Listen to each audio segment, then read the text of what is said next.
Sadika. Good morning, honorable guests and those joining us online. Warm greetings from the ATCSW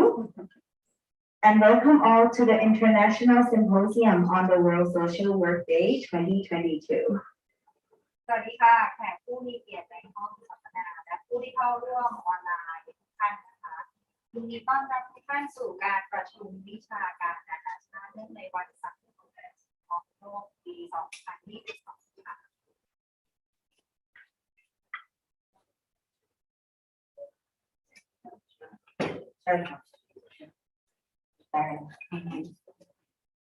My name is TDRI. I'll be your MC, moderator, and concurrent session manager today.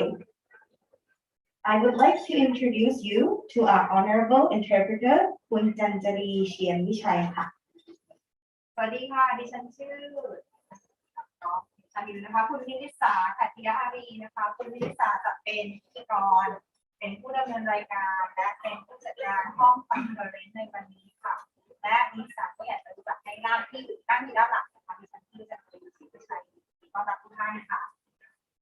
In this session today, we will be covering the topics of vulnerable and marginalized community. In our session, we will hear from 4 esteemed speakers who will kindly be sharing their experiences and expertise with us. เซสชั่นวันนี้นะคะเราจะพูดถึงหัวข้อของความเสี่ยงนะคะของ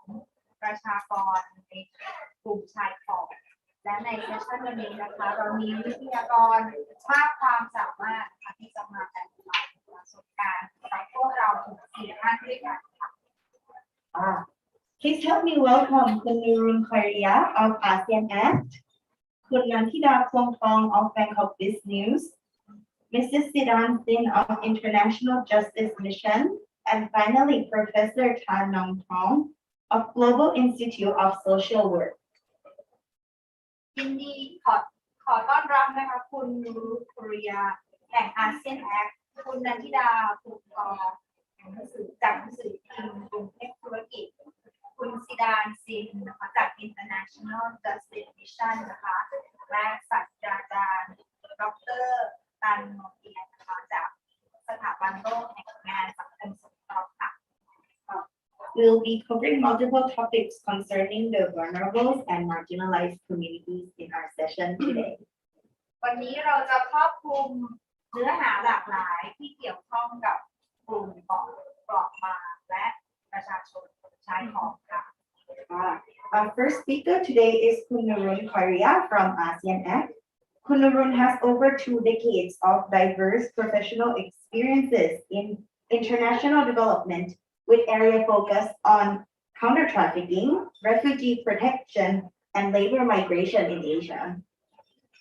วิทยากรคนแรกของเราในวันนี้คือคุณนูรุนคอริยาจาก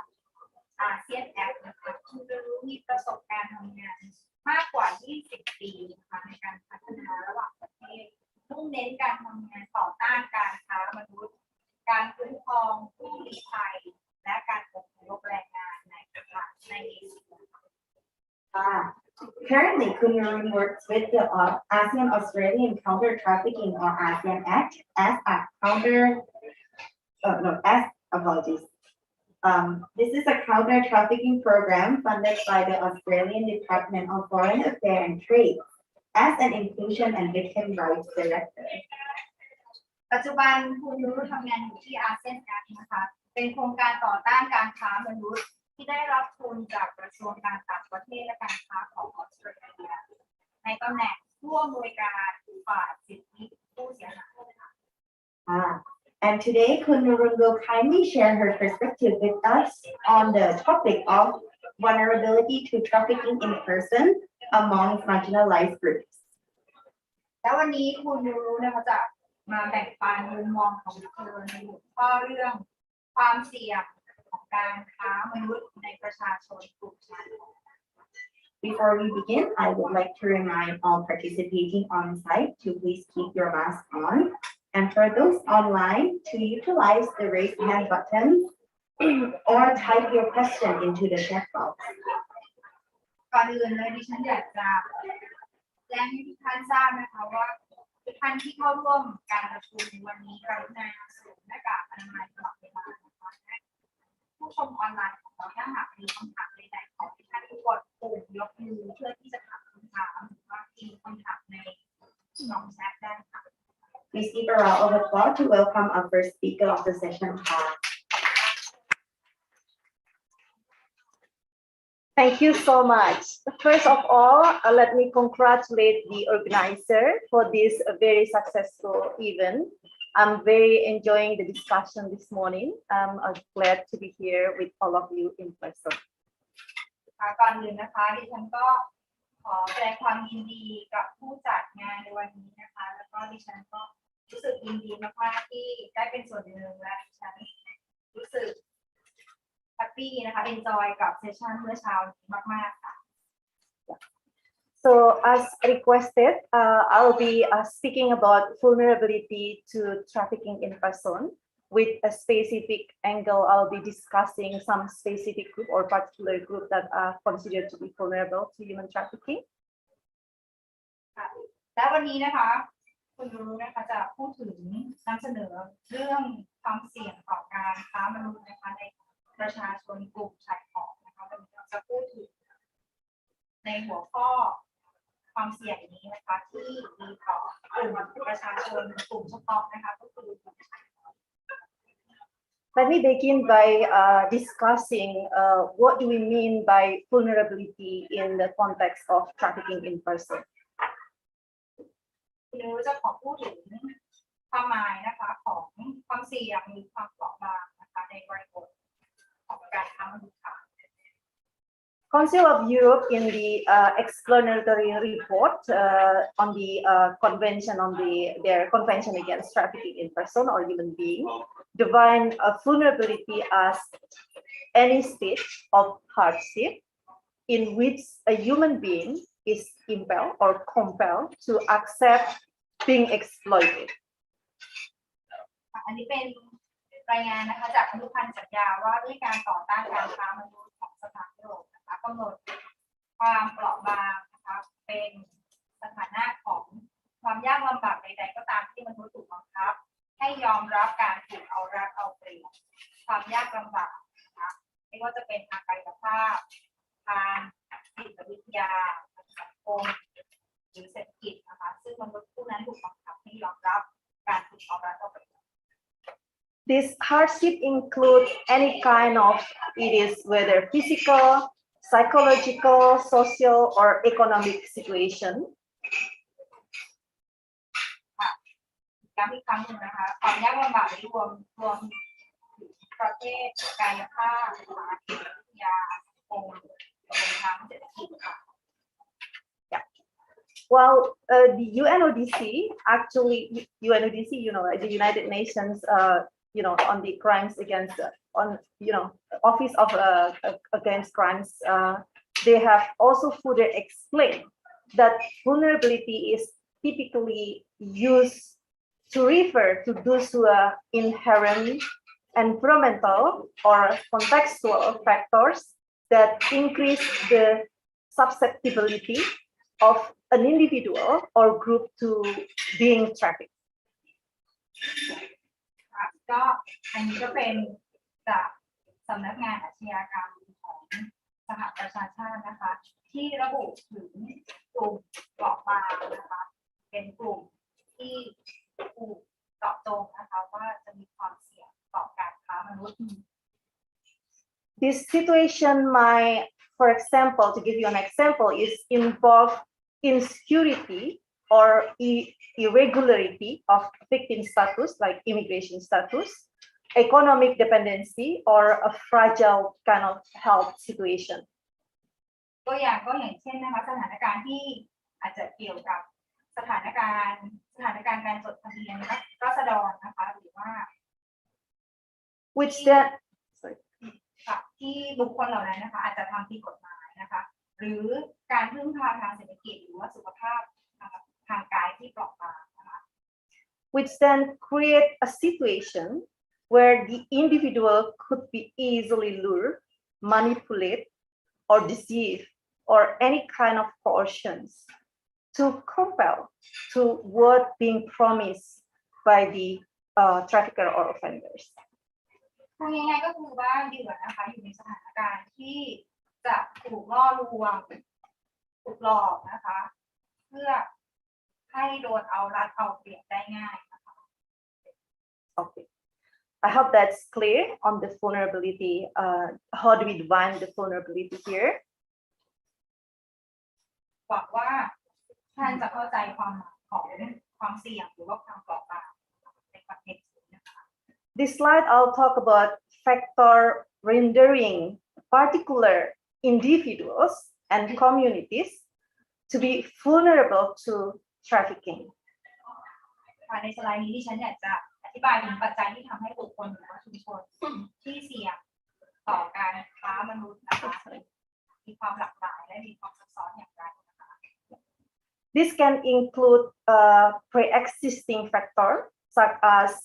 disability that the person has already inherent, and then gender or poverty issues that also create exploiter, including employment, like create exploiter to be easily exploit them. And this can include like, some situations like isolations, dependency, and so on. ซึ่งนะคะรวมถึงปัจจัยที่มีอยู่ก่อนแล้วอย่างเช่นว่าการพิการนะคะหรือความยากจนนะคะรวมถึงสภาวะที่ผู้แสวงหาผลประโยชน์นะคะหรือผู้ค้ามนุษย์เนี่ยได้สร้างให้เกิดขึ้นนะคะอย่างเช่นสถานะการจ้างงานหรือการไอโซเลตนะคะหรือว่าการต้องพึ่งพาผู้ค้ามนุษย์ Let me discuss now one by one on this. On poverty, vulnerability linked to poverty. This you need translation first. Sorry. ปัจจัยที่เกี่ยวข้องกับความยากจน Vulnerability linked to poverty. This is more like the economic deprivations, the need to survive, and lack of other options, which then sometimes even become the push and pull factor where people are leaving their country, their community, and so on, and they end up into some kind of trap, into exploitation situation. เนื่องจาก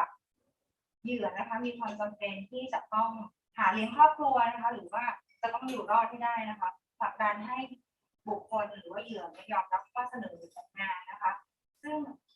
อาจจะปรากฏในตอนแรกว่าถูกต้องตามกฎหมายนะคะแต่ว่าจริงๆแล้วกลายเป็นการแสวงหาประโยชน์อย่างมาก Economic deprivation increase vulnerability to trafficking because the need to survive and provides for, say, the family. This could drive an individual to accept offer of, say, work or employment, which might appear to be, first of all, is look like legitimate, but could even end up into extremely exploitative condition, but the person might still continue doing it. เนื่องจากความจำเป็นนะคะที่จะต้องอยู่รอดแล้วก็หาครอบครัวเนี่ยคือนอกจากขาดทางเลือกด้วยนะคะทำให้เขาเสี่ยงที่จะโดนค้ามนุษย์นะคะเพราะว่าเขาไม่ยอมที่จะปล่อยให้ครอบครัวอดอยากหรือว่าอดอาหารนะคะคือเขาต้องทำทุกอย่างให้ครอบครัวเขาอยู่รอดให้ได้ เพราะฉะนั้นแล้วเนี่ยหลายๆคนที่อยู่ในสถานการณ์นี้นะคะก็จะตกเป็นเหยื่อของการแสวงหาผลประโยชน์ทางใดทางหนึ่งนะคะเพราะว่าเขากลัวว่าเขาไม่สามารถหางานได้ The lack of any alternative option cause people to take risks, right, of being trafficked even, rather than starve, hungry, leaving their family into hunger, and also many situations of exploitation,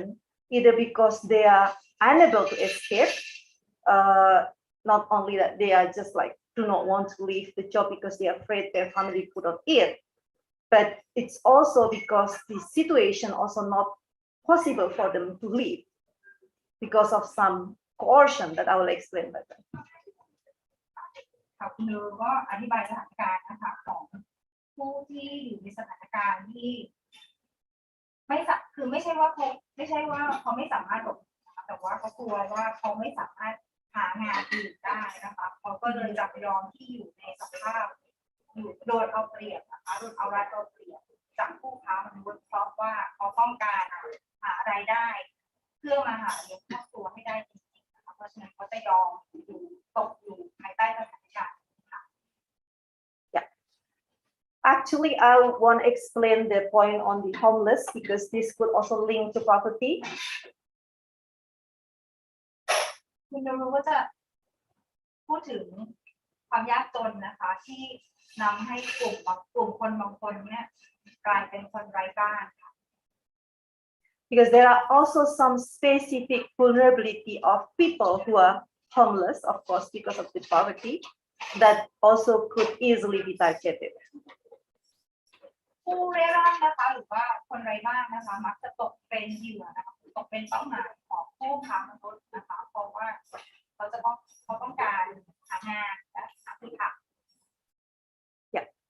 and on the second point is related to disability. The vulnerability could caused by physical or intellectual disability might make people easier to be coerced or controlled by other people. อีกประเด็นหนึ่งก็คือความพิการนะคะซึ่งเป็นความเปราะบางความพิการทางร่างกายหรือสติปัญญาเนี่ยคือทำให้เหยื่อถูกบีบบังคับหรือว่าควบคุมง่าย I'll discuss more on this point in the other slide. คุณรู้จะอธิบายเพิ่มเติมนะคะในสไลด์ต่อไป Language barrier. Individuals who do not speak some language, especially if they are in a foreign countries, like migrant workers as an example, they could actually also be isolated, and that isolation could also create vulnerability because they might have no access to authority. Yet to mention, there are very unique situations to this particular group of people, say if their status is irregular. อีกปัจจัยหนึ่งก็คืออุปสรรคด้านภาษานะคะถ้าหากเหยื่อไม่สามารถพูดภาษาบางภาษาได้อย่างเช่นแรงงานข้ามชาติไม่สามารถพูดภาษาประเทศปลายทางได้นะคะเพราะฉะนั้นจะต้องโดนอยู่อย่างแปลกแยกนะคะคือโดนไอโซเลตไปโดยปริยายและเหยื่อเหล่านี้ก็จะต้องขึ้นอยู่กับผู้ค้ามนุษย์นะคะเพราะว่าพวกเขาเองไม่สามารถสื่อสารได้ค่ะ They might also even depend or relying to the say perpetrator in this regard could be a recruiter, can be employer, to actually understand the language, right? To translation and kind of that. เพราะฉะนั้นเราก็จะต้องขึ้นอยู่กับผู้จ้างนะคะหรือว่าผู้จัดหางานนะคะตลอดเวลาเพราะว่าผู้จ้างหรือว่าผู้จัดหางานเนี่ยสามารถสื่อสารได้กับเหยื่อค่ะ On the point related to lack of legal status, those especially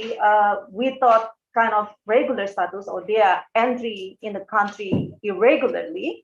they might actually often fearful of very fears of authorities. อีกปัจจัยหนึ่งนะคะก็คือการขาดสถานะทางกฎหมายก็คือเนื่องจากไม่มี citizenship นะคะเพราะฉะนั้นแล้วเนี่ยบุคคลเหล่านี้ก็จะกลัวการรายงานต่อตำรวจนะคะหรือว่าการตรวจคนเข้าเมืองนะคะซึ่งประเด็นนี้เป็นประเด็นที่ถูกใช้เป็นประจำโดยผู้ค้ามนุษย์ So even when they work in a very abusive and exploitative environments, they will just have no option but to continue because of their irregular status. เพราะฉะนั้นแล้วเหยื่อเหล่านี้นะคะเนื่องจากว่าเขามีสถานะที่ไม่มั่นคงนะคะรวมถึงไม่มีสถานะทางกฎหมายด้วยเนี่ยเขาก็จะหลบซ่อนนะคะแล้วก็มักจะกลัวเจ้าหน้าที่แล้วก็ไม่ค่อยมีโอกาสที่จะได้รายงานการละเมิดหรือว่าภัยคุกคามต่างๆของเจ้าหน้าที่ Yeah. On inequality and discrimination, this could be caused by norm, by social, cultural values, and kind of that, to believe that some certain groups or say certain gender, women's or maybe children must be following this and that actually also increase to their vulnerability. อันนี้เป็นการเลือกปฏิบัตินะคะหรือว่าความเหลื่อมล้ำทางสังคมหรือว่าทางวัฒนธรรมนะคะก็คือการหาโอกาสที่เท่าเทียมกันสำหรับผู้หญิงหรือสำหรับผู้อพยพหรือว่าชนกลุ่มน้อยบางกลุ่มนะคะนั่นหมายความว่ากลุ่มเหล่านี้อาจจะมีสิทธิที่น้อยลงและมีตัวเลือกน้อยลงและมีความเสี่ยงมากขึ้นนะคะจากการแสวงหาประโยชน์จากผู้ค้ามนุษย์ค่ะ I'll discuss that more in the next slide. So the other point is also spiritual and cultural belief. ลำดับต่อไปก็คือความเชื่อทางด้านจิตวิญญาณและวัฒนธรรมค่ะ Religious or maybe spiritual or cultural belief and practices might even influence the way individuals perceive their situation, to the extent that some might actually feel their exploitation is deserved or determined, by God, or it is beyond their control to change. ก็เป็นความเชื่อและการปฏิบัติทางศาสนานะคะและวัฒนธรรมที่มีอิทธิพลต่อการรับรู้สถานการณ์ของคนเหล่านี้นะคะคือบางทีเขาเข้าใจว่ามันเป็นสิ่งที่ทางศาสนากำหนดมานะคะเป็นหรือว่าเป็นคำมั่นปฏิญาณที่เขาให้กับศาสนานั้นๆนะคะเพราะฉะนั้นแล้วเขาจึงจับยอมตกอยู่ภายใต้สถานการณ์ For example, voodoo, like there are called voodoo or juju, in Haiti called voodoo and juju in Nigeria. They have been, this community have been using this kind of exercise to control over individual who believe that spiritual oaths they have taken bind them into situation they might never leave for fear of punishment by God to them or even to their families. มีวิธีปฏิบัติที่เฮตินะคะเรียกว่าวูดูหรือว่าจูนะที่ไนจีเรียนะคะที่เอาไว้ใช้ควบคุมบุคคลนะคะที่เขาเชื่อว่าเขาได้ให้คำมั่นสัญญาค่ะจิตวิญญาณแล้วเนี่ยเขาไม่สามารถออกไปได้นะคะคือเขาจะต้องอยู่ที่นั่นแล้วเขาจะผูกมัดตัวเองอยู่ภายใต้สถานการณ์นี้เพราะว่าเขากลัวการลงโทษโดยพระเจ้าหรือสมาชิกของครอบครัว In Asia, a group of adolescent Rohingya refugees that I had interviewed directly by myself during my mission in Cox's Bazar, Bangladesh in 2017, said that whom to marry is not for them to choose. It is the decision of their parents, and religiously, it is something acceptable. ส่วนในเอเชียนะคะอันนี้เป็นดิฉันได้สัมภาษณ์กลุ่มวัยรุ่นชาวโรฮิงญานะคะอันนี้เป็นงานที่ดิฉันทำร่วมกับคอกบาซ่านะคะที่ประเทศบังกลาเทศในปี 2017 นะคะพวกเขากล่าวว่าพวกเขาไม่ใช่คนที่จะเลือกคนที่จะมาแต่งงานด้วยแต่เป็นการตัดสินใจของพ่อแม่หรือผู้ปกครองถึงแม้ว่าจะขัดต่อความประสงค์ของตัวเขาเองนะคะและแนวปฏิบัตินี้เป็นที่ยอมรับกันIn Indonesia, where I come from, there are still worrying practice where in a certain part of Indonesia, girls, especially young girls, even underage, are being kidnapped to be forced to marry. So if a man like that particular girl, she will just kidnap her and take her to his house, and then marriage shall be arranged. ที่อินโดนีเซียบ้านของฉันเองนะคะก็ยังมีธรรมเนียมปฏิบัติที่ยังเกิดขึ้นในตอนนี้ก็คือการลักพาตัวหญิงสาวหรือว่าฉุดหญิงสาวที่ยังไม่บรรลุนิติภาวะเพื่อแต่งงานก็คือว่าถ้าหากฝ่ายชายชอบพอผู้หญิงคนนี้ขึ้นมานะคะก็สามารถที่จะลักพาตัวหรือว่าฉุดผู้หญิงชายขึ้นมาเพื่อแต่งงานแล้วก็สิ่งแนวปฏิบัตินี้เป็นสิ่งที่ยอมรับได้ในอินโดนีเซียค่ะ And what is said is that culturally, this is acceptable in that specific community. และแนวปฏิบัติที่ดิฉันกล่าวทั้งหมดนะคะก็คือมันเป็นเรื่องที่วัฒนธรรมของถิ่นนะคะเขายอมรับกัน In the context of ASEAN, exploitation within, say, a cultural community or based on the spiritual and cultural kind of belief might even occur when someone who are more senior or older, say ordering someone, especially younger age like children, to do something,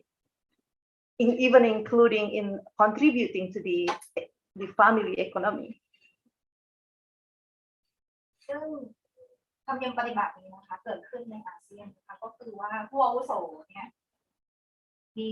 หรือว่าคนที่มีอายุมากกว่านะคะมีสิทธิ์สั่งผู้น้อยนะคะให้ทำหรือว่าให้ลักษณะที่ทำเพื่อครอบครัวนะคะก็คือเป็นที่ยอมรับกันในภูมิภาคอาเซียนนะคะคือผู้มีอาวุโสกว่าเนี่ยสามารถบังคับผู้น้อยได้ Fear of being excluded from the family, fear of being excluded from the community, allow such kind of practice that I just mentioned to continue happen. เนื่องจากว่าผู้น้อยกว่านะคะก็จะกลัวว่าจะโดนขับไล่หรือว่าโดนกีดกันออกจากชุมชนหรือว่าออกจากครอบครัวนั้นนะคะเพราะฉะนั้นแล้วผู้น้อยก็จะยินยอมกับผู้อาวุโสค่ะและอันนี้เป็นเรื่องที่ยอมรับกันได้ทำเนียมปฏิบัติที่ยอมรับได้ในภูมิภาค Romantic and family relationship might even be used to exert pressure and influence one another to actually compel to do something that could also lead to some kind of potential abuses and exploitation to one individual to another. ปัจจัยข้อหนึ่งก็คือความสัมพันธ์แบบโรแมนติกนะคะหรือว่าความสัมพันธ์ของครอบครัวที่ถูกเอามาใช้เพื่อสร้างแรงกดดันและมีอิทธิพลต่อบุคคลนั้นนะคะเพื่อให้เขาต้องยอมจำนนต่อความประสงค์ของผู้ครองนะคะหรือว่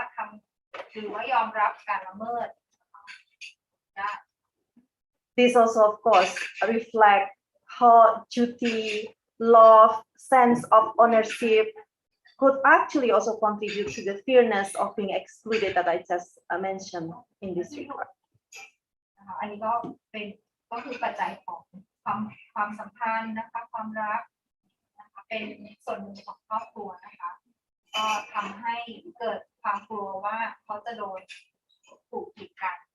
จากครอบครัวจากบุคคลได้ We all believe, of course, if you read all the reports, existing report in the media, in a social group, human trafficking is indeed happening in everywhere, in the corner. Even in the US, in Europe, there are still excess of trafficking situation, and could happen to everyone, regardless their background, age, gender, and so on. But in this part, I wanted to talk to, the very worrying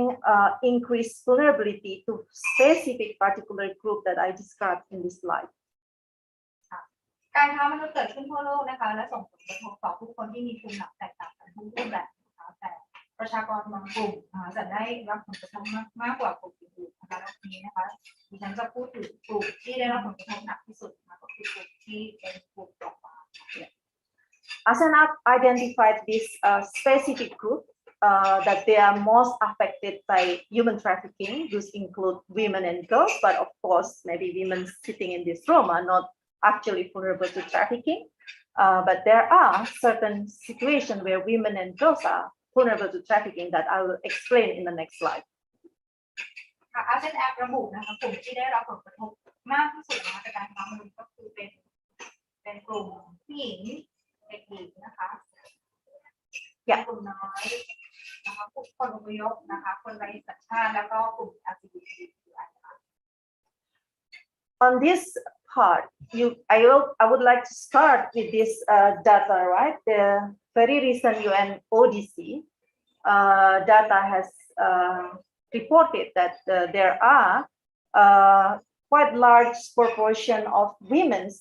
which is actually reducing compared to their previous report. 48% of the detected victims are women. อันนี้เป็นข้อมูลของ UNODC นะคะก็คือว่าอันนี้คือกลุ่มที่มีความเสี่ยงนะคะถูกค้ามนุษย์มากที่สุดนะคะก็จะเป็นกลุ่มจะเป็นผู้หญิง 18% นะคะก็คือผู้หญิงเป็นกลุ่มแบบสูงนะคะแล้วก็เป็นผู้ชาย 21% แล้วก็เป็นเด็กอีก 31% Yeah. And you can see from the slide, 31% of them are actually children. In this regard, both boys and girls. 30% เป็นเด็กนะคะเป็นเด็กทั้งเด็กชายและเด็กหญิง However, the previous data is actually even worrying. This was issued by the Work Free Foundation and also IOM, collaboration with IOM and ILO.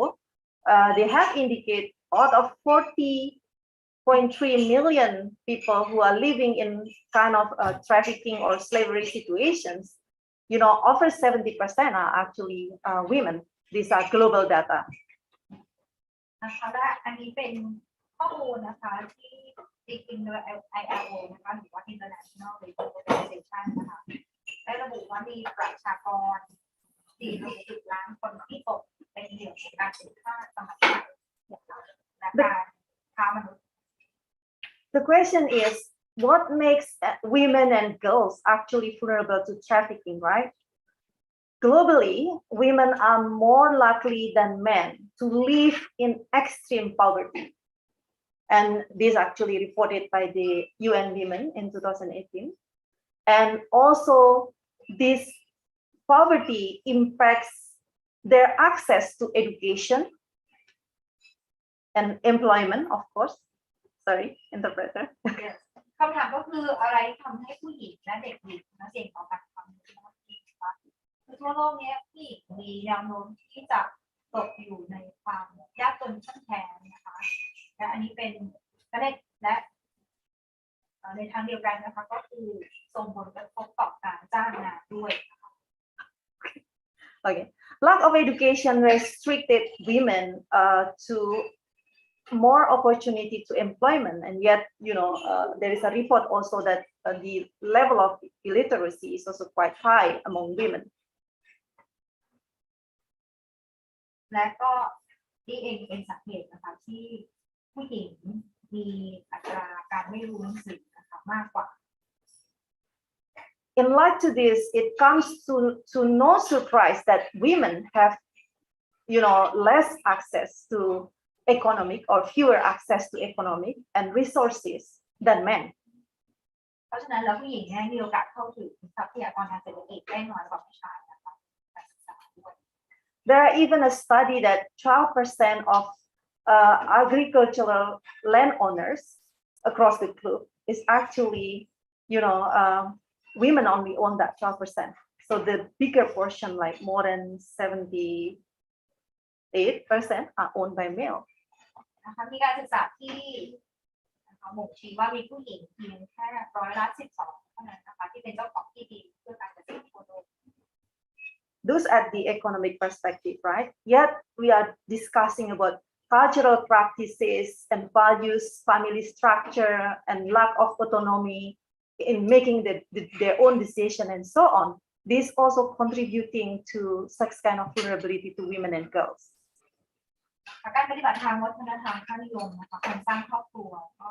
การที่ผู้หญิงไม่สามารถปกครองตัวเองหรือว่าตัดสินใจเองได้นะคะ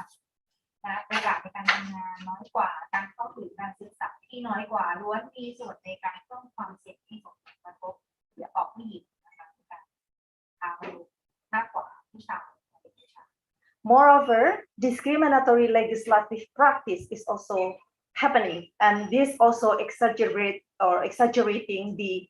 disadvantaged position of women and girls in the community. ความเสี่ยงที่ไม่เท่าเทียมกันนะคะของทั้งผู้ชายและผู้หญิงเป็นผลจากการปฏิบัติทางวัฒนธรรมการตัดสินใจทางเศรษฐกิจนะคะและการปฏิบัติทางกฎหมายนะคะ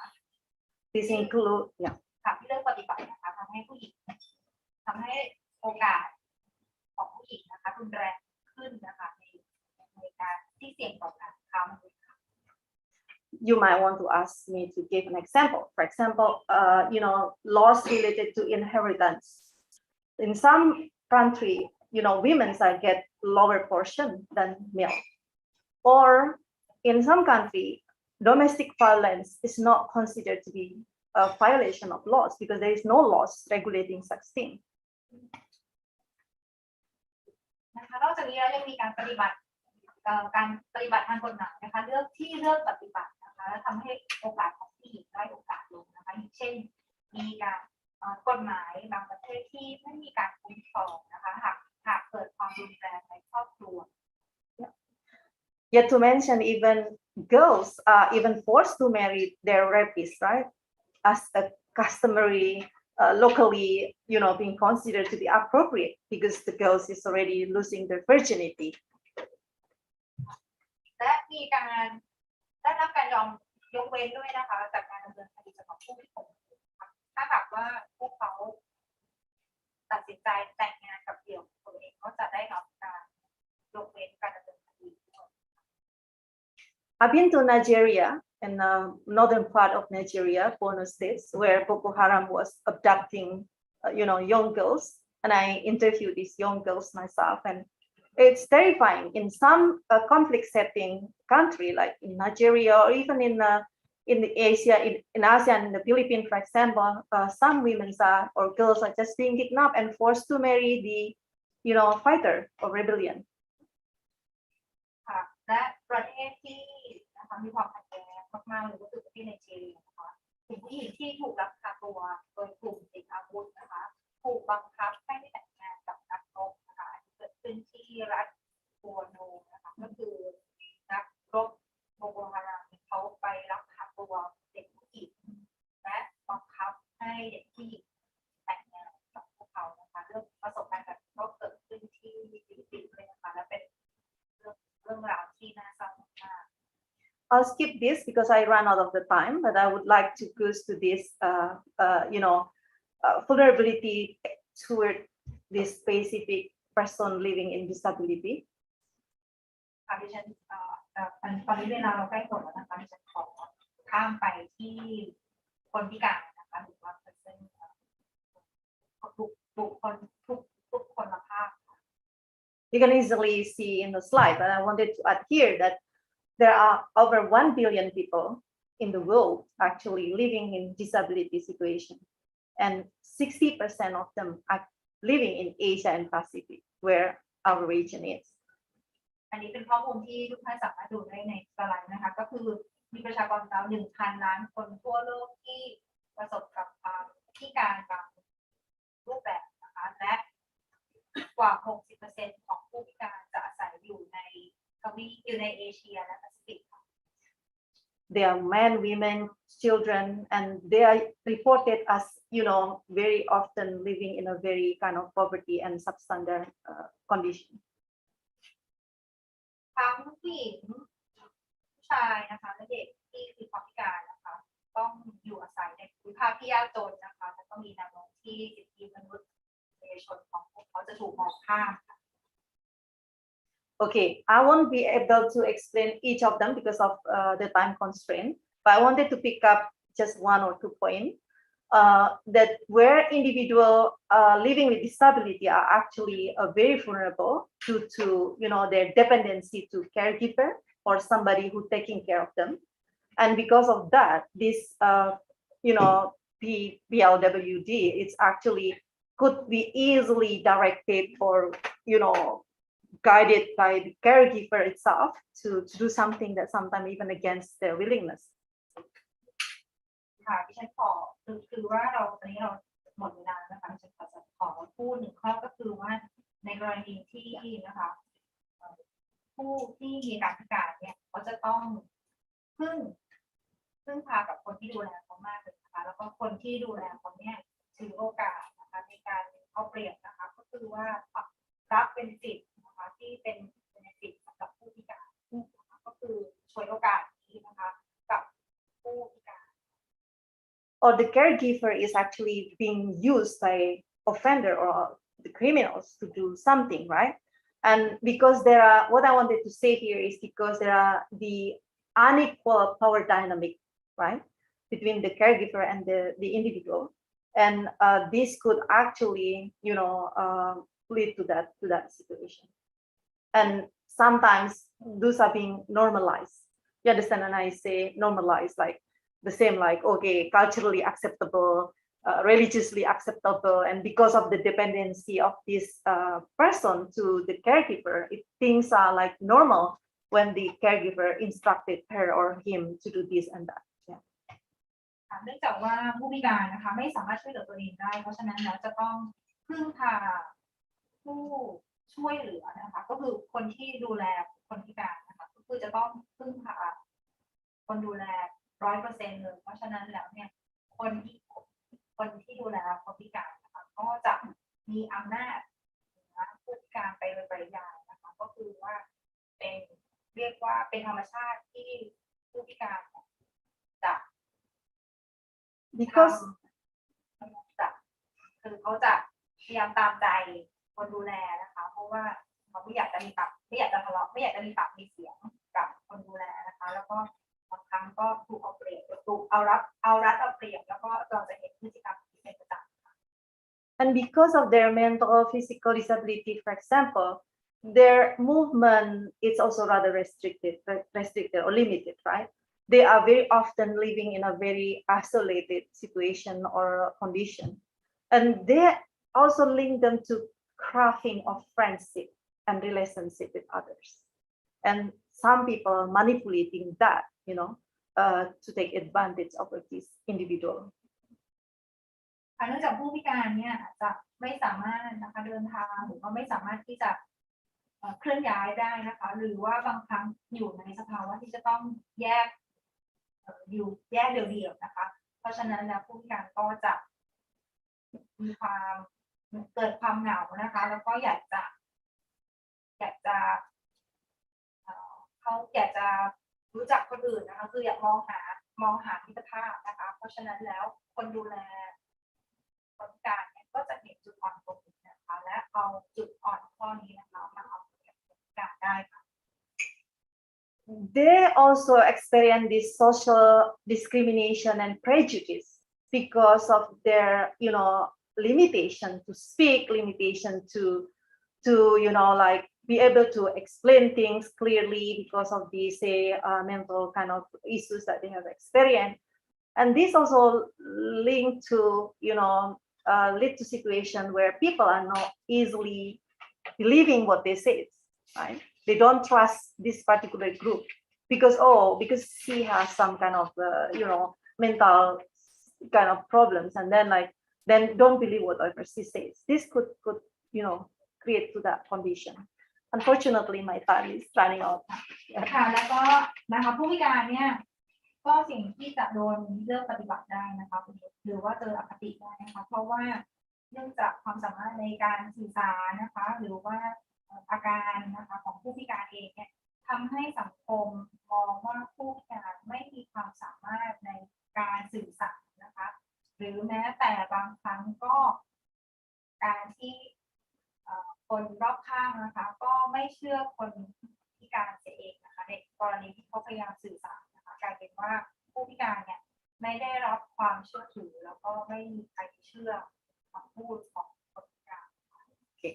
I have more slides. I do not mind for the organizer to share the slides. This one is the vulnerability linked to ethnic minority, which is also a very interesting point to discuss. And then also migrant and stateless person, specific vulnerability to trafficking. And then there are also specific group of like LGBTQI, men and boys. Of course, again, not like all men and men who are sitting in this room could be vulnerable to trafficking, but there are certain situations to particular groups, So that's, you can read it yourself, but I'm very happy to discuss more. So there are any time available, or maybe if you want to further discuss with me. And yet to mention, this COVID-19 impacted further to the vulnerability of those groups that I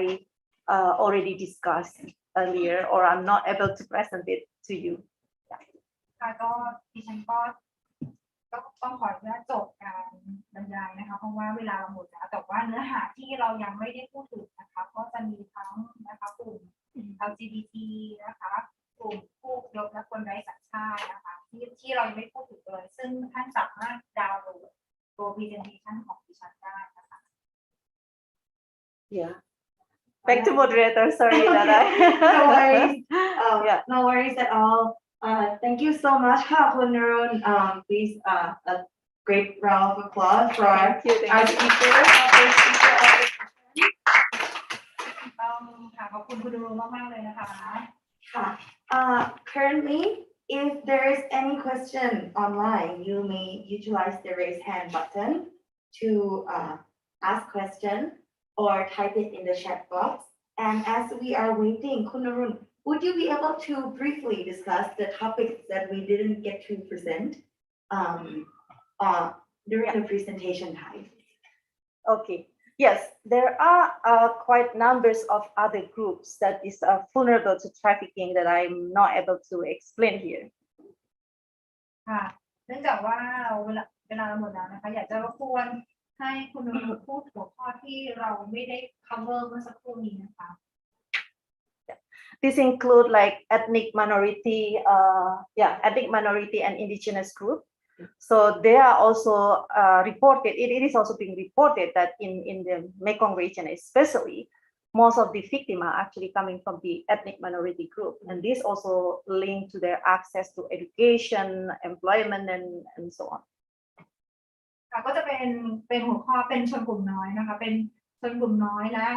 กลุ่มชนพื้นเมืองนะคะที่เขามีความเสี่ยงสูงต่อการค้ามนุษย์นะคะรวมถึงการจ้างงานนะคะที่เขามีโอกาสน้อยกว่าบุคคล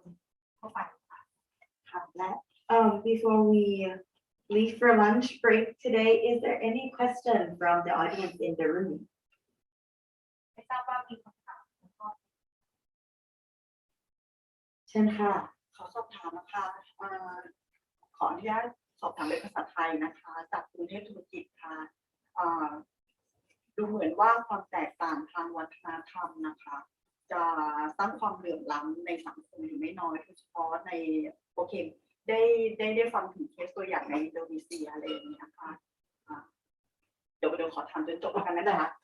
ในเรื่องของความเหลื่อมล้ำนะคะจะมีผลต่อในเรื่องของความเหลื่อมล้ำจะเป็นอุปสรรคในเรื่องของการพัฒนาเศรษฐกิจ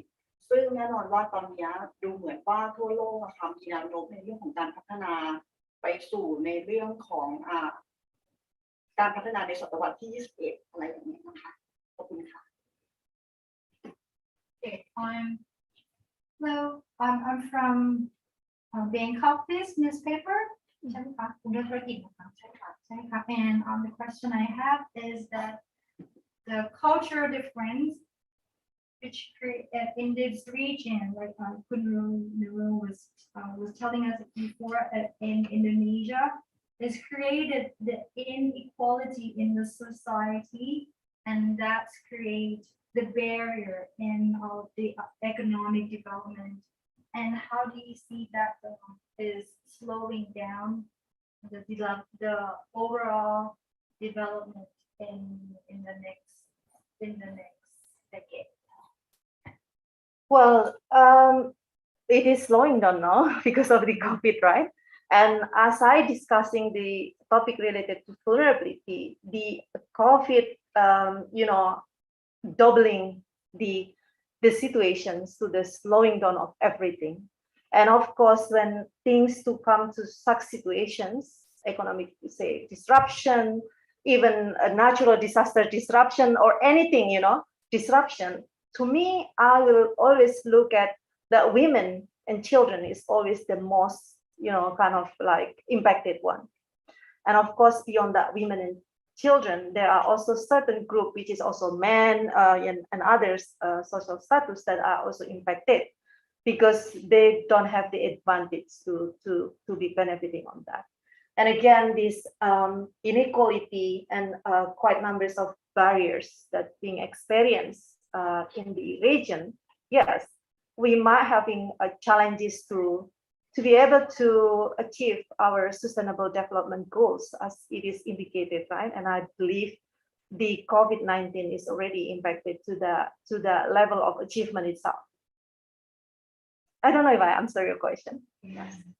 ค่ะคุณครูก็กล่าวว่านะคะ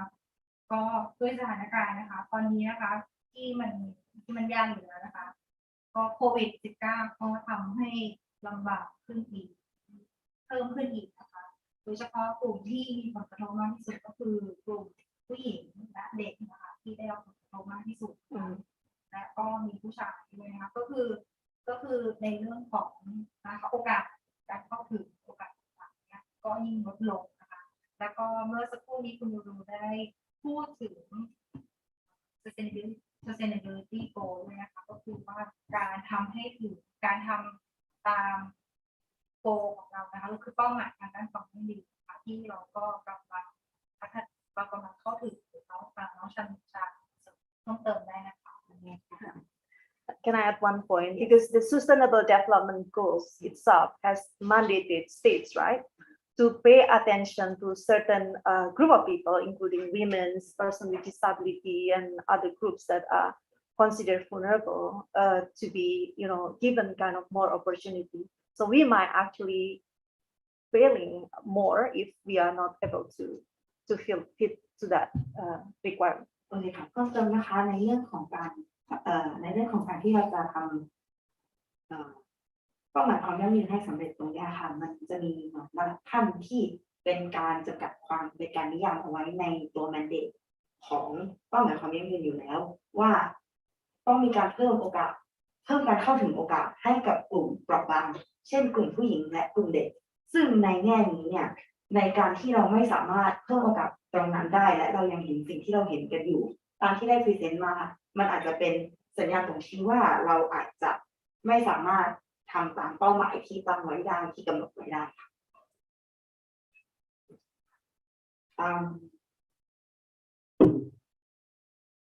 We have a minute left, but if there is any more question from the audience in the room,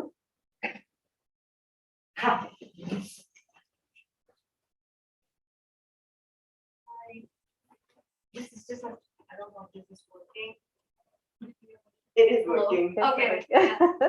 Anyway, so this is just a thought, but one of the first factors you list in the vulnerability group is poverty, and most likely the most marginalized will be in poverty. Yeah. So my question is,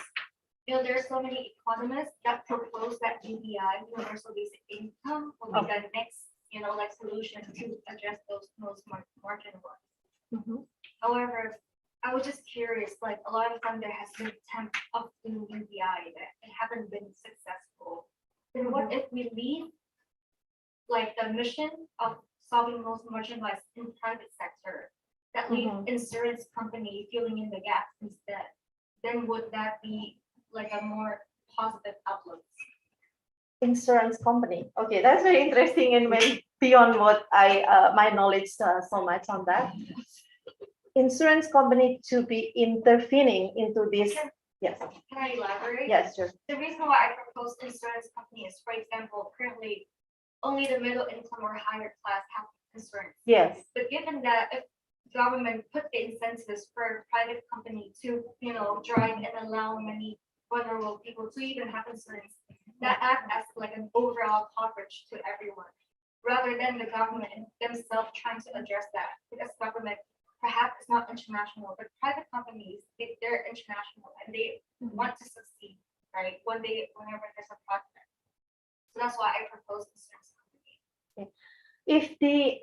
understanding of the private sector in this regard to contribute to such kind of to the social kind of development in the community is very high, yes, that would be an option. They could contribute, some part of their wealth, to the society. But probably this is not in their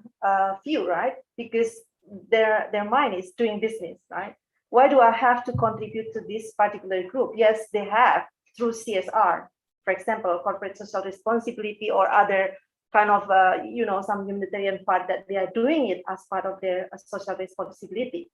But to date, I haven't actually seen a very kind of, strong and powerful corporate, social responsibility or supported by private sectors to do this. There are some example in a small scale in some country, even in Indonesia, but I still haven't seen that they are contributing quite significantly to address the problem. But I definitely agree with you to think outside the box, that the responsibility to promote human rights, and we talk about human rights, meaning including trafficking and other kind of, human rights violation, should be also being put in the shoulder of the private sector, because they are benefiting in this earth, the one who are wealthy and kind of that, and they should be also socially contributing. But to what extent they will be agreeing, this is very interesting point, and we all need to work toward that direction. I'll briefly summarize that. Then I'll take this opportunity to briefly summarize that. Apologies. So the question was if okay เดี๋ยวขออนุญาตสรุปคำถามต่อช่วงเมื่อกี้นะคะเมื่อกี้คำถามที่ทางผู้เข้าร่วมสัมมนาในห้องได้ถามว่าในเมื่อการจัดการปัญหาเรื่องความไม่เท่าเทียมและกลุ่มเปราะบางในเชิงเศรษฐกิจอย่างเงี้ยค่ะมีการ proposal เกี่ยวกับ universal basic income หรือว่าการให้เงินเดือนขั้นพื้นฐานเพื่อที่จะจัดการในเพิ่มโอกาสทางเศรษฐกิจให้กับกลุ่มประชากรกลุ่มเปราะบางทำไมเราถึงไม่เอาความรับผิดชอบตรงนี้ในเมื่อรัฐบาลยังไม่สามารถจัดการได้หรือว่ายังไม่มีโปรเจกต์ไหนที่ประสบความสำเร็จอย่างยั่งยืนทำไมเราถึงไม่กระจายความรับผิดชอบตรงนี้ไปให้ส่วนภาคเอกชนเช่นในกลุ่มบริษัทประกันหรือว่ากลุ่มในกลุ่มบริษัทอื่นๆคุณนโรนได้ตอบคำถามนี้นะคะโดยการที่บอกว่าเขาเห็นด้วยกับการที่ความรับผิดชอบในเรื่องของสิทธิการรักษาสิทธิมนุษยชนเนี่ยเป็นหน้าที่ของกลุ่มคนทุกคนทั้งในภาครัฐและภาคเอกชนแต่ในขณะเดียวกันสิ่งที่เราเห็นอยู่ตอนนี้ก็คือการทำ corporate social responsibility หรือ CSR ซึ่งเป็นเหมือนงานฝั่ง CSR ของบริษัทภาคเอกชนต่างๆแต่ว่ายังไม่มีโปรเจกต์ไหนที่คุณนรุนเห็นว่ามีความยั่งยืนหรือว่าประสบความสำเร็จในการที่จะแก้ไขปัญหาตรงนี้ในเป็นวงกว้างค่ะดังนั้นอันนี้ก็เป็นประเด็นหนึ่งหรือว่าเป็นสิ่งที่เราต้องคิดต่อยอดกันต่อไปแล้วก็พัฒนากันต่อไปค่ะ so then I think that is all our time today. Thank you so much for the question from the audience and thank you Kun Narun for your wonderful presentation. We'll be taking a lunch break and then our afternoon session will resume at 1 p.m. sharp. Please rejoin us in the afternoon. ก็เซสชั่นช่วงเช้าของเราก็ได้จบลงแล้วนะคะขอบคุณคุณนูรูนะคะขอบคุณคุณชามินมากๆนะคะวันนี้เราก็ขอเรียนเชิญทุกท่าน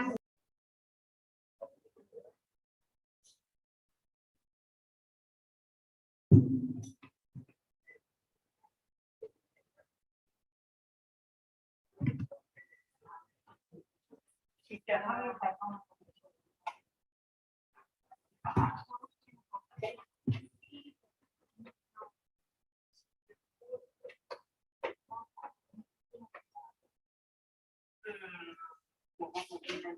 เป็น media embracing vulnerable group insight เขาเปลี่ยนชื่ออ๋ออันนั้นเป็น final ใช่ไหมคะถ้าอย่างนั้นเดี๋ยวเพราะอันนั้นหนูแปลตามที่ส่งส่วนอันนี้หนูเติมหัวข้อเป็นอันนี้นะคะคุณหนูอ๋อเหรอคะอ๋ออันนี้ใช่ไหมใช่ค่ะแต่อันนี้มันเหมือนเป็นการขยายความเจาะลึกจากหัวข้อข้างนอกอะไรอย่างนี้ป่ะอะไรประมาณนั้นนะคะโอเคเราใช้หัวข้อให้แปลอะไรได้ค่ะอย่างนั้นก็ได้เอาอันนู้นหรือเอาอันสั้นอันนี้ดีกว่าดูเหมือนเตรียมมากับพี่ตรงได้ค่ะขอเป็นอย่างนี้ได้ไหมคะว่าก็เป็นหัวข้อข้างนอกแหละค่ะแต่ว่าจะพูดถึงว่าขอเจาะลึกในเรื่องของประเด็นอันนี้อะไรอย่างนี้ได้ไหมคะเพราะมันเป็นการเอย่างนี้เดี๋ยวหนูพูดตามสคริปต์แล้วก็เดี๋ยวเราแปลข้อตามสคริปต์ก่อน เสร็จแล้วเวลาพี่อิ๋วพูดเนี่ยเดี๋ยวพี่อิ๋วจะพูดเรื่องการให้ความช่วยเหลือนู่นนี่นั่นโน่นใช่ไหมคะเวลาพี่อิ๋วพูดเรื่องพรีเซนต์นะคะที่พูดว่าการให้ความช่วยเหลืออย่างเงี้ยใช้เป็นอะไร เอามาน้องชาลีพูดใหม่ก็ดี โอเคคืออย่างของเรามันเป็นแบบเป็นสั้นๆนะก็มีหนึ่งวันเดี๋ยวพูดอะไรนี่แหละเอาเหมือนกันเป็นการให้ความช่วยเหลือใช่ไหมคะเป็นการให้ความช่วยเหลือ Okay, all right. Good afternoon, everyone. Welcome back to our conference session 5 on the vulnerable and marginalized community. อันนี้เราเริ่มแล้วใช่ไหมคะลำดับต่อไปนะคะสปีกเกอร์ของเรานะคะก็จะพูดในหัวข้อนะคะการให้ความช่วยเหลือกลุ่มเปราะบางและกลุ่มชายขอบนะคะ Welcome back to those that are in the room and our online audience. For those just joining us, we kindly ask you to please keep your mask on at all times, and we would like to remind you that no food or drinks are permitted in the discussion room. As for those online, please use the raise your hand button to ask questions or type the questions in the chat box for our Q&A session. ยินดีต้อนรับกลับเข้าสู่ช่วงบ่ายนะคะก็ขอแจ้งให้ทราบอีกครั้งหนึ่งนะคะว่าเราขอทุกท่านใส่หน้ากากตลอดเวลานะคะแล้วก็หลังจากอนุญาตให้รับประทานอาหารเครื่องดื่มในห้องนี้นะคะและท่านผู้ชมที่ฟังอยู่ออนไลน์นะคะถ้าท่านมีคำถามก็สามารถกดปุ่มยกมือและถามคำถามในบล็อกของเราได้ค่ะ Please allow me to introduce our second speaker, คุณนันทิดาพงษ์ทองค่ะ ค่ะสวัสดีค่ะค่ะ ค่ะฉันขอแนะนำสปีกเกอร์ท่านที่สองของเราค่ะคุณนันทิดาพวงทองค่ะ She is a senior reporter for Bangkok Biz News, who is responsible for news coverage of the Ministry of Foreign Affairs and news coverage of various embassies in Thailand.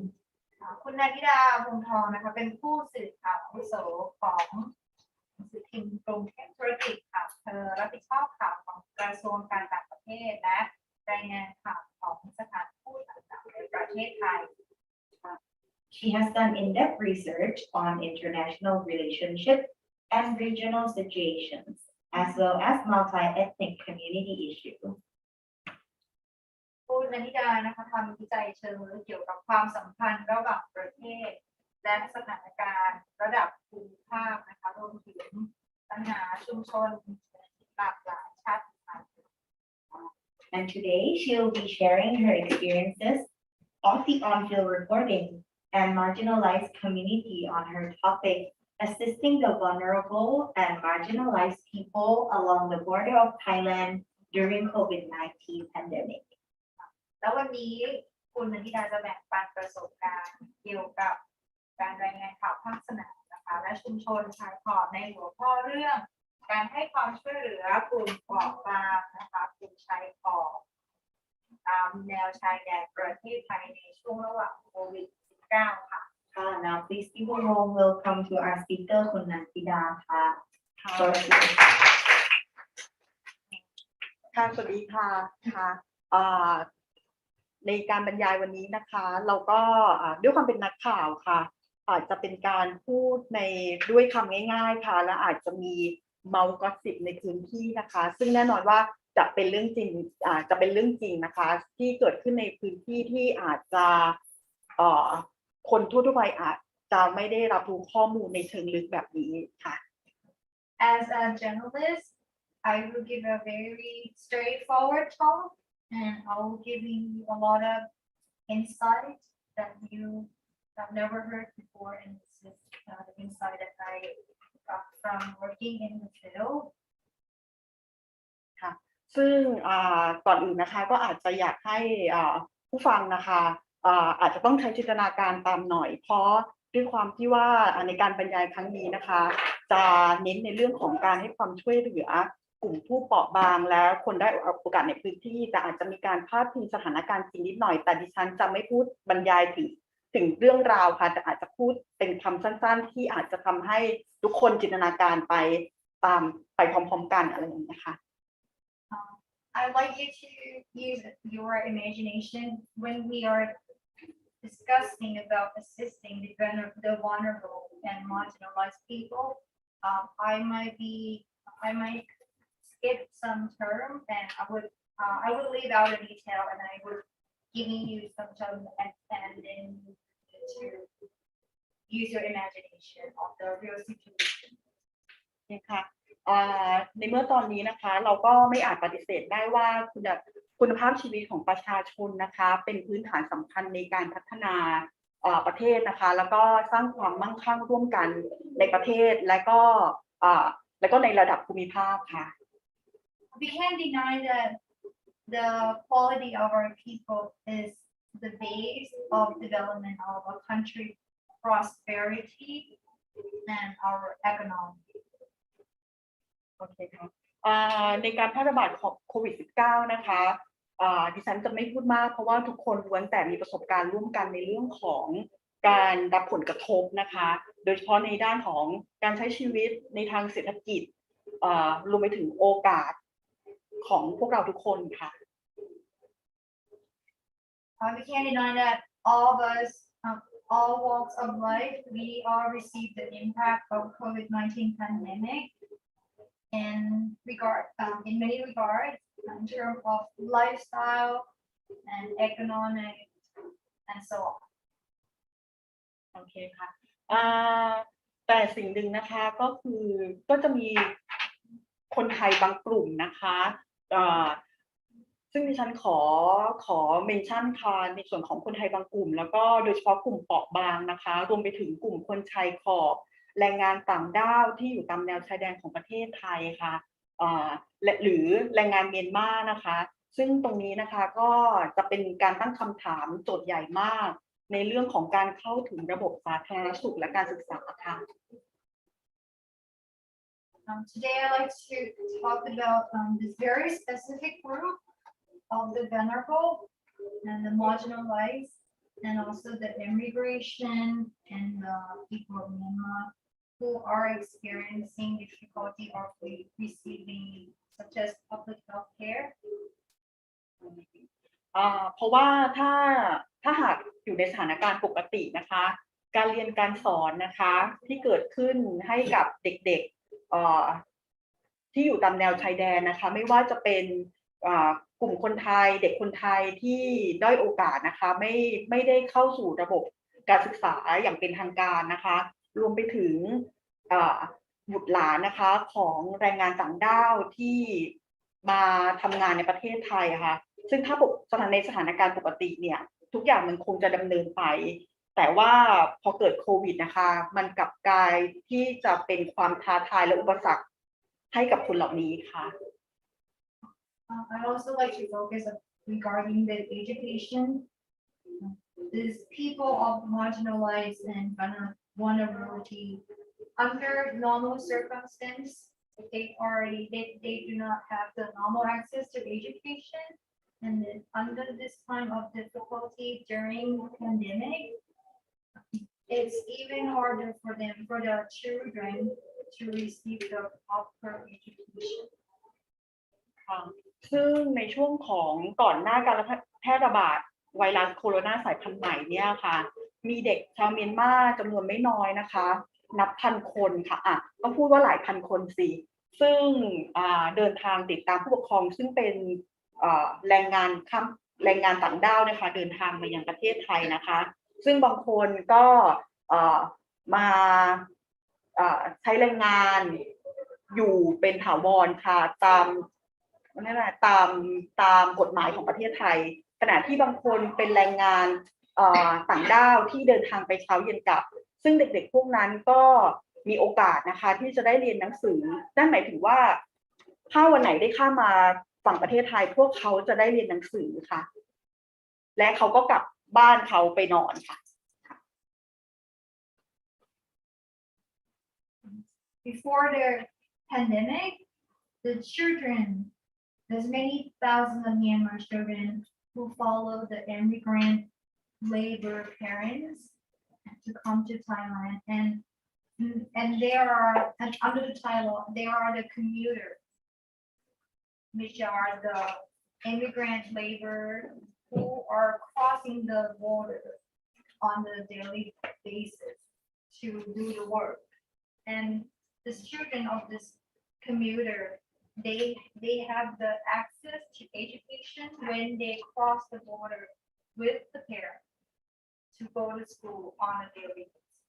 basis. แต่พอเกิดการแพร่ระบาดโควิดแล้วนะคะในสถานการณ์และประกอบกับสถานการณ์ในเมียนมาณปัจจุบันนะคะซึ่งดิฉันอาจจะพูดได้ไม่มากเนื่องจากมีการขอไม่ให้มีการพาดพิงถึงเรื่องการเมืองแต่ทุกคนก็พอได้ทราบข่าวถึงสถานการณ์เมียนมาเนี่ยมันลดทอนโอกาสให้กลุ่มเด็กพวกนั้นค่ะทั้งในเรื่องของการศึกษารวมไปถึงการเข้าถึงระบบสาธารณสุข However, with the pandemic and the current political situation in Myanmar, which I am not allowed to go into detail, make it even harder for the children to receive the proper care, the proper health care and education.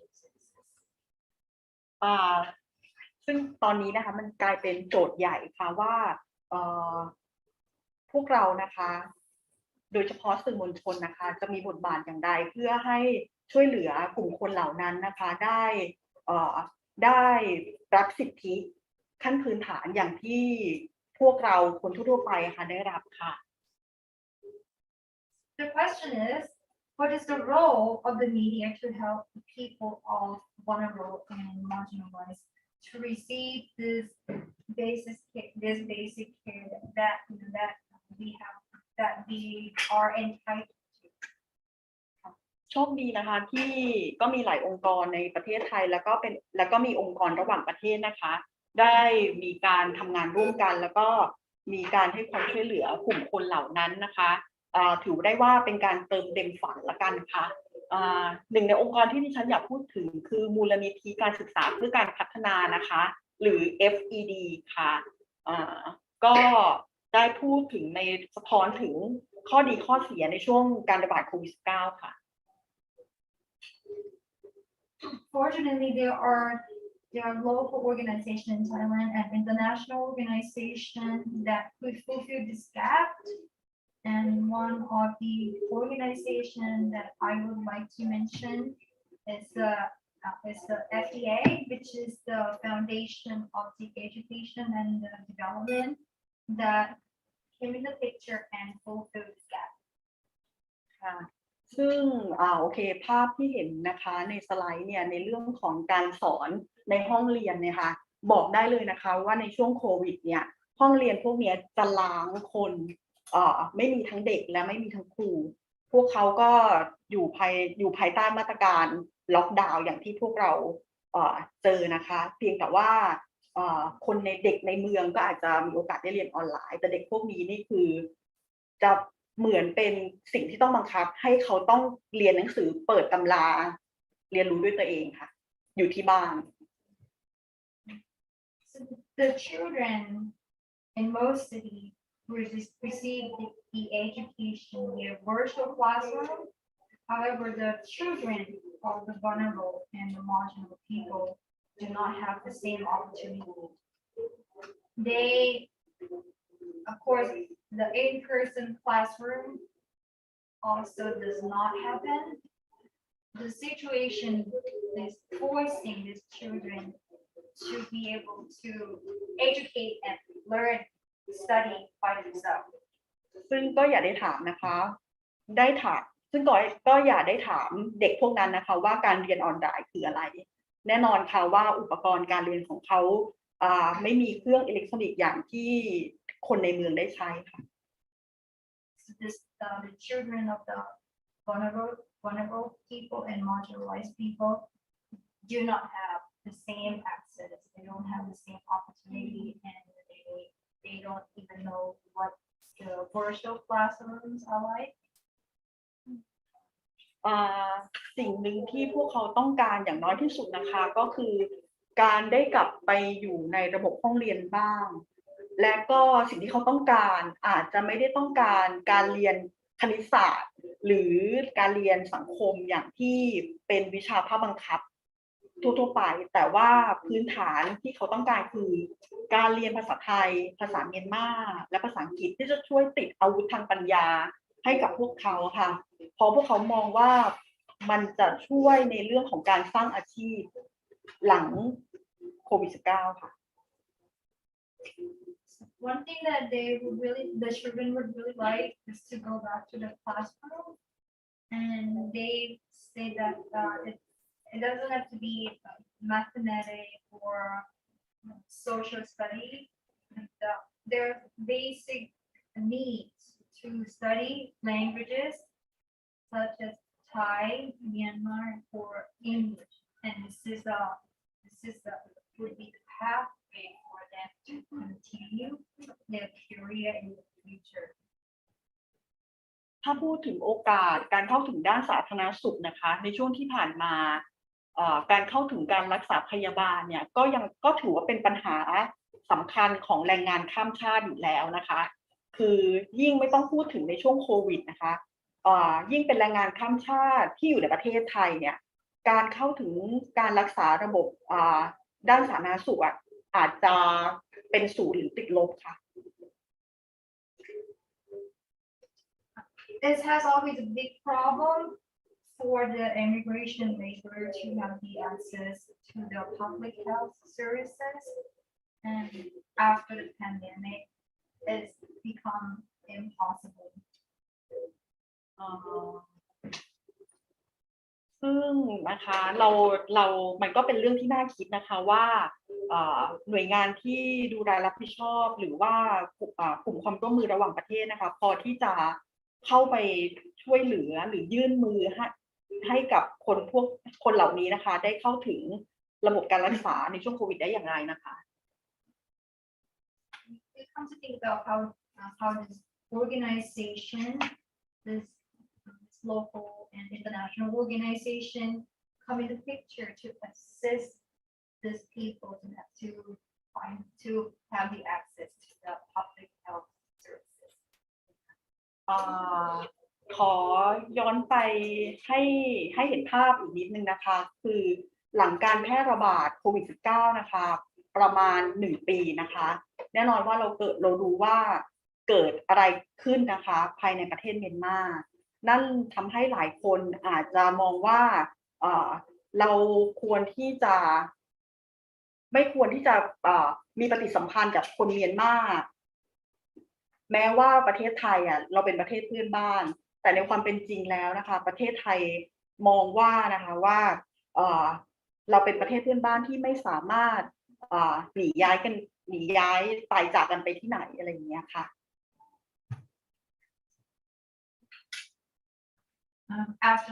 1 year after the pandemic, we all what happened in Myanmar, and as Thai, we feel that there's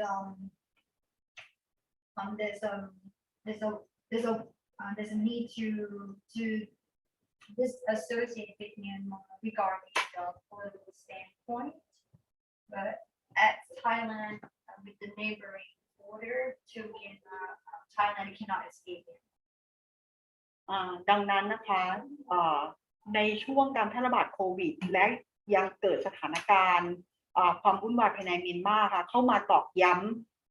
ำที่จะสร้างอุปสรรคนะคะให้กับคนเมียนมาค่ะได้รับการช่วยเหลือด้านสาธารณสุขค่ะทางรัฐบาลไทยค่ะได้ยึดนโยบายนะคะในเรื่องของการดูแลช่วยเหลือด้านสิทธิขั้นพื้นฐานนะคะโดยการมอบหมายให้สถานเอกอัครราชทูตไทยณกรุงย่างกุ้งนะคะเป็นตัวแทนให้ความร่วมส่งความช่วยเหลือด้านสาธารณสุขค่ะให้กับเมียนมา Because of the pandemic and also the political turmoil in Myanmar, it's become a big problem for the people to receive proper public health care, and this was based on the basic human right. The ambassador of Thailand in Myanmar was starting to provide the basic health care to the people. ได้มีการส่งมอบเครื่องตรวจนะคะRT-PCR นะคะรวมไปถึงชุด PPE อะค่ะแล้วก็แมสนะคะส่งไปให้ในเมืองต่างๆของเมียนมาอาทิเช่นนะคะโรงพยาบาลเมียนมาที่เมียวดีนะคะซึ่งแน่นอนว่าถ้าใครเคยเปิด Google Map นะคะก็จะรู้ว่าอยู่ทางตอนเหนือนะคะของเมียนมาในขณะที่ก็มีการส่งไปให้ที่เกาะ2ท่าขี้เหล็กนะคะซึ่งอยู่ฝั่งตรงข้ามจังหวัดท่าขี้เหล็กรู้สึกจะเชียงรายนะคะคือฝั่งตรงข้ามเชียงรายค่ะแล้วก็รวมไปถึงยังสนับสนุนส่งอุปกรณ์การแพทย์นะคะไปที่พญาตองอูตรงข้ามจังหวัดกาญจนบุรีค่ะเพื่อช่วยป้องกันการแพร่ระบาดในพื้นที่บริเวณชายแดน We begin to ship the test kit, the RT-PCR test kit, and the PPE, the uniform, and also the mask to the hospital in different parts of Myanmar in Mewadi, Takile, we begin to ship this medical supply to different part of Myanmar. เพราะว่ารัฐบาลไทยมองเห็นว่าบริเวณพื้นที่ดังกล่าวเนี่ยจะเป็นจุดเชื่อมต่อสำคัญที่มีการเคลื่อนย้ายของประชาชนนะคะแล้วก็แรงงานจำนวนมากค่ะ Thai government see this area as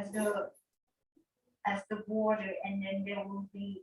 a lot of movement between the people of Myanmar and Thailand. โดยทางกระทรวงต่างประเทศนะคะก็ยังร่วมถ่ายทอดความรู้นะคะให้กับพวกบรรดาคณะแพทย์ของคนเมียนมาซึ่งเท่าที่ดิฉันทราบเนี่ยก็คือว่าจะมีคณะแพทย์ของโรงพยาบาลศิริราชนะคะสอนในเรื่องของการผ่าตัดและการรักษาการผ่าตัดขนาดใหญ่นะคะรวมไปถึงการรักษาโควิดซึ่งอาจจะเป็นทักษะใหม่ๆที่ระบบสาธารณสุขทั่วโลกต้องเรียนรู้ร่วมกันนะคะก็คือได้มีการสอนผ่านวิดีโอคอนเฟอเรนซ์ไปยังโรงพยาบาลในเมียนมาค่ะ Under the work of the Ministry of Foreign Affairs, the Thai government start the knowledge sharing with the medical team in Myanmar. There's a Siraj hospital that was sharing the knowledge on the major operation procedures and also the COVID-19. We are sharing the information on the medical operation and treatment. เพราะอย่างสื่อมวลชนนะคะโดยเฉพาะสื่อในชาติตะวันตกนะอาจจะตั้งคำถามว่าประเทศไทยในฐานะประเทศเพื่อนบ้านของเมียนมาเนี่ยทำไมยังให้ความช่วยเหลือเมียนมาอยู่ทั้งที่ก็รู้ว่าในเมียนมาทำอะไรไปบ้างนะคะแน่นอนว่าทางรัฐบาลไทยนะคะก็พยายามที่จะยืนยันว่าความสำคัญของการป้องกันการแพร่ระบาดโควิดในประเทศเพื่อนบ้านนะคะคือไม่ใช่เฉพาะแค่เมียนมานะคะเรายังมีกัมพูชามาเลเซียนะคะรวมไปถึงลาวเนี่ยคือความปลอดภัยด้านสาธารณสุขของคนเหล่านั้นนะคะก็เป็นสิ่งสำคัญยิ่งจะไม่มีใครปลอดภัยตราบใดที่ทุกคนปลอดภัยนะคะทั้งภายในประเทศและนอกประเทศนั่นหมายถึงว่าความปลอดภัยของประเทศเพื่อนบ้านจะช่วยให้ประเทศไทยเนี่ยปลอดภัยจากโรคภัยไข้เจ็บค่ะ The Thai government was receiving a lot of questions from international media regarding our political standpoint and why this Thai government is offering help to Myanmar, and our government was giving the answer that regarding the relationship with the neighboring country, health is number one, and the public health security is the answer, meaning regardless of the political standpoint, political point of view, it's the priority. It's the government duty to make that public health and safety and security is our priority before the political standpoint. และอีกอย่างหนึ่งก็คือว่าในเรื่องของชีวิตความเป็นอยู่ของประชาชนนะคะต้องมองเหนือปัญหาทางการเมืองหรือเรื่องทางการเมืองความขัดแย้งอะไรอย่างเงี้ยค่ะซึ่งทางรัฐบาลจีนนะคะรัฐบาลปักกิ่งเนี่ยก็ส่งความช่วยเหลือโดยการส่งอุปกรณ์ทางการแพทย์พวกแมสพวกชุด PPE เนี่ยค่ะรวมไปถึงวัคซีนซิโนแวคนะคะเข้าไปช่วยเหลือในพื้นที่ที่กันดารและยากไร้นะคะของเมียนมานะคะโดยเฉพาะในรัฐกะฉินค่ะรวมไปถึงในหลายเมืองนะคะอย่างเมืองไลซาซึ่งแน่นอนว่าทุกคนอาจจะยังไม่ค่อยคุ้นหูแต่กันดารมากค่ะอยู่ในพื้นที่กันดารของเมียนมา Yes, so the people's well-being is always come first before political standpoint. And Nida was also mentioning that the Chinese government was sending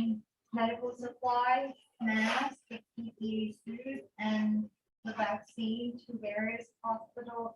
in different parts of Myanmar, including the team. มีอีกประเด็นหนึ่งนะคะที่ดิฉันรู้สึกว่าวันนี้นะคะวันที่31 มีนาคมนะคะเป็นวันสนับสนุนสิทธิของกลุ่มคนข้ามเพศนะคะก็จะขอพูดถึงในกลุ่ม LGBTQ ซึ่งก็ได้รับผลกระทบ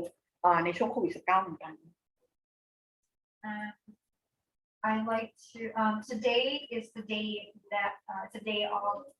supporting the right of the transgender people, and I'm going to talk about this LGBT group. ค่ะค่ะดังนั้นเดี๋ยวจะขอให้ชมคลิปนะคะซึ่งทางสถานทูตอังกฤษนะคะจัดทำขึ้นจะพบว่ามีกลุ่มคนด้อยโอกาสนะคะซึ่งหนึ่งในนั้นก็เป็นกลุ่มของ LGBTQ อะค่ะซึ่งเขาก็ต้องพูดว่าตกอยู่ในภาวะที่แทบจะไม่ใช่คนเลยเพราะว่าแทบจะไม่มีข้าวกินไม่มีที่พักบางคนอาจจะแทบไม่มีน้ำดื่มในช่วงโควิด -19 ซึ่งเดี๋ยวเราจะดูคลิปนะคะว่าสัดส่วนของผู้ได้รับผลกระทบเป็นยังไงบ้างในช่วงนั้น I'm going to show you this video that highlights the LGBTQ group and the impact they received during the pandemic is beyond imagination, and the LGBTQ group has become less than human. They do not have access to food, water, let alone public health care. So yeah, you can show. จากผลสำรวจพนักงานบริการ 609 คนในบริเวณพัทยากลุ่มพนักงานบริการอายุเฉลี่ย 36.6 ปี อายุสูงสุด 78 ปี อายุต่ำสุด 13 ปี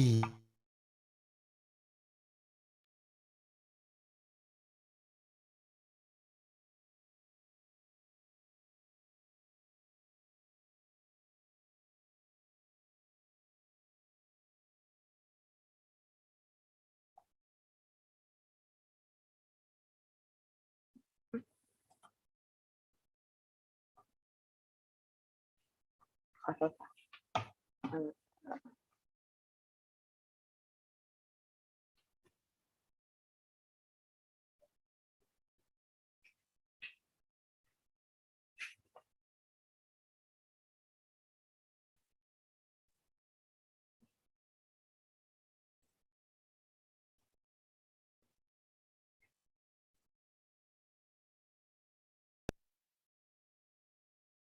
จากผลสำรวจพนักงานบริการ 609 คนในบริเวณพัทยากลุ่มพนักงานบริการอายุเฉลี่ย 36.6 ปี อายุสูงสุด 78 ปี อายุต่ำสุด 13 ปี กลุ่มวัยรุ่นหรืออายุไม่เกิน 24 ปี มีสัดส่วนสูงถึง 14% และกลุ่มสูงอายุหรืออายุ 56 ปีขึ้นไป มีสัดส่วน 5%เกือบครึ่งหนึ่งของผู้เข้าร่วมการสำรวจเป็นผู้หญิง 49% รองลงมาคือผู้ชาย 32% และข้ามเพศ 17% กลุ่มอื่นๆหรือไม่ต้องการระบุ 2% กลุ่มที่ไม่ได้ทำงานก่อนโควิดระลอกใหม่ยังคงตกงานไม่มีงานทำไม่มีรายได้อย่างต่อเนื่องในช่วงที่ทำการสำรวจคือ 86.8% โดยเกือบ 70% ระบุว่าต้องใช้เงินเก็บที่เคยมีในการดำรงชีวิตในขณะที่อีกประมาณ 6% ระบุว่าต้องพึ่งพาเงินกู้นอกระบบจากผู้สำรวจในพื้นที่พัทยาทั้งหมด 609 คนพบว่า 49% ระบุว่าเคยขอและได้รับการสงเคราะห์และเยียวยาซึ่งแหล่งที่ให้ความช่วยเหลือคือ 1. เงินเยียวยา 5,000 บาท 2. ประกันสังคม 3. กรมพัฒนาสังคมและสวัสดิการ 4. เงินช่วยเหลือจากมูลนิธิหรือองค์กรต่างๆจากการสำรวจพนักงานบริการอายุ 56 ปีขึ้นไปเกือบทั้งหมดมีรายได้ไม่ถึง 5,000 บาทต่อเดือนต้องมีรายได้เพื่อส่งเสียเลี้ยงดูครอบครัวและรายได้ที่มีนั้นไม่เพียงพอผลกระทบที่พบมากที่สุดคือความเครียดและกังวลเกี่ยวกับโควิด 94.3% ในสถานการณ์โควิดระลอกใหม่นี้อุปกรณ์ป้องกันโควิดมีความต้องการสูงถึงเกือบ 32.8% และมากกว่าอุปกรณ์ป้องกัน HIV ขอขอบคุณสถานทูตอังกฤษที่สนับสนุนการสำรวจในครั้งนี้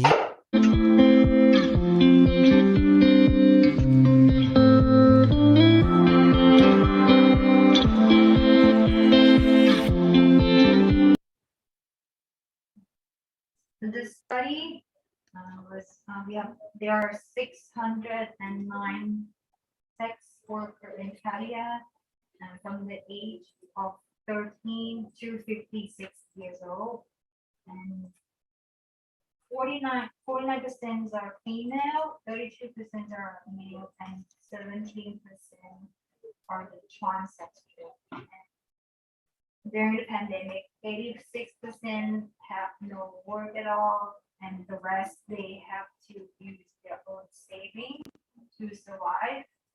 And there are 6% that are getting the loan, and the workers who are from the age group of 56 years old, they have less than 5,000 baht income, and that is not enough to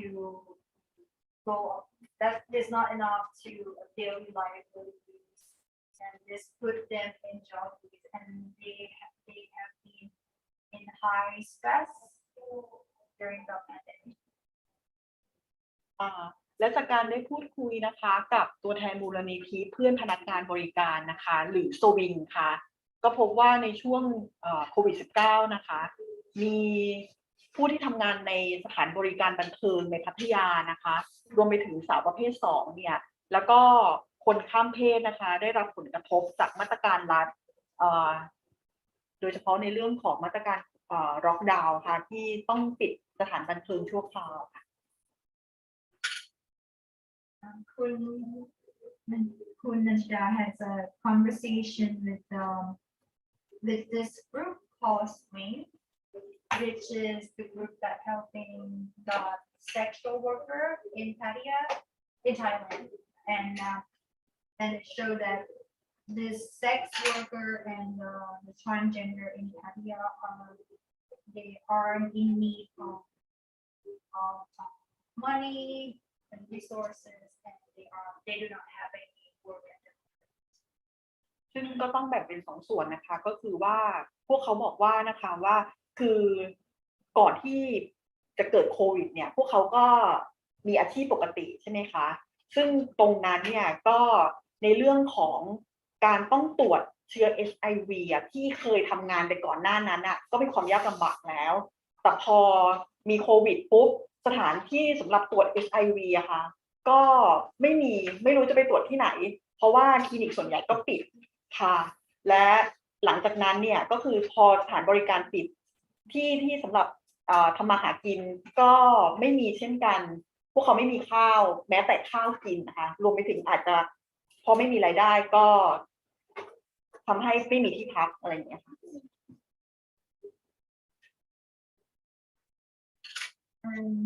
Because under the circumstances of during the pandemic, a lot of places are shut down, the clinics are shut down, and the sex workers they already need to check the HIV, and most of the clinics again are closed, and they don't have the access to the HIV test, and clubs are closed or shut down, and with no work, they have no money, no food, and many of them also lost their home. ด้วยความที่ว่าไม่มีแม้แต่อุปกรณ์ป้องกันโควิดนะคะก็มีบางคนที่ติดโควิดซึ่งสาวประเภท2หรือคนข้ามเพศบางคนนะคะที่มีภาพข้างนอกเป็นผู้ชายเนี่ยถูกส่งไปรักษาร่วมกับผู้ป่วยชายซึ่งพวกเขาก็รู้สึกว่าจริงๆแล้วเขาเป็นผู้หญิงแต่เขาต้องไปอยู่ร่วมกับผู้ป่วยที่เป็นผู้ชายนอนเตียงอยู่ในอาคารเดียวกันห้องเดียวกัน Because the lack of the gear to protect from COVID-19, a lot of the service people are tested positive. They're infected with COVID virus, and they are sent to get the treatment at the hospital, and they are sent into the male section,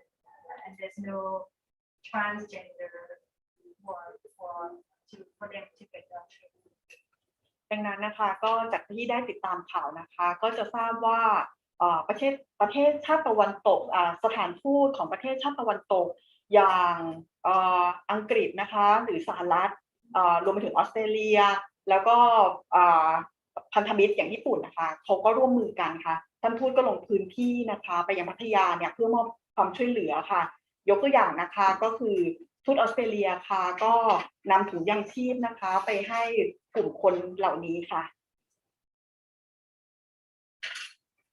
And is the work of the embassy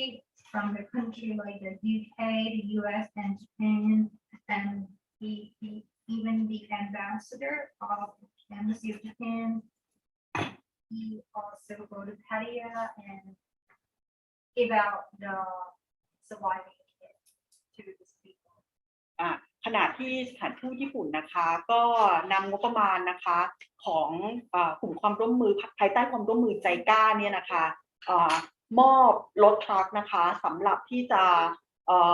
นำรถทรัคเนี่ยไปเป็นอุปกรณ์ในการประกอบอาชีพให้กับกลุ่ม LGBTQ ค่ะแล้วก็อีกส่วนหนึ่งก็คือว่าบรรทุกอาหารไปตามจุดต่างๆเพื่อเอาอาหารนะคะแบ่งปันให้กับพวกเขาAnd the Japanese embassy, together with the Daika Foundation, they have the truck. They donate the truck to as a mode of transportation and to shift out meals to these people. โอเคค่ะดังนั้นนะคะเราก็จะเห็นว่าความช่วยเหลือนะคะในช่วงสถานการณ์โควิดนะคะจะต้องมองในประเด็นของการช่วยร่วมมือกันนะคะดูแลเรื่องสิทธิการเข้าถึงการรักษาและสาธารณสุขอะค่ะ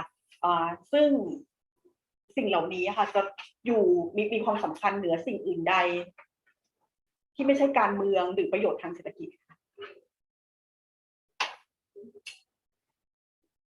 During the pandemic, the first priority for everyone is to give them the access to the proper public health care, and this come before anything, before political turmoil, political standpoint. ดิฉันขอจบการบรรยายเพียงเท่านี้นะคะค่ะถ้าหากว่าใครมีคำถามนะคะสามารถสอบถามมาได้ค่ะรวมไปถึงว่าหลังจากนี้ก็สามารถส่งอีเมลมาให้ภายหลังได้ค่ะ I'd like to end my presentation here. If you have any further questions, please send me an email.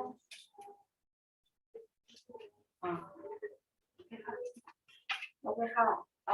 thank you คุณนันทิดา for the presentation นะคะ for our speakers today ค่ะ if there is any question online ใครมีคำถามออนไลน์สามารถเขียนมาได้ใน chat box นะคะ and for those of us here in the room if there is any question for คุณนันทิดาค่ะ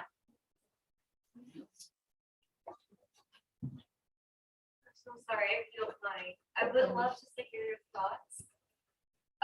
I mean, generally in Asia, there's so many constraints on freedom of speech, and especially in regards to so many topics that are very sensitized. So, what would you do when you reach a certain topics that are you ethically feel like you have to speak the truth, but perhaps the government are blocking that path? Then what would you do as like a writer and a reporter? โอเคค่ะอันนี้ขออนุญาตนะคะ อันนี้เป็นคำถามในฐานะสื่อมวลชนถามคุณนันทิดานะคะว่าในมุมมองของคุณนันทิดาเนี่ยในเรื่องของสิทธิเสรีภาพในการพูดในการเขียนข่าวในฐานะสื่อมวลชนอย่างเงี้ยค่ะในประเทศไทยเมื่อคุณนันทิดามีแนวทางในการปฏิบัติยังไงบ้างคะเมื่อเราเจอหัวข้อหรือว่าได้ลงพื้นที่ไปเจอสถานการณ์ที่เรามีความรู้สึกว่ามันเป็นสิ่งที่สมควรได้รับการบอกต่อหรือว่าสมควรได้รับการเผยแพร่แต่ว่ามีข้อจำกัดหลายๆอย่างค่ะมีแนวทางในการปฏิบัติอย่างไรบ้างคะก่อนอื่นนะคะต้องบอกว่าสำหรับประเทศไทยนะคะเสรีภาพของสื่อมวลชนนะคะอยู่ในอันดับต้นๆของอาเซียนซึ่งรู้ไหมคะว่าสิงคโปร์ซึ่งเป็นประเทศที่มีความเจริญและก็มั่งคั่งที่สุดในอาเซียนกับมีข้อจำกัดในเรื่องของเสรีภาพสื่อมวลชนเดี๋ยวไปได้ค่ะ so คุณนันทิดา respond to that question would be like despite a lot of popular belief or widely spread beliefs on the freedom of speech in Thailand Thailand actually has one of the highest ranking freedom of press as opposed to other countries in ASEAN as opposed to other countries which have more prosperous economy such as Singapore which has more restriction on freedom of press แต่ก็ชื่นชอบคำถามของคุณมากเลยนะคะเพราะว่าทำให้ดิฉันก็คือเรื่องจริงที่เกิดขึ้นกับตัวดิฉันเองค่ะ so but she really liked your question because that is something that she also faced as well ถ้าอย่างนั้นคุณนันทิดาพอจะมีสามารถพูดได้ไหมว่าแบบแนวทางในการปฏิบัติอย่างไรบ้างเราเลือกที่จะเสนออะไรเลือกอย่างซึ่งเนี่ยค่ะเป็นสิ่งที่จะบอกต่อก็คือว่าการเป็นผู้สื่อข่าวอะค่ะสิ่งสำคัญนะคะว่าการเป็นผู้สื่อข่าวที่อยากยกระดับและพัฒนาตัวเองให้เป็นมืออาชีพจริงๆนะคะต้องมองเหนือความขัดแย้งแม้ว่าเรานะคะรู้ว่าสถานการณ์จริงนั้นคืออะไรแต่ถ้ากรณีนะคะว่าเขาเชิญเราไปทำข่าวสู้รบเราต้องพูดถึงเหตุการณ์จริงในเรื่องของการสู้รบแต่กรณีที่เราพูดถึงในเรื่องของการดูแลกลุ่มคนรากหญ้าเราก็ต้องโฟกัสในเรื่องของกลุ่มคนรากหญ้าซึ่งแน่นอนว่าสิทธิและประโยชน์ของมนุษย์นะคะมันมีคุณค่ามากกว่าทางการเมืองหรือเศรษฐกิจโอเคค่ะ so in this situation like you just addressed an important thing for a professional reporter like herself and people who share her profession is that you have to go above and beyond conflict that might be political or something that might inflame the situation. It is important to report all the facts and focusing on the facts, such as, for example, if you're reporting on a conflict, it is important and ethical to be truthful about a conflict. But if and in another situation, if you are reporting on, say, refugees or migrant workers situation, it is more important to focus on their rights as human rights on that angle rather than the political situation that you be in. Okay. We would like to go to the next question. ออนุญาตถามภาษาไทยนะคะ ได้ค่ะ จากนี้ที่ NJN ค่ะก็อยากจะถามหรือว่าอยากจะรับฟังมุมมองในฐานะที่ตัววิทยากรเป็นนักสื่อสารมวลชนที่ทำงานในส่วนของข่าวในลักษณะของกลุ่มคนประเทศรากหญ้าใช่ไหมคะก็เบื้องต้นตอนต้นรู้สึกประทับใจมากเลยที่นำเสนอในเรื่องของกลุ่มไมเกรนท์ที่เป็นเรื่องของการดำเนินชีวิตหรือการเข้ามาอยู่ในประเทศไทยตลอดจนการได้รับการศึกษาตามระบบขั้นพื้นฐานอย่างเงี้ยค่ะทีนี้เนี่ยอยากจะฟังอาจจะประสบการณ์หรือว่าทางท่านวิทยากรที่ได้ผ่านมาหรือว่าอาจจะเคยทำข่าวในลักษณะนี้ค่ะก็อย่างเช่นการหลังจากที่ไมเกรนท์เขาเข้ามาทำงานในเมืองไทยอะไรอย่างเงี้ยค่ะปัญหาการทำงานในลักษณะของการที่เป็นลักษณะของการทำงานในเชิงของ vulnerable ที่ท่านวิทยากรพบเห็นหรือว่าประสบการณ์มาถ้าจะคิดว่าประเด็นไหนเป็นประเด็นที่เปราะบางที่คิดว่าควรที่จะให้สังคมได้รับทราบข้อมูลเหล่านี้เพื่อที่จะนำไปสู่การเปลี่ยนแปลงในลักษณะที่ยกระดับมากขึ้น Okay, thank you for your question, ขอบคุณค่ะ Please allow me to translate that. So from IJM, yes? Yeah. Okay,ค่ะ. So a question from IJM audience. As reporter working in the field with a lot of migrant workers, receiving education in Thailand or accessing to rights, accessing to education facility and rights within the country, could you please kindly share your experience working with migrant workers and from your perspective, which other sides of the stories that you think should be more widely spread than the popular belief on migrant workers coming into the country? ส่วนตัวนะคะอาจจะคือถ้าในมุมมองของสื่อมวลชนที่มองในเชิงลึกจริงๆนะคะในเรื่องของปัญหาการเข้าถึงระบบสาธารณสุขและการศึกษาเนี่ยก็เป็นสิ่งที่ทุกคนพูดในฟอร์อยู่บ่อยครั้งมากแต่ว่าในเรื่องของงบประมาณนะคะงบประมาณที่นำไปช่วยเหลือพวกเขาหรือลงพื้นที่จริงเนี่ยอันนี้อาจจะต้องเป็นการตั้งคำถามร่วมกันนะคะว่าในเรื่องของการบริหารจัดการนะคะตรงนี้มีความโปร่งใสมากแค่ไหน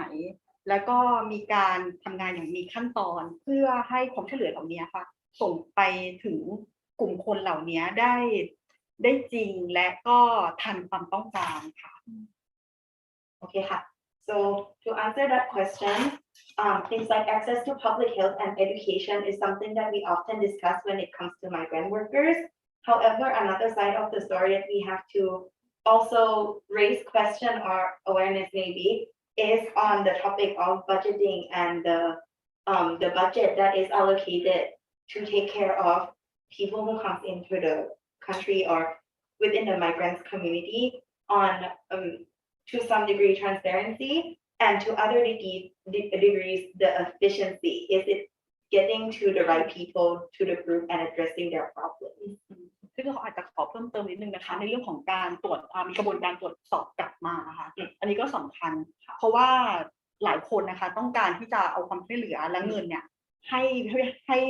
ส่งตรงไปให้พวกเขาจริงๆแต่กลับกลายว่าสังเกตไหมคะไม่ว่าจะทุกสังคมนะคะงบประมาณมันจะถูกทอนไปแล้วก็ถึงกลุ่มคนเหล่านั้นไม่ได้ตรงกับที่เจตนารมณ์ตอนแรก So like even if the interest and the intent is genuine, sometimes there should be more accountability and the checkpoints in between from the origin of the money to the community that would be receiving the help that has requested. และอาจจะขอตอบเพิ่มเติมนิดนึงซึ่งอาจจะลิงก์กับคำถามแรกนิดนึงนะคือว่าการเป็นสื่อมวลชนนะคะจะต้องเป็นกลางและก็อย่าไปสนิทกับแหล่งข่าวมากนั่นหมายถึงว่าจะมีความเทคไซส์พอเทคไซส์นั่นหมายถึงว่าเราจะมองไม่เห็นในบางเรื่องที่หน่วยงานหรืออีกฝ่ายหนึ่งทำเราจะมองเห็นในสิ่งที่แต่เขาจะพูดค่ะนั่นหมายถึงว่าการมีความคิดที่เป็นกลางแล้วก็รู้จักคิดวิเคราะห์แบบคือมองรอบด้านนะคะอย่างที่พยายามที่จะนำเสนอไปว่าสถานทูตก็จะมีที่หลากหลายค่ะ Okay, and in addition to that, which might link to the first question as well, is that in her position as a reporter, it is important to maintain her position and be as bias free as possible by not taking one side or another, and to look at things from the broader and multiple perspectives, which is critical in reporting. โอเคค่ะ ค่ะเชิญค่ะของั้นขออีกหนึ่งคำถามทางนี้แล้วอีกหนึ่งคำถามทางนี้นะคะ ขอเป็นคำถามสุดท้ายนะคะสำหรับตัวเองนะคะก็อยากจะเรียนถามวิทยากรนะคะเนื่องจากเป็นรีพอร์เตอร์นะก็คือจากที่เราได้ฟังบรรยายมาเนี่ยจะเห็นถึงมุมมองหลายๆด้านในเรื่องของ vulnerable ของในกลุ่ม migrants เนี่ยค่ะไม่ว่าจะเป็นเรื่องที่ท่านได้นำเรียนมาเนี่ยนะคะก็คือทีนี้เนี่ยอยากจะถามวิทยากรคิดว่าอะไรเนี่ยเป็นเนื่องจากเราพูดถึงว่า migrants เนี่ยเป็นกลุ่มที่ vulnerable ในหลายๆด้านใช่ไหมคะแต่ทีนี้เนี่ยเราจะเห็นถึงในภาพสื่อมวลชนบางทีก็นำเสนอว่าแบบในมุมมองของmigrants ว่าแบบอาจจะทำให้คนอื่นหรือว่ากลุ่มสังคมมองลุกดาวเขาว่าแบบเป็นว่าค้ายาเสพติดหรือเปล่าหรือว่าก่ออาชญากรรมอะไรอย่างเงี้ยค่ะจริงๆแล้วเนี่ยอีกมุมนึงของเขาเนี่ยคือเขาก็เป็นกลุ่มคนที่เปราะบางใช่ไหมคะทีนี้เนี่ยอาจจะเชื่อมต่อในเซสชันถัดไปนี่จะเป็นที่จะเป็นเรื่องของการเข้าใจหรือว่า trauma informed care ให้กับกลุ่มคนที่เป็น vulnerable หรือว่ากลุ่มคนที่เป็นผู้ที่เปราะบางนะคะซึ่งตรงนี้ในฐานะที่เป็นนักสื่อสารมวลชนที่ต้องพูดว่าในยุคนี้สมัยนี้เนี่ยเป็นกลุ่มคนที่มีอิทธิพลทางสังคมหรือเนื่องจากเป็นคนที่นำข้อมูลไปถึงผู้รับสารเนี่ยค่ะคิดว่าเราจะทำอย่างไรที่จะทำให้เกิดการ trauma inform สำหรับกลุ่มคนที่เป็น migrants ที่เป็น vulnerable ให้สังคมได้เข้าใจเขามากขึ้นนะคะ So due to a lot of negative material of migrant worker in Thailand, as someone of social influence, like a reporter, you have a lot of influence in that area. How would you go about in reporting in such a way that would kind of counter with the general perception of migrant workers? โอเคค่ะคือต้องขอบอกว่าเป็นคำตอบแบบความเห็นส่วนตัวนะคะคืออย่างแรกอะค่ะการรายงานข่าวค่ะดิฉันก็ยังขอตอบก็คือย้ำอีกครั้งนะคะคือว่าการรายงานข่าวจะต้องเป็นแบบรอบด้านและที่สำคัญก็คือต้องมีการดับเบิลเช็คข้อเท็จจริงหลายครั้งนะคะที่เราเห็นว่ากลุ่มแรงงานข้ามชาติหรือว่ากลุ่มผู้ที่ตกอยู่ในกระบวนการค้ามนุษย์น่ะกลับกลายว่ามีข่าวออกไปว่าเขาเป็นผู้ค้ามนุษย์เองอะไรอย่างเงี้ยค่ะซึ่งตรงนี้จะเป็นอะไรที่น่ากลัวมากดังนั้นน่ะเราจะไม่มีวันที่จะสาวไปถึงต้นตอของกระบวนการค้ามนุษย์ที่แท้จริงดังนั้นนะคะก็คิดว่าอันนี้ส่วนตัวเป็นความเชื่อนะคะว่า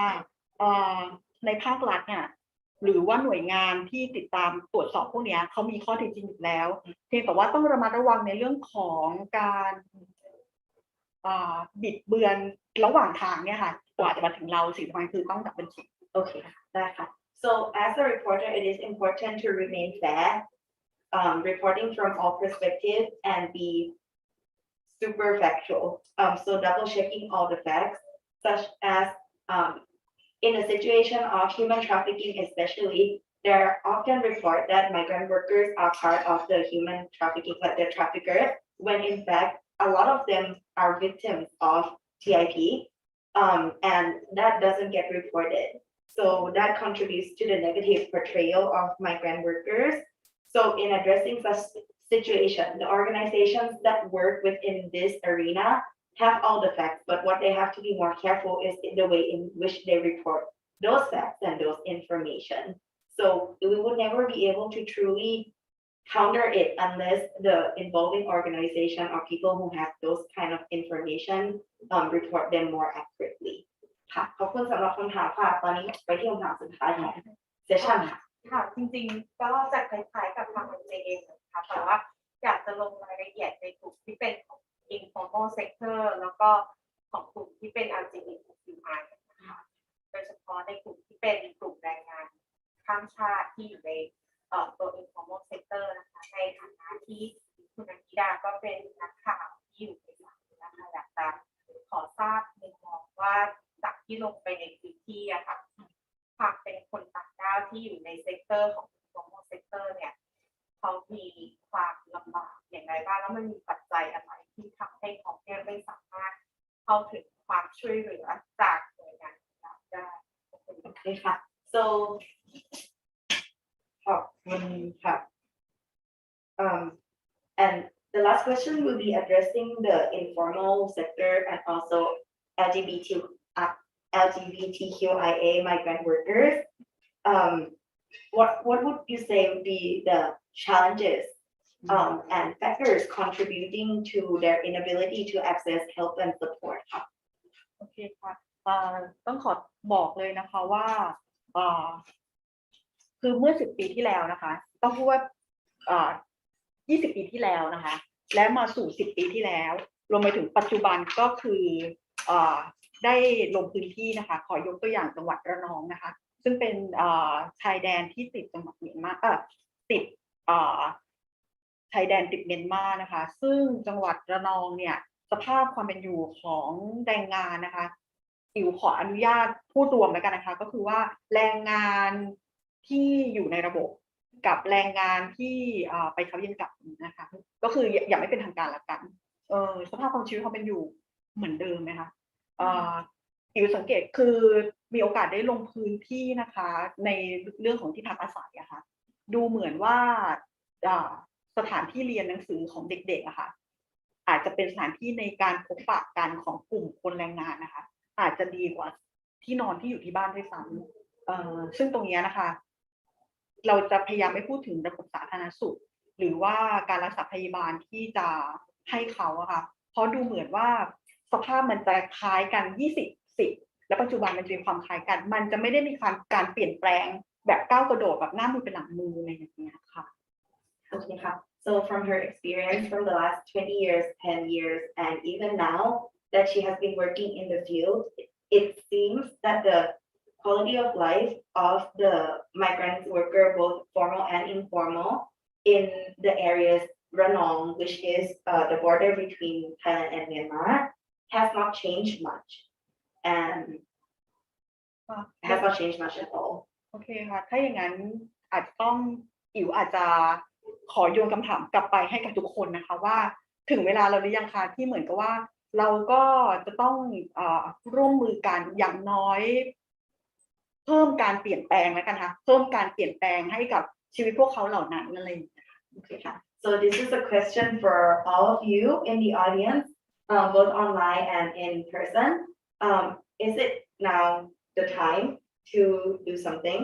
to ensure that these positive changes are happening? And that would be her parting question. And that is it from us. If you have any further question and would like to contact her, on the screen we have the contact information of คุณนันทิดานะคะสามารถติดต่อคุณนันทิดาได้จากอีเมลและเบอร์โทรที่ขึ้นบนสกรีนค่ะ Is there any question from the online chat? Okay, no. Then we will part with you here today. Thank you so much for your presentation. ขอบคุณคุณนันทิดามากๆเลยค่ะสำหรับการนำเสนอในวันนี้ค่ะ And for our next speaker who is already in the room, Ms. Nansen, please allow us about 5 minutes to set up and then we will resume the session.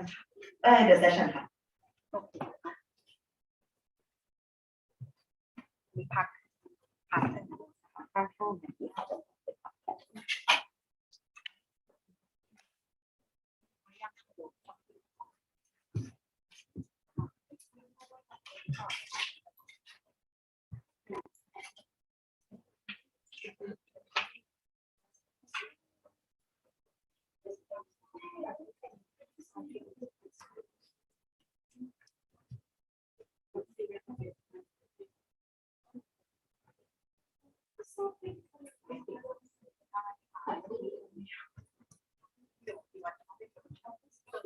ข้อ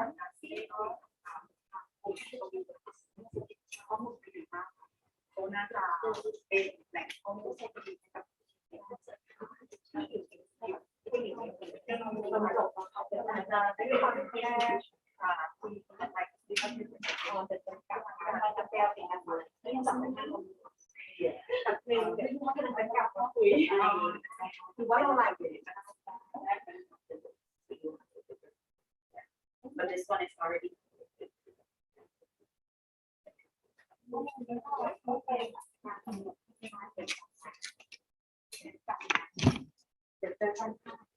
So I think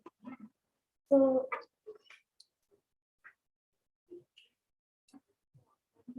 yeah. Yeah.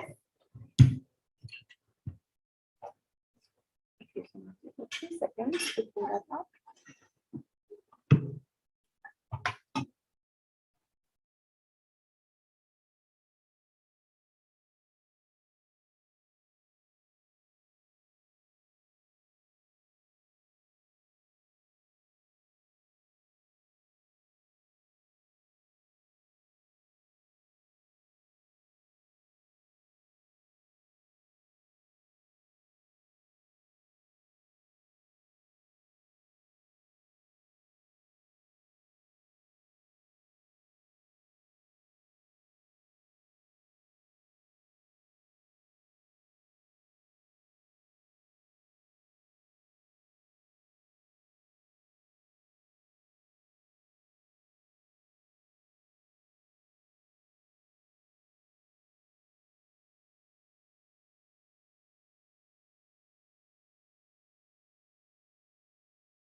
Whenever you are ready.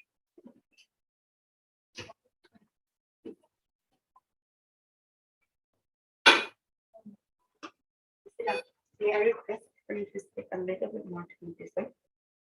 Yep. Thank you.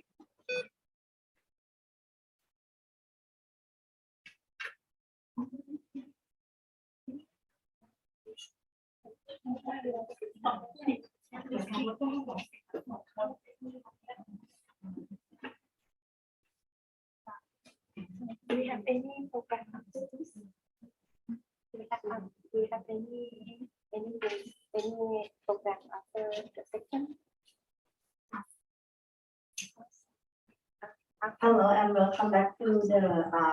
session ค่ะ I would like to remind all of us joining us. I would like to remind all the guests joining us here in the room to please keep your mask on at all times. Snacks and drinks are outside and are not permitted in the room. Thank you for your understanding ค่ะ ยินดีต้อนรับทุกท่านกลับเข้าสู่ห้องสัมมนาของเรานะคะดิฉันอยากจะเรียนให้ทราบอีกครั้งหนึ่งว่าดิฉันขอให้ทุกท่านใส่แมสตลอดเวลานะคะและเรามีอาหารเครื่องดื่มอยู่ด้านนอกนะคะจะไม่ได้อนุญาตให้รับประทานอาหารและเครื่องดื่มในห้องสัมมนาของเราค่ะ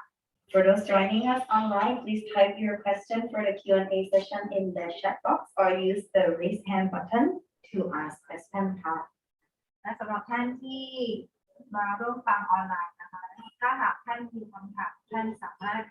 กดยกมือขึ้นนะคะและพิมพ์คำถามลงในแชทบ็อกซ์ได้ค่ะ For our third speaker today, I would like to welcome Kun Sidan Sim from the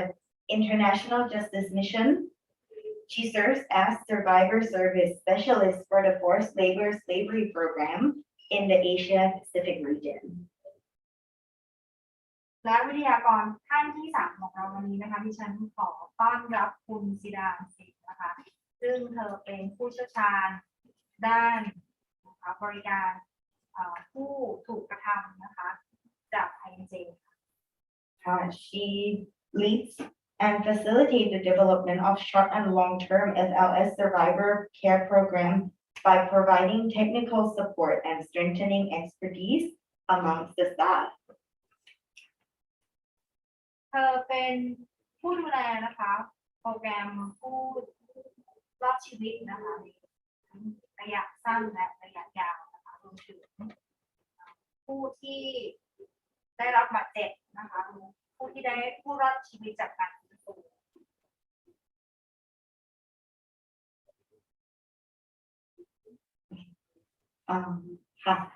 and as well as capacity building for service provider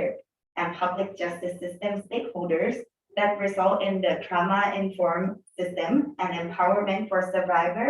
toward restoration. รวมถึงเธอดูแลนะคะเธอพัฒนาในส่วนของระบบยุติธรรมสาธารณะนะคะที่ส่งผลให้เกิดระบบสำหรับผู้รอดชีวิตในการฟื้นฟู From over 18 years of experience, Kun Sidan will be presenting on the topic of trauma-informed care for victims of violence and trafficking. Please give a warm welcome to Kun Sidan. ประสบการณ์กว่า 18 ปีวันนี้นะคะคุณศิดาจะนำเสนอหัวข้อการดูแลบาดแผลทางใจสำหรับผู้ถูกกระทำรุนแรงและผู้ถูกละเมิด Thank you.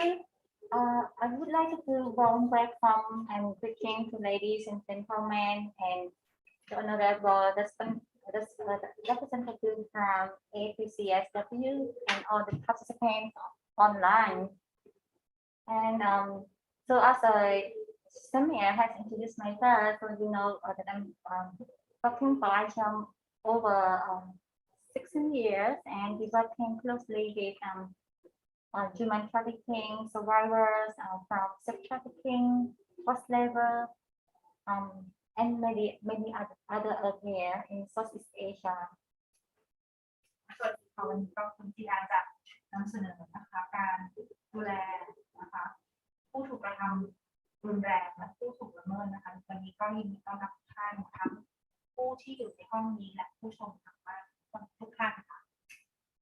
So before I start my presentation, I would like to give you a brief introduction about ICHM a little bit, because that's where we from and maybe it's helpful to know what we are doing. วันนี้ก็เดี๋ยวคุณศิดาเขาก็จะแนะนำให้รู้จักของงานคุณศิดาสักเล็กน้อยนะคะ So ICHM is a global human rights agency that protects vulnerable people in poverty from various forms of violence. And in Southeast Asia, our vision to protect people in poverty from forced labor, labor trafficking, and child labor. อันนี้ก็คุณศิดา Sorry, I have a problem hearing you. Oh, sorry. I might Microphone. Sorry. microphone. Oh, Sorry. oh, thank you. Sorry, because I have a quick mask, so the interpreter could not hear me clearly. So I had to use microphone.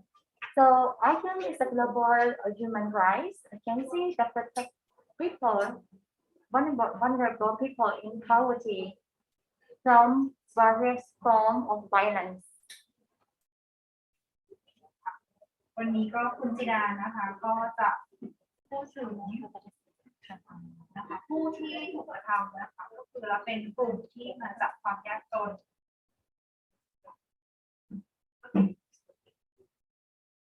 And in Southeast Asia, our vision to protect people from poverty who are suffer from forced labor, labor trafficking, and child labor. ค่ะแล้วก็ในส่วนในการทำงานของ IJN นะคะก็คือการดูแลนะคะผู้ที่ถูกกระทำนะคะไม่ว่าจะเป็นการค้ามนุษย์นะคะรวมถึงผู้ที่ถูกกระทำที่มาจากความยากจนนะคะในภูมิภาค Southeast Asia ค่ะ So this map provides you information about where we are in the world doing our work. So this map provide you the information about where I can do the work in the world. ค่ะโอเคครับเดี๋ยวคุณจิรันก็จะให้ดูแผนที่นะคะก็คือเป็นภาพโฟกัสทำงานของ IJN นะคะ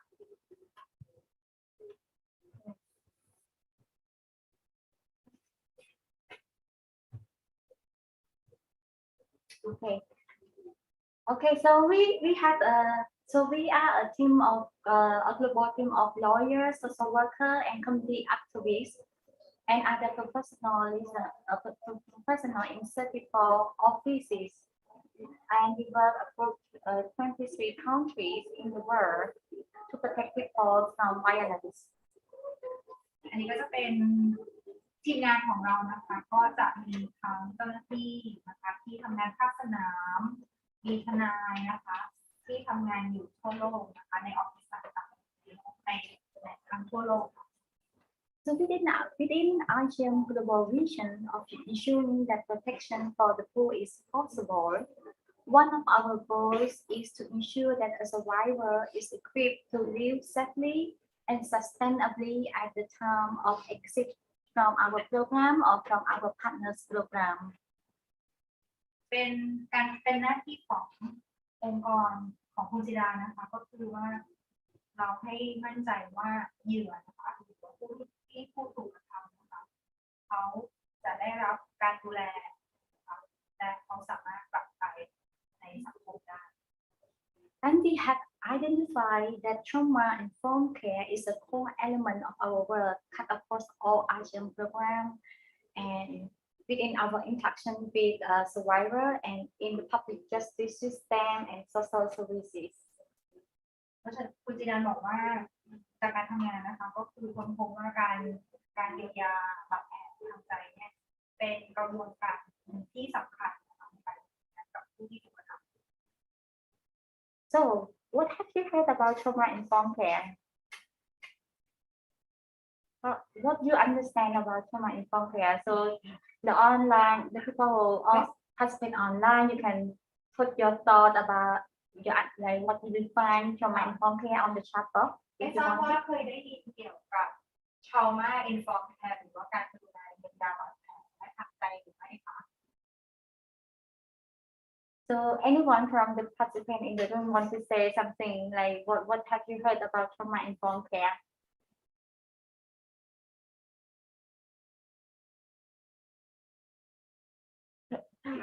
Someone here. Okay.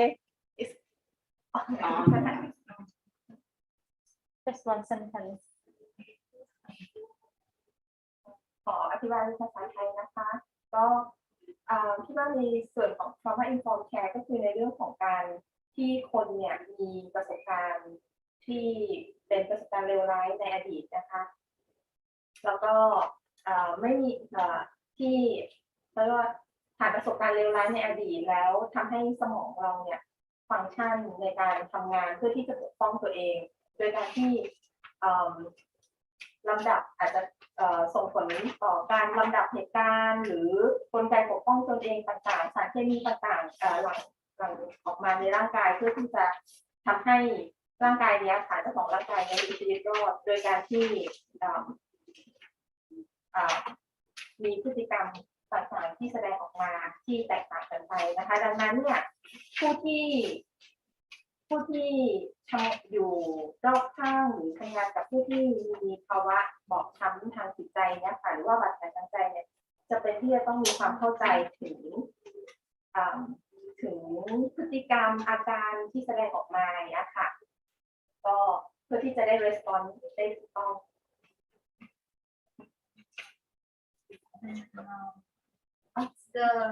the trauma informed care in my opinion is the survivor who has trauma in the past and the condition that they have in the body. Sometimes they have their own body have starting the self-defense, or they have the neurochemical in itself, and they have a different emotional outcome for each individual. And those who work with this survival must address and recognize the different characteristics of this survival. That's absolutely how trauma-informed care means. So trauma-informed care is a framework to understand, recognize, and respond without re-traumatizing victims. ใช่ค่ะถูกคำตอบซึ่งเมื่อสักครู่นี้ถูกต้องแล้วนะคะก็คือว่าการเยียวยานะคะความชอบช้ำหรือว่าบาดแผลทางใจก็คือการที่ทำงานกับผู้ survivor นะคะผู้ที่ถูกกระทำแล้วก็เข้าใจประสบการณ์ความชอบช้ำและบาดแผลของบุคคลนั้นค่ะ And there is also an answer from online as well by Kun herself, Rahim, that trauma-informed care is the intervention to trafficking victims, and it's the process of empowering and healing. เป็นกระบวนการที่จะช่วยเหลือบุคคลที่เป็นผู้รอดจากเหตุการณ์การค้ามนุษย์เป็นกระบวนการในการสร้างความแข็งแกร่งและในการรักษาเยียวยา That's great. Thank you for the people who provided the definition from the chat box. And yeah, so as I said, trauma-informed care is a framework that provides like understanding and recognizing and responding to the victim of violence or victim of trafficking without re-traumatizing them. And ก็คือว่าอันนี้ก็คือเป็นลักษณะของการเยียวยาความชอบธรรมและบาดแผลทางจิตใจที่จะต้องเข้าใจธรรมชาติเข้าใจเหตุการณ์ที่ส่งผลให้เกิดความชอบธรรมบาดแผลทางใจ so it's not a form of clinical therapy or trauma recovery program. It is simply about understanding survivors' experience so that we can engage with them in a way that is sensitive and supportive for their journey of restoration.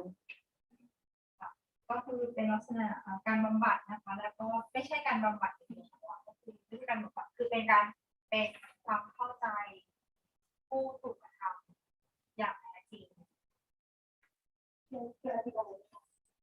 อเพิ่มเติมให้นะคะ ได้ค่ะ ก็คือที่เขาบอกก็คือว่ามันไม่ใช่การบำบัด trauma informed care คือจะเป็นการดูแลผู้เสียหายอย่างเข้าใจถึงประสบการณ์เลวร้ายหรือบาดแผลของเขาไม่ใช่การบำบัดแต่ว่าเป็นการแสดงออกว่าเราเข้าใจแล้วเรา approach กลับไปอย่างเหมาะสมและถูกต้องอย่างเงี้ยค่ะโดยที่ไม่ไป re-traumatize เขาเนี่ยค่ะ Okay, so second, it is an approach used to relate to others, like clients, survivors, families, co-workers, and NGOs. ก็เป็น approach นะคะเป็นวิธีการทำงานที่ใช้กันนะคะเพื่อสร้างความเข้าใจนะคะกับครอบครัวหรือว่าผู้ร่วมงานนะคะแล้วก็ NGO ต่างๆ So trauma-informed care is a multidisciplinary approach that is critical for all providers who respond to survivor of violence or trauma. และtrauma informed care นะคะก็เป็นรูปแบบการปฏิสัมพันธ์นะคะกับผู้อื่นในสิ่งแวดล้อมนั้นๆนะคะก็คือเป็นสิ่งแวดล้อมอย่างเช่นบริเวณบ้านนะคะหรือว่าโรงเรียน So being trauma-informed is like putting on a pair of glasses and being able to view situations through trauma lens that help you to engage with survivors or victims in the way of trauma-informed care. ก็คือนะคะการดูแลเยียวยาบาดแผลทางใจก็คือเหมือนกับเราเนี่ยสวมแว่นนะคะแว่นเดียวกันกับผู้ที่ถูกกระทำนะคะก็เราเห็นมุมมองแบบเดียวกันกับผู้ So trauma-informed care refer how services provider or system of care have ability to understand the impact of trauma and that its impact to the policy guideline development that responding in the way that trauma informed care and victim sensitivity ก็คือ trauma informed care เนี่ยจะรวมถึงนโยบายนะคะและไกด์ไลน์ทั้งหมดนะคะในการปฏิบัติต่อผู้ที่ถูกกระทำ So others look to the trauma-informed care foundational beliefs. So there are two things you should remember and take away with. อันนี้ก็จะเป็นความเชื่อพื้นฐานนะคะด้าน trauma informed care. Number one, it is adversity, and trauma and stress are universal experiences. So many people have lived through it. So it is common experience. คือมันเป็นความทุกข์ยากนะคะความเป็นบาดแผลทางใจแล้วก็เป็นความเครียดนะคะแล้วก็เป็นเรื่องที่เราทุกคนต่างมีประสบการณ์ร่วมกัน Secondly, we must appreciate that the past and its influence on the present.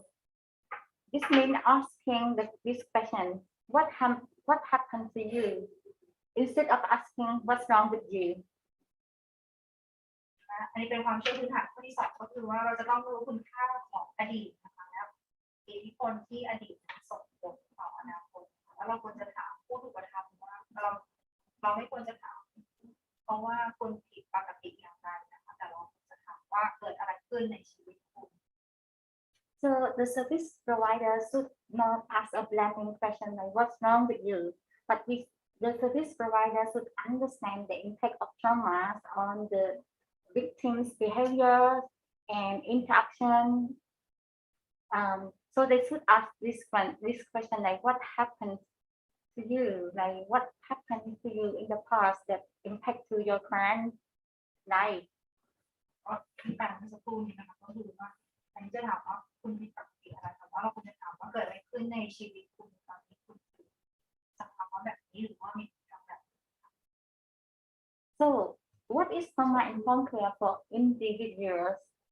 So the American Psychiatric Association called APA defines trauma as exposure to acute or acceptance that serious injury or sexual violence through directly experiencing the event, witnessing the event, learning the event happened to a close family member or friend,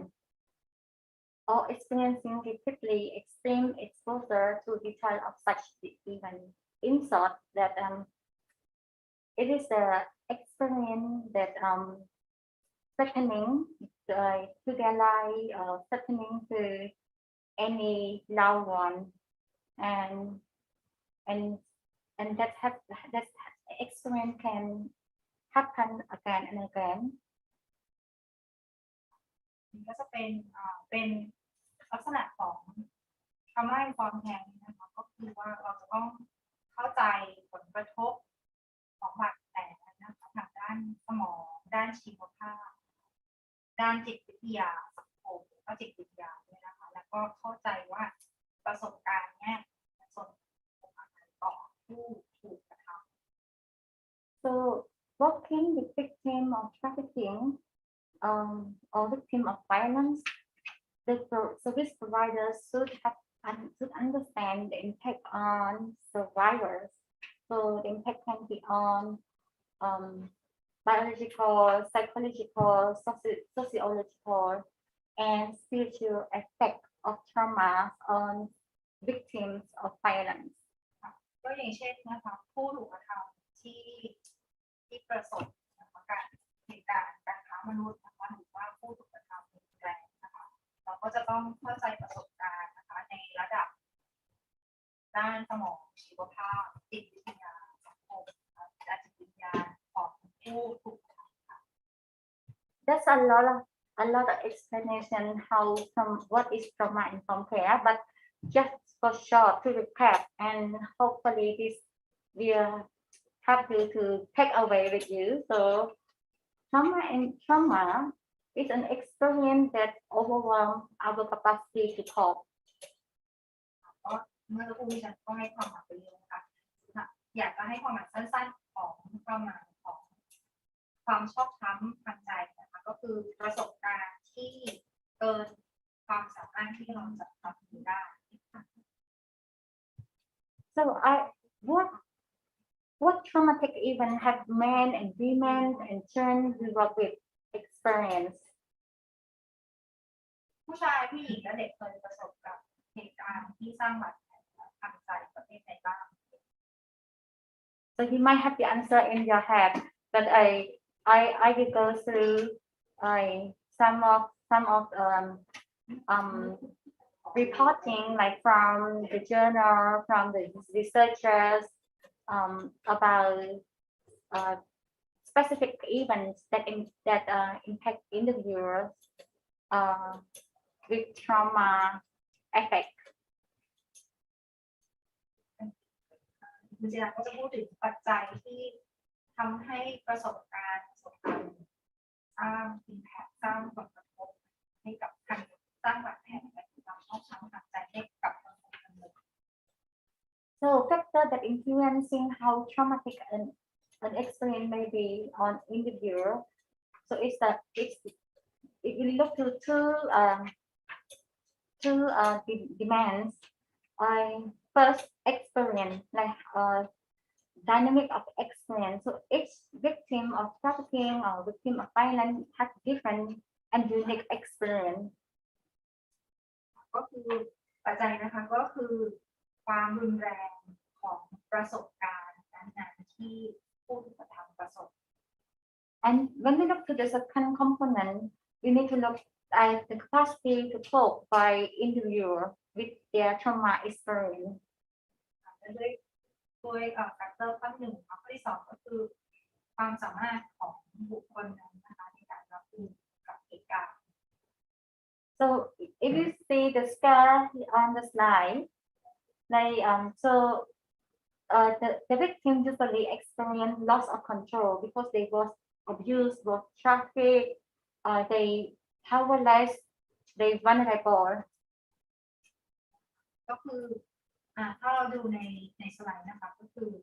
ประสบการณ์ของผู้ที่ถูกกระทำเนี่ยเขาเริ่มจากการสูญเสียการควบคุมนะคะแล้วก็เกิดมีโอกาสที่ตัวเขาเองหรือผู้อื่นจะได้รับบาดเจ็บ And the experience of victim of forced labor survivor that we have worked with, usually they experience neglected. They experience beaten by the trafficker, so they have injury or witness death by from the other forced labor worker. Usually we working with migrant workers, so their experience like is so severe. ก็คือ อย่างประสบการณ์ของผู้ถูกกระทำกรณีอย่างการทำเนี่ยเขาก็จะได้รับประสบการณ์ที่รุนแรงมากนะคะก็จะเป็นประสบการณ์ที่จะเป็นอาการบาดเจ็บนะคะหรือว่าโดนกระทำรุนแรง and their experience also impact to their personal belief and the concept of the world, like their view of the world, like they become like they thinking that the world is so dangerous for them. ค่ะและประสบการณ์ที่ผู้ถูกกระทำได้ประสบนะคะมันทำเป็นประสบการณ์ที่เปลี่ยนแปลงความคิดเดิมของเขาด้วยนะคะอย่างเช่นว่าเขาก็จะคิดว่าโลกนี้มันเป็นสีดำนะคะโลกนี้มันเป็นที่สถานที่ที่อันตราย So as I mentioned earlier, that each individual experience differently. Even like the same people went through the same abuse situation, but they can experience differently. ก็คือว่าประสบการณ์ที่ผู้ถูกกระทำได้รับนี่นะคะแต่คือเขาอาจจะไม่สามารถอธิบายออกมาได้รวมถึงเป็นประสบการณ์ที่แตกต่างของใครแต่ละคน Why? Because each individual has different resilience, different capacity to cope with the traumatic experience. ก็คือเราแต่ละคนเนี่ยเราจะมีความสามารถในการรับมือการต่างๆได้ไม่เหมือนกันนะคะ Yes, like for example, like personal trait, social support, like and also coping skill, ability to cope with the negative thoughts, negative feelings, and the level of anxiety, and the ability to access to resources. และความสามารถในการรับมือที่แตกต่างกันของแต่ละคนเนี่ยมันก็มาจากลักษณะบุคคลที่แตกต่างกันนะคะบุคลิกภาพที่แตกต่างกันนะคะรวมถึงการได้รับความช่วยเหลือซัพพอร์ตจากสังคมนะคะทักษะในการรับมือของแต่ละคนไม่เหมือนกันนะคะหรือว่าพื้นฐานความตื่นตัวของแต่ละคนก็ไม่เหมือนกัน If you look to the scale, like what do you think? Like if individual survivor has high level of capacity to cope to their traumatic experience. So what happened? What would you say? แล้วถ้าเกิดว่าเห็นไหมคะว่าถ้าเกิดว่าประสบความสามารถทางด้านขวาน้อยกว่าหรือมากกว่าประสบการณ์ที่ความรุนแรงของประสบการณ์เนี่ยมันจะเกิดอะไรขึ้น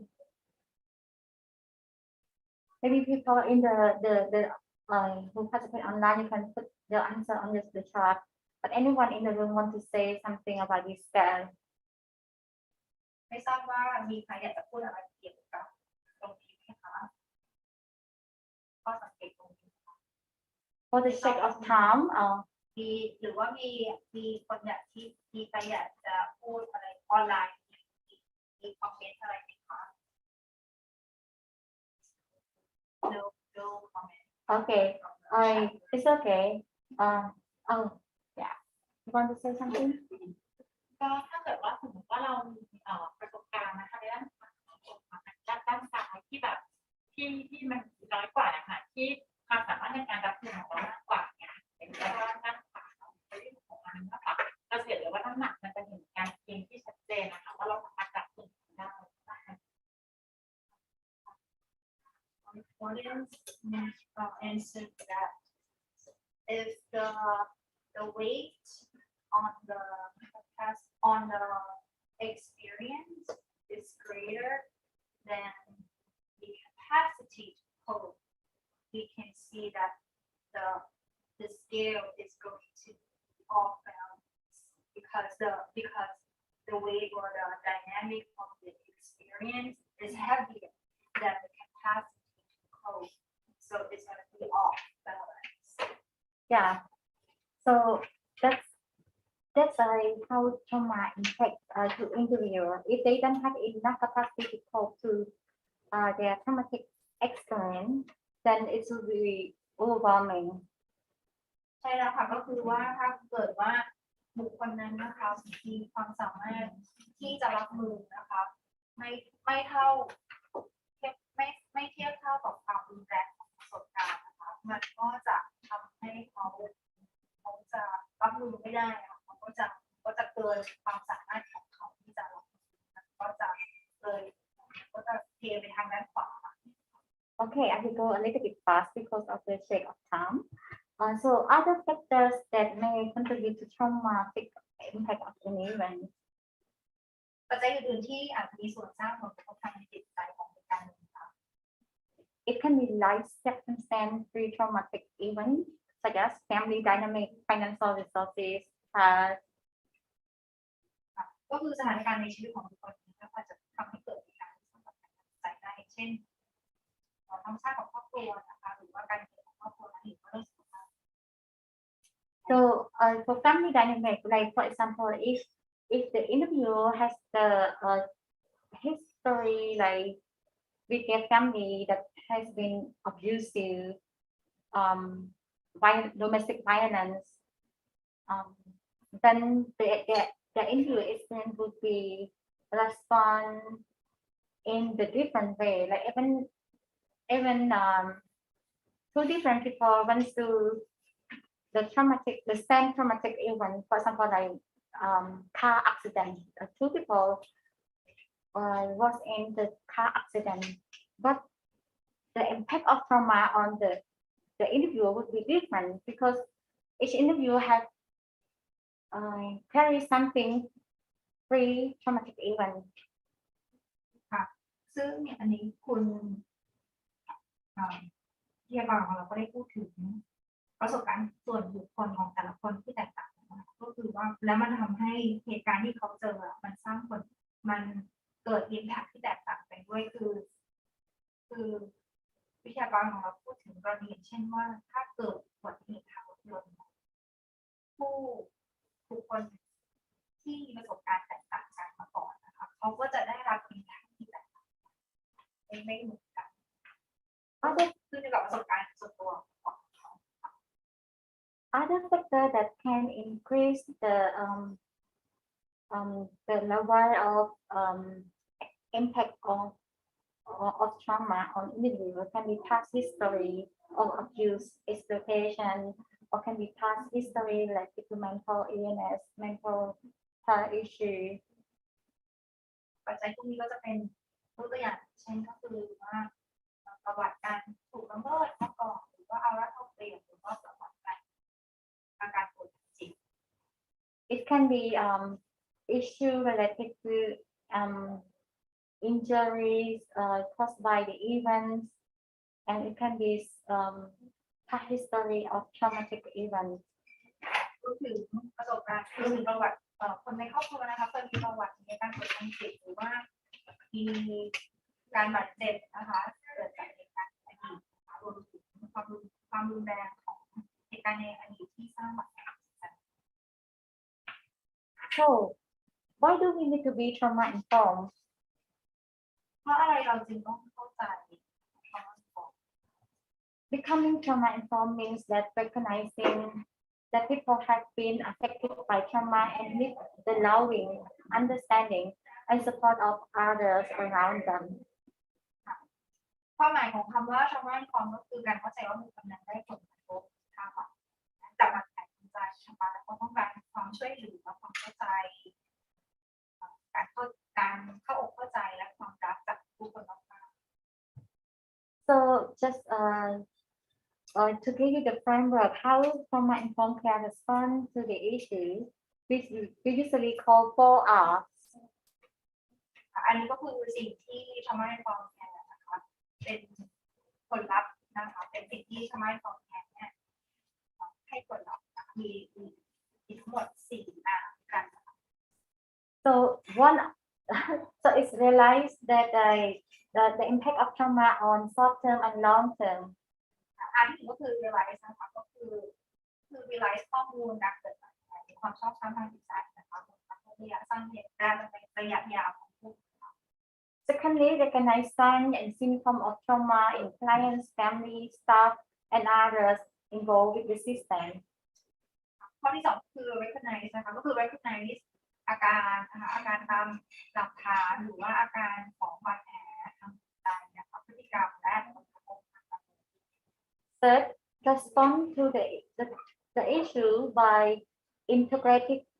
integrating knowledge about trauma into policy, guideline, and practice. ที่สามคือ respond นะคะก็คือการเยียวยาการ respond ด้วยการเยียวยารักษาแบบบำบัดนะคะตามขั้นตอนนโยบายทักษะนะคะและความสามารถของผู้เชี่ยวชาญโดยเฉพาะ Lastly, disease actively traumatizing a survivor. This means that learning from survivor experiences, adapting new strategies, policy, and techniques to prevent further harm. สุดท้ายก็คือ disease นะคะก็คือการศึกษาประสบการณ์ของผู้ถูกกระทำการใช้กลยุทธ์ใหม่ๆนโยบายและเทคนิคเพื่อป้องกันทำสิ่งที่เกิดขึ้น I will end with this quote. By this quote has been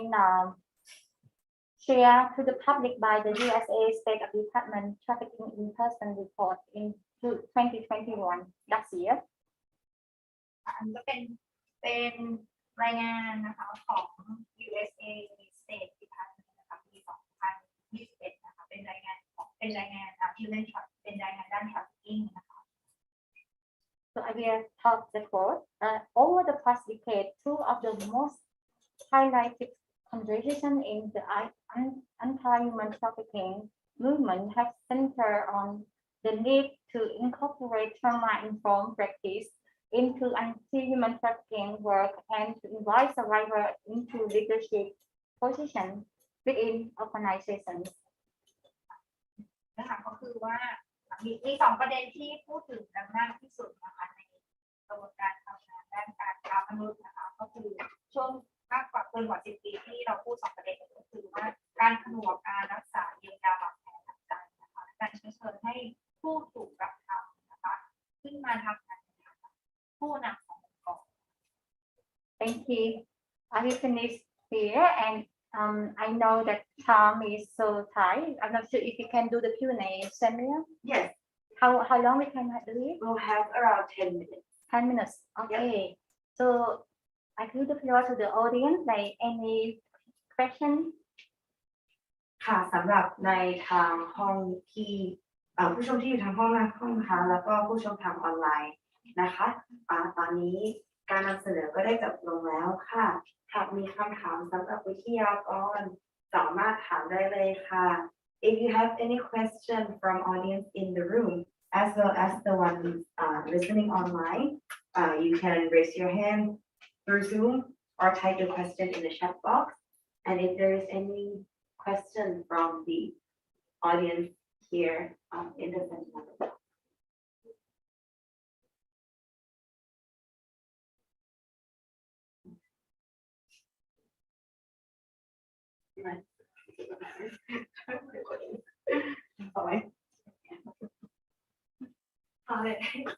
Right. Yeah, so I was just curious, like, for example, like there's so many health implementation out there on the national scale. Then, for example, the framework that we're trying to bring on a global scale, trauma-informed practices, how would that be in terms of consumer base? Like, how can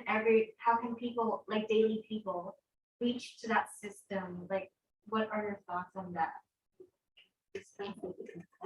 โอเคค่ะขออนุญาตแปลตรงนี้นะคะคำถามจากข้อสรุปก็คือในกรอบในการพูดถึงหรือการปฏิบัติการเยียวยาช่วยเหลือทางจิตใจของผู้ป่วยสำหรับคนทั่วไปที่อาจจะไม่ได้เป็น service worker not in terms of service workers and social worker right ในฐานะประชาชนทั่วไปอย่างเงี้ยค่ะเราสามารถเอากรอบความเข้าใจตรงนี้หรือกรอบการปฏิบัติงานตรงนี้มาใช้ในชีวิตประจำวันได้อย่างไรบ้าง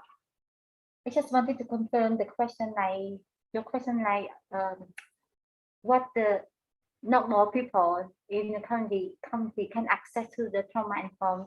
care system. Yeah. Okay. Like, for example, like if, for example, if you're sick, you can go to any pharmaceutical and be like, I'm sick. So they give you a pill. So for example, for people, I mean, there's so many daily stress you have, right? Like where your coping capabilities just max out. Then how would you try to bring it to the market where a lot of people are informed about these practices and how they can treat themselves properly?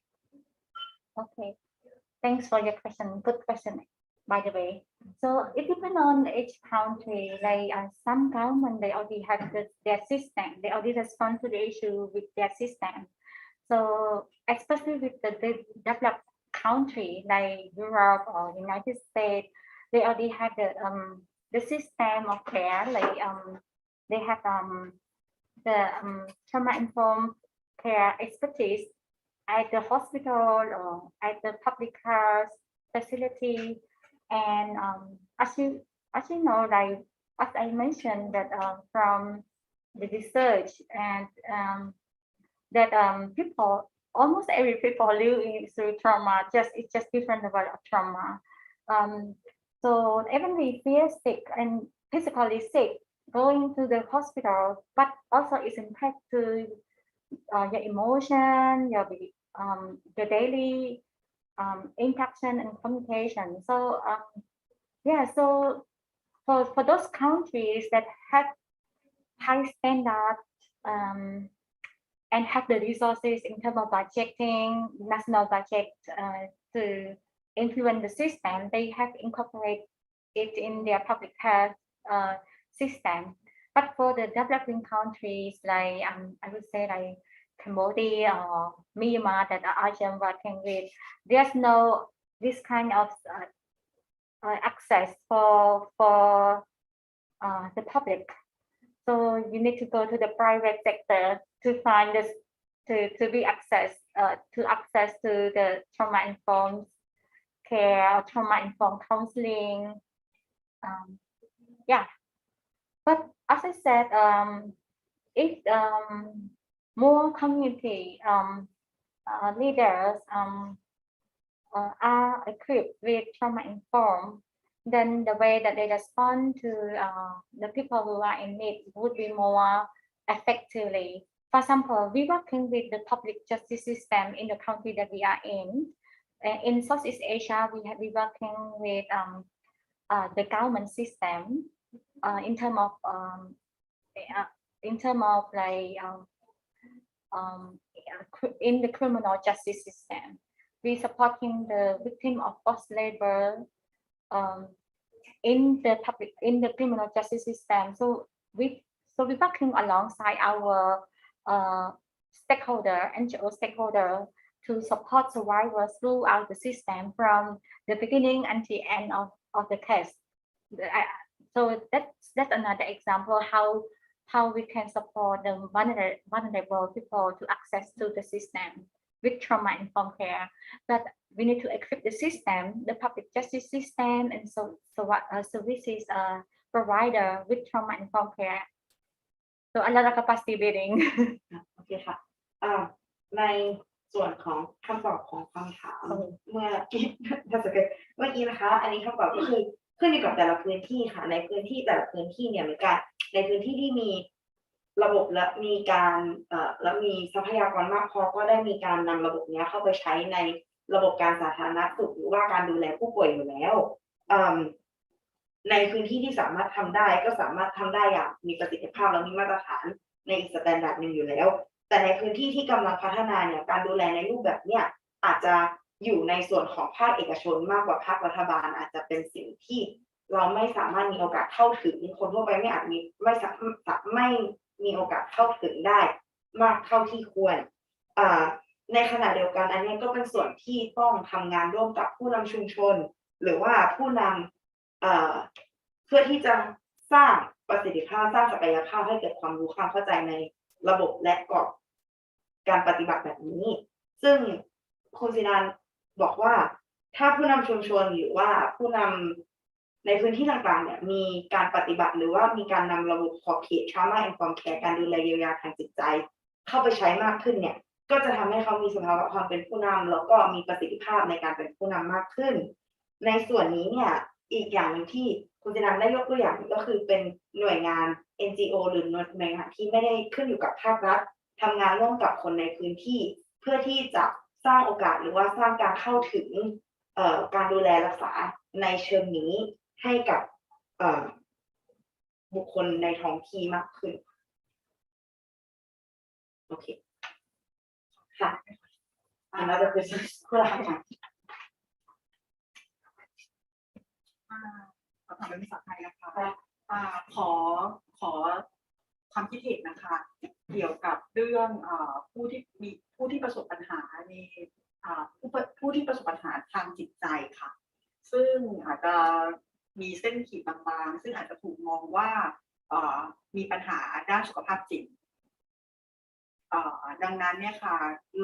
ขอสอบถามนะคะว่าจริงๆเราจะต้องมีหลักการปฏิบัติที่ชัดเจนกับหน่วยงานทางภาครัฐหรือว่ากลุ่มองค์กรความร่วมมือนะคะเพราะว่าไม่อยากให้มองว่า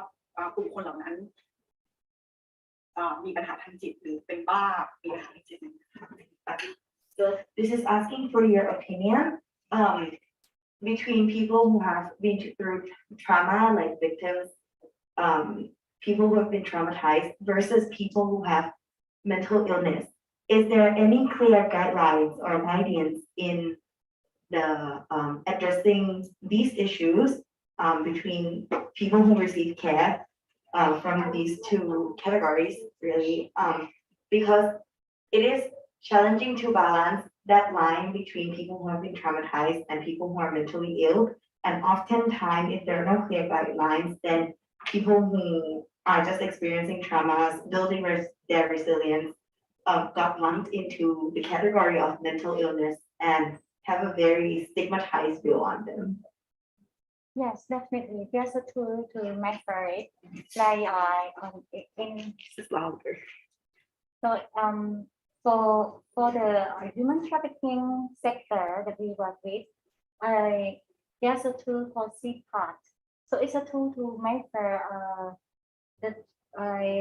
if the individual experience the impact of trauma. But I believe in mental health sector, there also the tool to evaluate individual fall into any mental health diseases. Like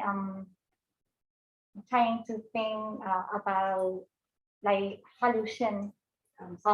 or like when a person like hears some noise or sound strange and scary, but other people around them did not hear that sound. So hallucination is one of the mental health issue. But people with trauma can sometimes experience like similarly. If we don't take closely with the assessment, if we don't understand the difference of the symptom, we can say, oh, this person might have some mental illness. Usually the service provider who work closely with the victim of trafficking among our stakeholders, they are trained in this area. And if they are not sure if this person is traumatized or this person has problems with mental health issues, then they refer the individual to the psychiatric, because the psychiatric is trained in area of mental health diagnosis. Okay. So this is just to clarify with the last part of the response. So if the service provider has not been informed or trained in trauma-informed care, they may misdiagnose and then send the patient or the people receiving the care to psychiatrists, which may misdiagnose them into having a mental illness. Yeah, so the psychiatrist can do the diagnosis, but not social worker or caseworker, even counselor. Yeah. Could not make Diagnosis. diagnosis. Okay. but they have some knowledge. โอเคค่ะ ในอันนี้ที่พูดมาตั้งแต่แรกก็คือในกลุ่มของกลุ่มงานที่ทำร่วมกับเหยื่อของการค้ามนุษย์ค่ะ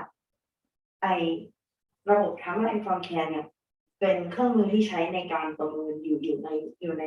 กรอบขอบเขตที่ใช้ในการประเมินตรงนี้อยู่แล้วแต่ในกลุ่มของ mental illness หรือว่าผู้ป่วยทางจิตอย่างเงี้ยค่ะเกณฑ์ที่ใช้ในการเรียกหรือเครื่องมือพวกเนี้ยใช้มีอาการบางอย่างที่อาจจะคล้ายกันได้เช่นยกตัวอย่างการเกิดภาพหลอนหรือว่าการเห็นภาพหลอนอันนี้เป็นสิ่งที่ผู้ป่วยที่ได้รับความกระทบกระเทือนทางจิตใจหรือความบอบช้ำทางจิตใจเนี่ยก็สามารถมีอาการเหล่านี้ได้ซึ่งอันนี้เป็นสิ่งสำคัญว่าทำไมผู้ที่ทำงานกับกลุ่มชนเหล่านี้ถึงควรได้รับการฝึกแล้วก็การพัฒนาศักยภาพในเรื่องความเข้าใจของกรอบขอบเขต Trauma Informed Care ด้วยเพื่อที่จะให้เขาสามารถส่งต่อการดูแลไปให้หน่วยงานที่เหมาะสมเช่นอาจจะส่งไปให้คุณหมอหรือว่าอาจจะส่งต่อไปพัฒนาresiliency พัฒนาศักยภาพในการรับมือกับความบอบช้ำทางจิตใจมากขึ้นในด้านอื่น Thank you. Very good question. ค่ะคำถามนี้มากขอบคุณค่ะ Is there any question from the audience in the room? Anyone online? Okay. If not, then it is. Thank you so much for your presentation today, everyone. A round of applause for we have learned a lot, and this is something that we desperately need more in our care for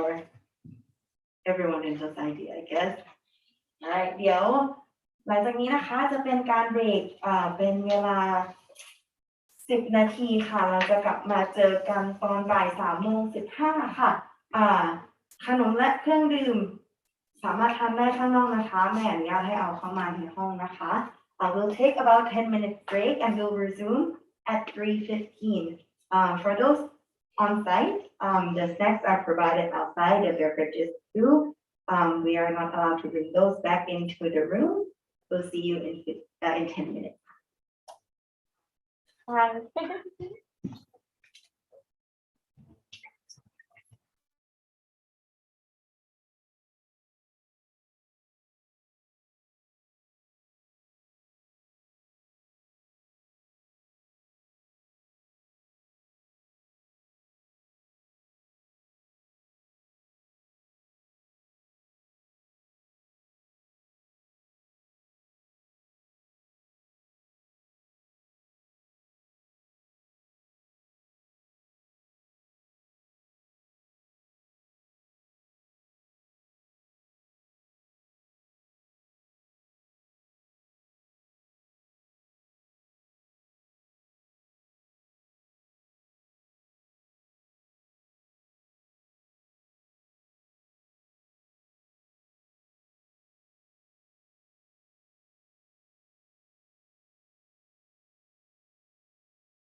Testing 1, 2, 3.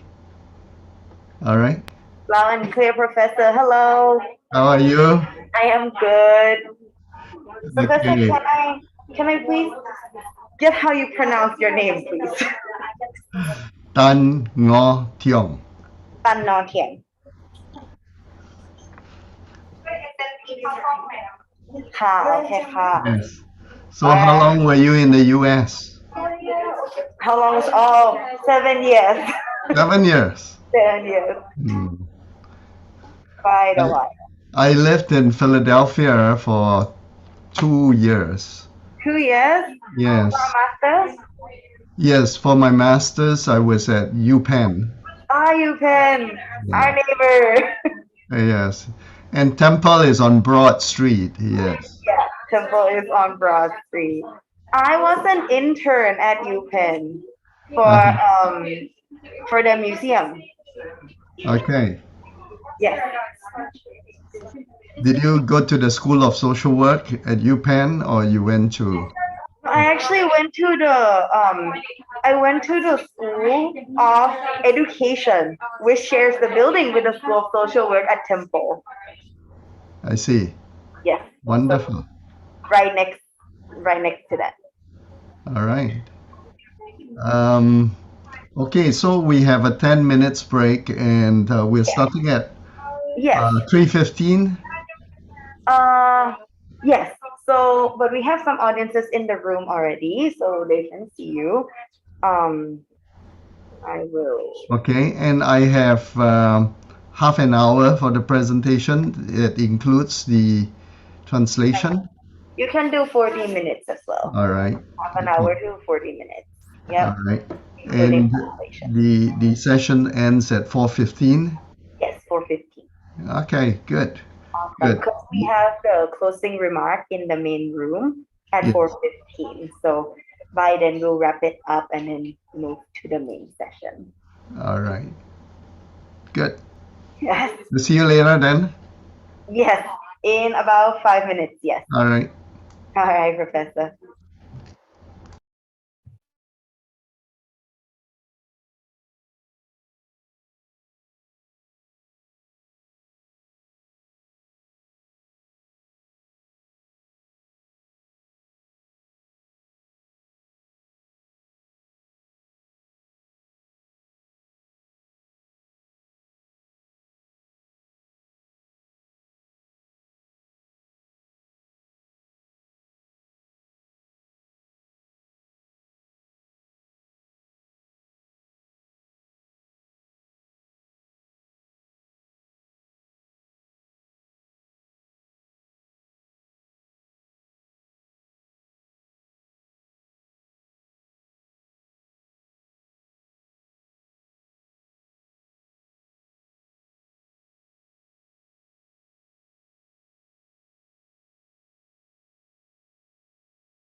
Okay. All right. Dear all, it is now 3:15 and we are resuming our session. ตอนนี้เวลาบ่าย35 นาทีแล้วนะคะ เราจะเริ่มเซสชั่นสุดท้ายของเราแล้วเป็นความสุขที่ต่อไปค่ะ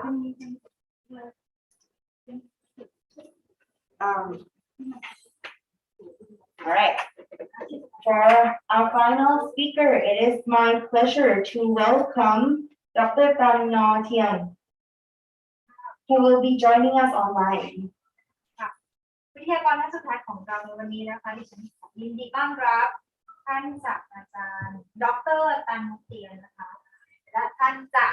มาบรรยายค่ะสู่ค่ะ Professor Tan is an adjunct professor and former dean of the S.R. Nathan School of Human Development, Singapore University of Social Sciences, and the chair of the Global Institute of Social Work. ท่าน Professor ตันนะคะท่านเป็นศาสตราจารย์คุณวุฒิและเป็นอธิบดีก็นะคะคณะบดีเดิมของโรงเรียนท่านเป็นก็นะคะท่านเป็นคณะบดีหรือว่าคณะบดีของโรงเรียน S.R. Nathan School นะคะ School of Human Development ที่มหาวิทยาลัยสิงคโปร์เป็น Singapore University of Social Science นะคะและท่านเป็นกรรมการของ Global Institute of Social Work ด้วยค่ะ TDRI นะคะ He is currently the treasurer of the International Association of School of Social Work and the president of Connexion International. และท่านก็ยังเป็น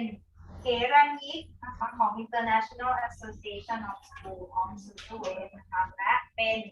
ประธานของ Connexion International โอเคค่ะ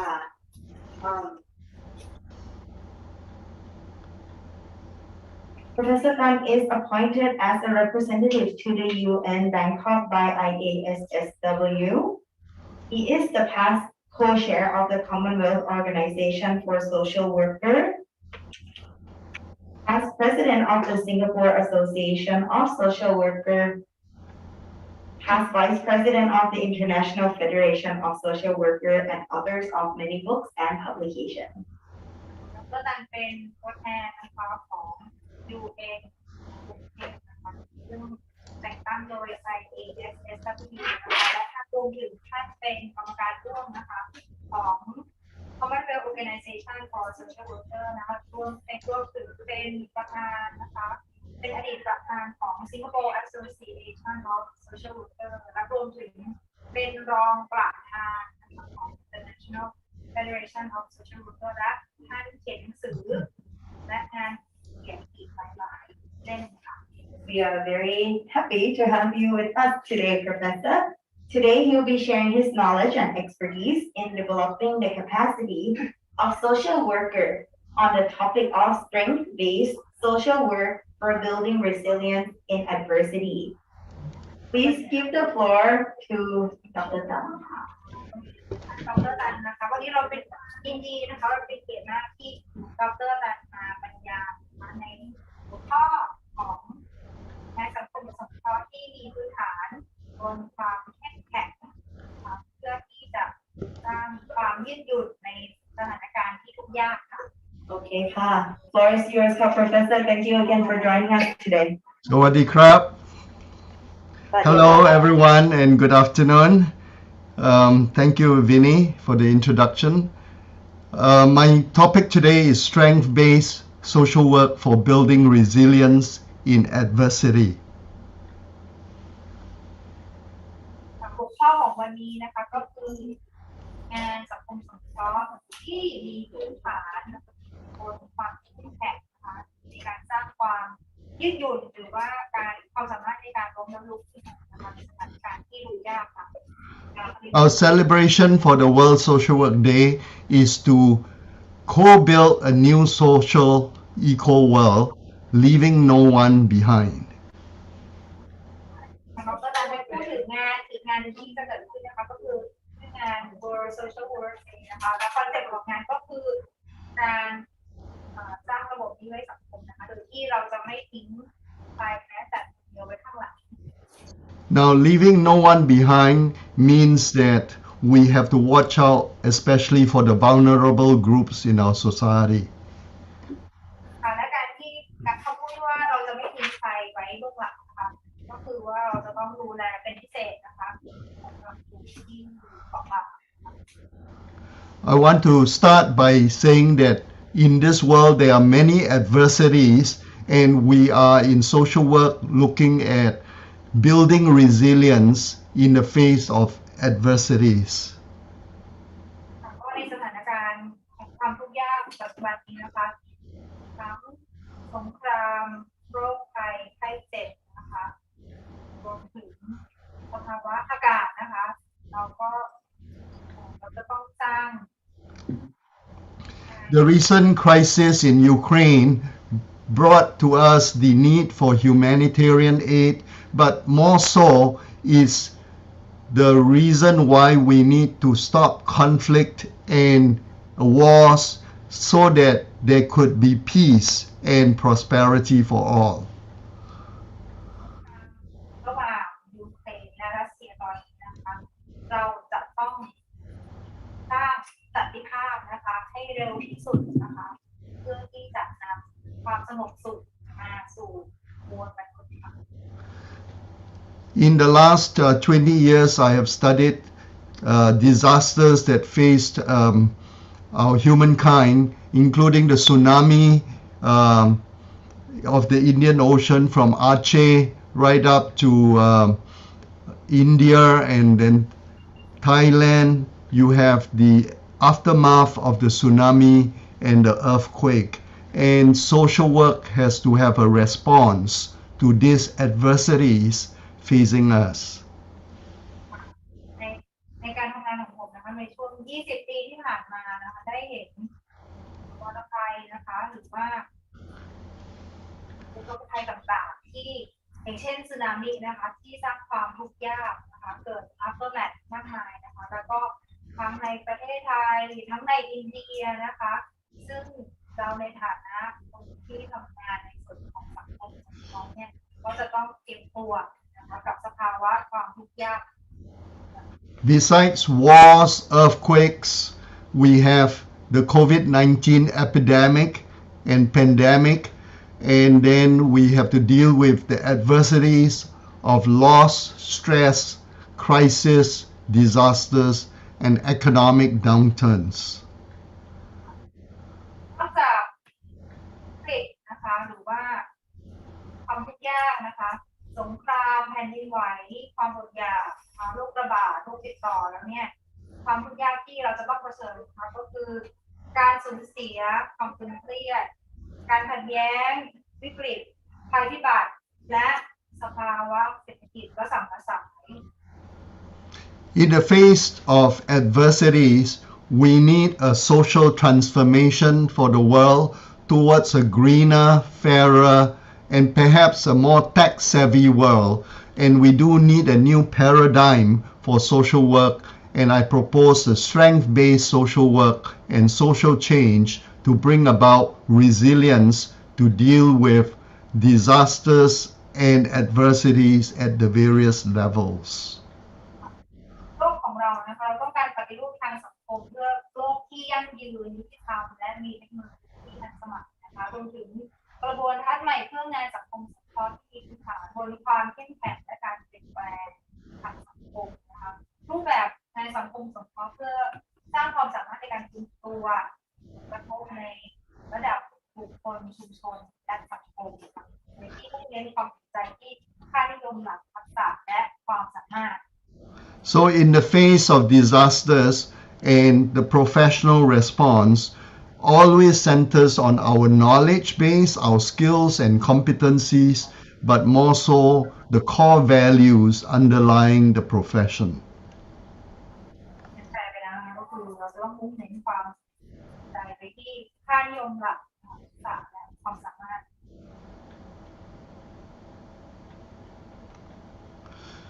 So right now we have the world facing the COVID-19 crisis, and it has shown that the societal structures are vulnerable. There are cracks in the system, there are cracks in the social system, there are cracks in the healthcare system, in the whole society. สภาพวิกฤตโควิด -19 ในปัจจุบันนะคะเผยให้เห็นถึงความเปราะบางและรอยรั่วในระบบสังคมนะคะในระบบสาธารณสุข So there's a need to build resilience of people and community, more so for prevention and protective intervention and strategic professional involvement with various multiple sectors of society working together. เพราะฉะนั้นแล้วเรามีความจำเป็นนะคะที่จะต้องสร้างความสามารถให้ชุมชนฟื้นตัวได้เร็วนะคะทั้งรายบุคคลนะคะชุมชนรวมถึงทั้งสังคมด้วยนะคะเพราะฉะนั้นต้องมีการยื่นมือเข้ามาป้องกันและปกป้องนะคะรวมถึงการให้ผู้เชี่ยวชาญได้มามีส่วนร่วมอย่างมีกลยุทธ์การยื่นมือเข้ามาช่วยโดยหลายภาคส่วนนะคะและสังคมจะต้องทำงานร่วมกัน Today, I will share with you some of the theory and concepts of the strength-based model and propose how to build on resiliency in terms of the process as well as the outcome of this model. วันนี้ผมขอเสนอโมเดลนะคะที่จะเอาไว้สร้างนะคะ resilience หรือว่าการฟื้นตัวนะคะในสถานการณ์ที่เกิดภาวะความทุกข์ยาก I would then apply this model to the vulnerable populations, especially the elderly, the children, and the migrants.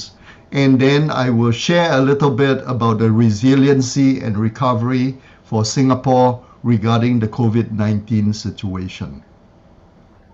แล้วสักครู่ผมจะให้ดูนะคะว่าถ้าเราเอารูปแบบที่ผมนำเสนอเนี่ยเราเอามาใช้กับกลุ่มเปราะบาง I will then conclude to look at resilient social workers as the future practice for social work. กลุ่มเปราะบางนะคะคนชราเด็กแล้วก็แรงงานผู้อพยพนะคะแล้วเราก็จะมาดูดร.ตันก็จะให้ดูแผนการสร้าง resilience ของสิงคโปร์ด้วย So in my dream in the last 2 weeks, I came up with a model on the strength base that deals with adversity to build competence towards resilience. And that's the model that I will share in the first half of today's presentation.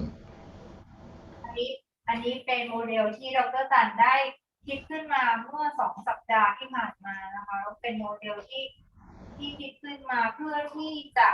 สร้างความสามารถให้บุคคลนะคะหรือว่าชุมชนเนี่ยฟื้นตัวกลับมาในภาวะที่มีความทุกข์ยาก So the strength approach focuses on capacities and resource mobilization. And what we want to do is to reduce the vulnerabilities of the population and making it more controllable and involving planning and collaboration. And we want also reduce the vulnerabilities in terms of the discrimination, exclusion, isolation, poverty, stigma, and ill health. And we want to make sure there is the strategic inclusion of the marginal groups. So the key is community intervention and community development, and also on the policy and front, there need to be social integration and social protection policy, especially for the vulnerable groups. ก็จะเป็นรูปแบบนะคะเพื่อที่จะสร้างความสามารถนะคะรวมถึงการระดมทรัพยากรด้วยนะคะรวมถึงลดความเปราะบางนะคะก็คือการลดความเสี่ยงหรือความเปราะบางทั้งหมดนะคะไม่ว่าจะเป็นการเลือกปฏิบัตินะคะการกีดกันการแยกตัวออกมาความยากจนนะคะตราบาปและสุขภาพที่แย่นะคะรวมถึงการเข้าร่วมทางสังคมอย่างมีกลยุทธ์นะคะของกลุ่มชายขอบ การยื่นมือเข้ามาช่วยเหลือหรือการยื่นมือเข้ามาช่วยเหลือของชุมชนและการพัฒนาชุมชนนะคะรวมถึงนโยบายเพื่อการมีส่วนร่วมหรือเป็นส่วนหนึ่งของสังคมและการปกป้องสังคมเช่นการช่วยเหลือของชุมชนให้กับเหยื่อและครอบครัวนะคะรวมถึง So then this model addresses the individual, the community, and the society. And the approach that we want to do is to control or reduce the disasters, the adversities, the crisis, and then connect people with systems and systems to serve people, and then building competence. And so this involves a process moving from adversity to competence and overcoming adversities. เป็นกระบวนการสร้างความเข้มแข็งผ่านงานสังคมสงเคราะห์นะคะด้วยการยื่นมือเข้ามาช่วยเหลือทั้งระดับบุคคลชุมชนสังคมนะคะด้วยการreduce นะคะแล้วก็การสร้างมาตรการควบคุมนะคะความรับหรือว่าความเสียหายนะคะแล้วก็สร้างความเชื่อมโยงความสามารถนะคะโดยการสร้างเครือข่ายต้นทุนทางมนุษย์และสังคมสร้างทักษะความสามารถและการเชื่อมโยงของทรัพยากร So capacity building is a key strategy in terms of capacity and competence, and then resource linking, as you have seen in this diagram, is an important feature. ที่สำคัญนะคะเมื่อคุณเห็นแต่คือการยื่นมือเข้ามาช่วยทั้งระดับบุคคลชุมชนสังคมนะคะแล้วก็การเชื่อมโยงทรัพยากรที่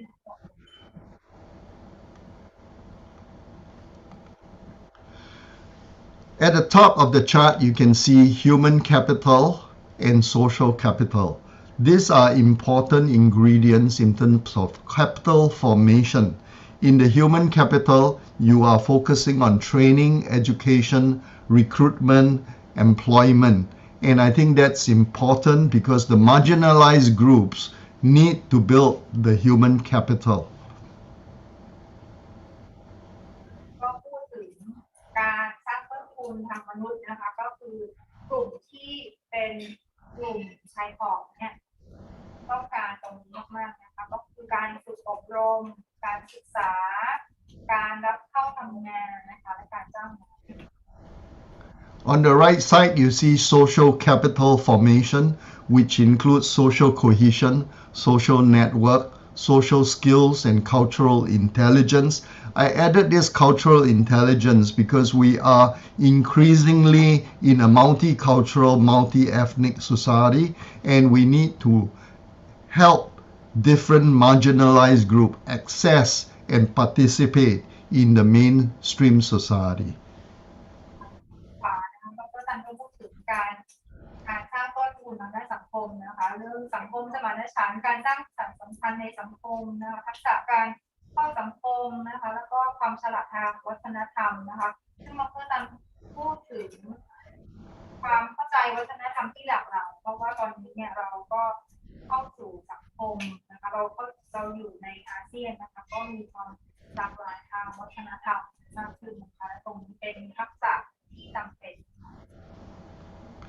So in terms of capacity and competence building, these are the skills that is needed at the individual, group, and societal level: problem solving, preparedness for the adversity, planning, environmental control, teamwork, collaboration, and sustainable development. In terms of resources, you need to build up personal resources in terms of their own attitudes, knowledge, and skills, the community and group resources, societal resources, financial resources, and digital competence and technology application. วันนี้ดร.ตันก็พูดถึงการบ่มเพาะความสามารถนะคะก็คือการแก้ไขปัญหาการเตรียมพร้อมการวางแผนนะคะการควบคุมสิ่งแวดล้อมการทำงานร่วมกันเป็นทีมนะคะและการพัฒนาอย่างยั่งยืน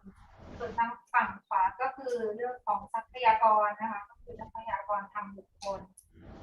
ก็ได้แก่ทัศนคติความรู้ทักษะนะคะรวมถึงทรัพยากรกลุ่ม ชุมชนทรัพยากรทางสังคมทรัพยากรการเงินนะคะความสามารถทางเทคโนโลยีและการเข้าถึงระบบดิจิทัล So let's turn to looking at key values that underlie the process. The universal values that we hope for is the peace, justice, freedom, respect, strength. We need compassion, we need also gratitude, and not only social rights but also social responsibility, and underlying society the spirituality that is important. All this together makes for ethical practice where social work values are focusing on human relationships and professional ethical relationships. และอันนี้นะคะดร.นันก็ได้พูดถึงค่านิยมหลักๆก็คือนะคะในแก่ค่านิยมที่เป็นค่านิยมแบบสากลนะคะไม่ว่าจะเป็นความหวังสันติภาพความยุติธรรมอิสรภาพความเคารพนับถือความเข้มแข็งนะคะความมีอกมีใจและรู้สึกของคุณนะคะรวมถึงความรับผิดชอบทางสังคมวิญญาณนะคะและรูปแบบปฏิบัติที่ถูกต้องตามคำนองของทางค่านิยมทางสังคมที่สำคัญต่อความระดับอาชีพนะคะค่านิยมที่สร้างทิศทางและความยั่งยืนให้กับอาชีพ And so what is the outcome? The outcome is that the resiliency means you can take control of the situation. There is a mastery. There is the competence and capacity to deal with the issues and ability to problem solve and manage the situation that is coping and ability to work together as a group, that's collaboration, and to reinforce cohesion and social inclusion towards social solidarity, and therefore there is access of resources and network towards empowerment, participation, decision making, and making decisions that affect themselves to a better world. อันนี้ก็คือผลลัพธ์นะคะที่มีความยืดหยุ่นนะคะก็คือความสามารถในความเชี่ยวชาญในเรื่องใดเรื่องหนึ่งนะคะที่ทำให้บุคคลนั้นเนี่ยสามารถที่จะคอนโทรลชีวิตของตัวเขาเองได้นะคะการสร้างทักษะความสามารถการรับมือแก้ปัญหาจัดการนะคะความร่วมมือนะคะการความสามารถในการทำงานเป็นทีมได้ความเป็นน้ำหนึ่งใจเดียวสร้างความสมัครฉันท์ในการเข้ารวมกลุ่มนะคะการเข้าถึงทรัพยากรและเครือข่ายนะคะการเข้าอำนาจหรือว่าการมีส่วนร่วมนะคะการตัดสินใจและทำเรื่อง So that's the model that I propose. From adversity, the process of control, connectedness, competence towards resilience, based on looking at dealing with the vulnerabilities, building capital, human capital and social capital, and making sure there is the capacity and resources together with the values towards a resilient outcome. So that's the model that will be useful, and I will apply this model now to the vulnerable groups. อันนี้ก็เป็นโมเดลที่ดร.ตันขึ้นมานะคะซึ่งอันนี้เราคิดมาจากเบสมาจาก human capital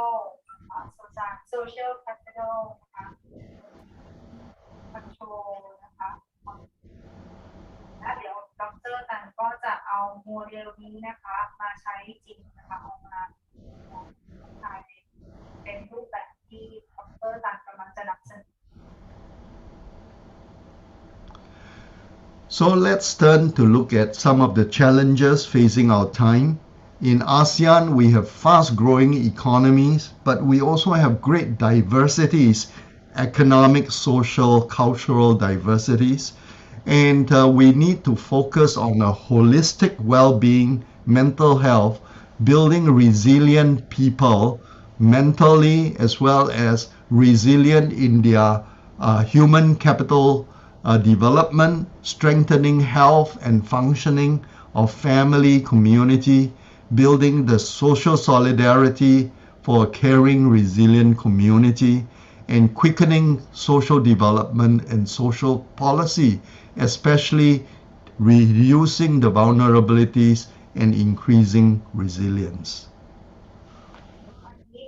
เป็นความท้าทายของภาคอาเซียนโดยเฉพาะเลยนะคะก็คือภาคเศรษฐกิจที่เติบโตอย่างรวดเร็วนะคะแล้วก็ความ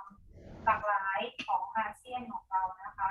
และเราจำเป็นที่จะต้องมุ่งเน้นความเป็นอยู่ดีแบบองค์รวมนะคะสุขภาพจิตนะคะรวมถึงความสามารถในการฟื้นตัวเร็วนะคะการพัฒนาต้นทุนของมนุษย์นะคะหรือว่าบุคลากรของเรารวมถึงเสริมสร้างความแข็งแกร่งของสถาบันครอบครัวและชุมชนนะคะและการสร้างความเป็นน้ำหนึ่งใจเดียวกันนะคะในชุมชนของเราและเราจะต้องทำให้นโยบายทางด้านสังคมนะคะและการพัฒนาสังคมของเราเนี่ยเป็นไปอย่างรวดเร็วนะคะและเราจะต้องให้ความสำคัญกับกลุ่มที่เป็นกลุ่มชายขอบนะคะหรือว่ากลุ่มที่เปราะบาง So coping with the pandemic, which is our COVID-19 situation, I think first requires the worldview,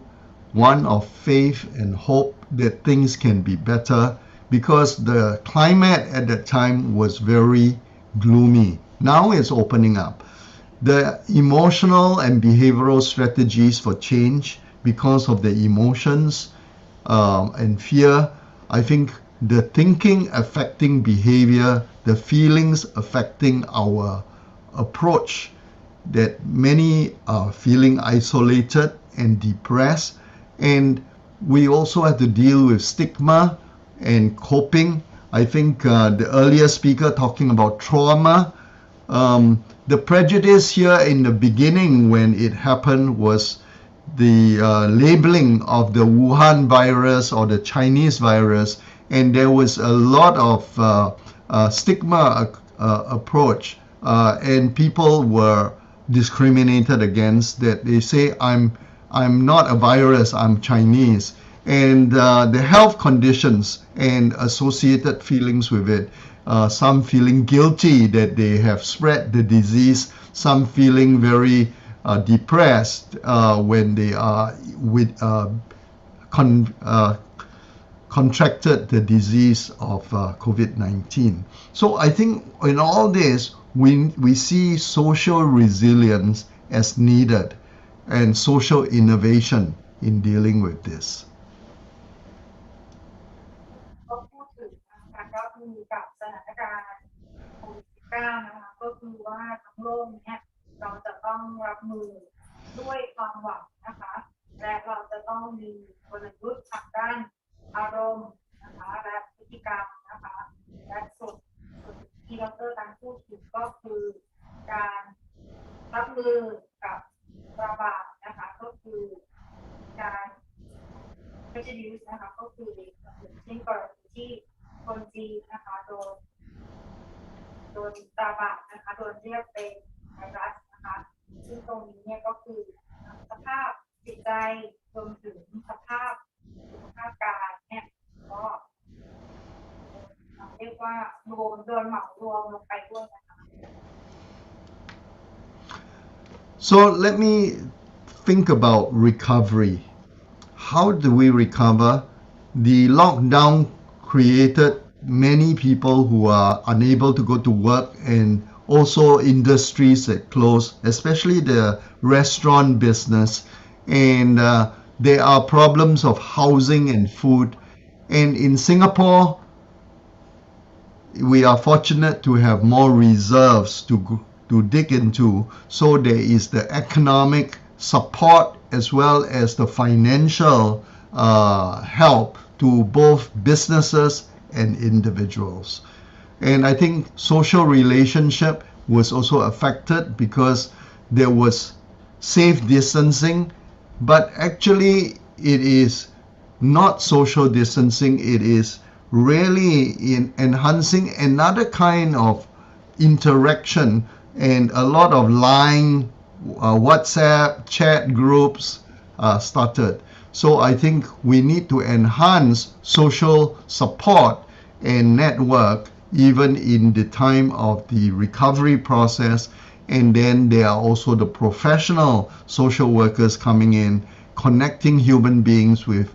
resources and helping them adjust and adapt to the situation. So in the total, it is that hope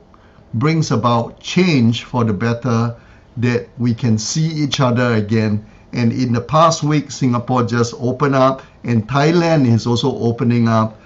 in terms of travel. So I think you're going to see each other again more and more sooner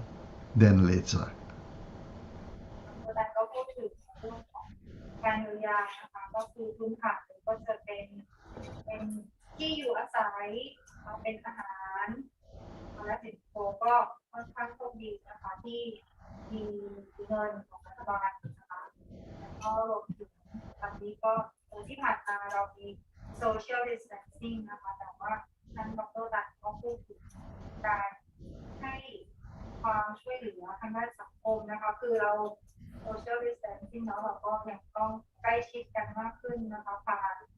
ไลน์ผ่าน WhatsApp นะคะและก็ท่านดร.ตันก็หวังว่าตอนนี้ทางสิงคโปร์ก็เพิ่งเปิดประเทศนะคะแล้วก็ประเทศไทยก็กำลังเปิดประเทศก็หวังว่าจะได้เจอทุกท่านในเร็วๆนี้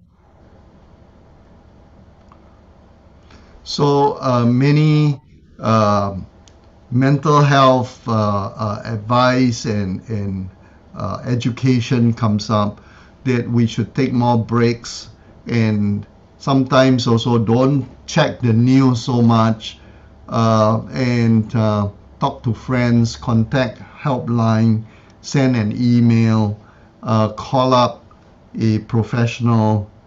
hotline, exercise. So there are many ways to cope with COVID-19 situation. ก็เป็นการรับมือนะคะในช่วงโควิด-19 นะคะก็คือว่าท่านก็แนะนำว่าให้เราพักเบรกบ้างนะคะจากการเช็คข่าวนะคะแล้วก็พยายามหาวิธีคลายเครียดนะคะโทรหาเพื่อนนะคะหรือว่าการออกกำลังกายหรือว่าโทรหาสายด่วนออฟไลน์ต่างๆว่าเราต้องการความช่วยเหลือ So in dealing with stress, the basic is to normalize it and have a healthy lifestyle, find out information and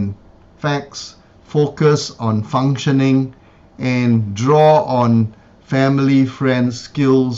and resources, knowledge, and bring together a healthy approach to coping with stress, either in the midst of COVID-19. ก็พูดถึงการรับมือกับความเครียดนะคะก็ขอให้ยอมรับว่าเป็นเรื่องปกตินะคะที่เราจะต้องมีความเครียดแล้วก็พูดถึงไลฟ์สไตล์ที่เราสามารถทำได้ที่บ้านงานบ้านก็ต้องพูดถึงการเข้าถึงครอบครัวเพื่อนฝูงรวมถึงทักษะต่างๆนะคะรวมถึงซอฟต์นะคะที่เราสามารถหาได้เพื่อที่จะต่อกรเพื่อที่จะเครียดของเรา So in the next 10 minutes or so, I will focus on the vulnerable groups, and generally that's the young children, older adults, mentally challenged, and they are more easily traumatized, disabled, or infected with the virus. In the COVID-19 impacting the elderly, the migrant population, the poor, they are affected differentially, that the poor and migrant workers living in close proximity are more susceptible to infection, and we need to protect the elderly that are more vulnerable because they are also other complications with the pre-existing conditions. And so social principle here is that you must protect the vulnerable group to protect the whole population. ให้พูดถึงกลุ่มนะคะที่เป็นกลุ่มเปราะบางก็คือเด็กนะคะคนแก่ชรานะคะรวมถึงกลุ่ม ที่มีความทางจิตนะคะก็เป็นกลุ่มที่มีบาดแผลหรือว่ามีความชอบช้ำทางจิตใจได้ง่ายนะคะและกลุ่มนี้เนี่ยก็คือเป็นกลุ่มที่เป็นกลุ่มเป็นแรงงานต่างชาตินะคะซึ่งมีโอกาสนะคะเกิดเป็นแรงงานต่างชาติที่ติดเชื้อไวรัสแล้วนะคะรวมถึงการป้องกันคนชราก็คือลดความเสี่ยงของการติดโรคได้ The elderly tend to have more stress and anxiety and concern, and their mental ability may need more stimulation, and there is greater association with disability. They may require assisted daily living and medicine. So the elderly have to deal with different issues from fear, anxiety, loneliness,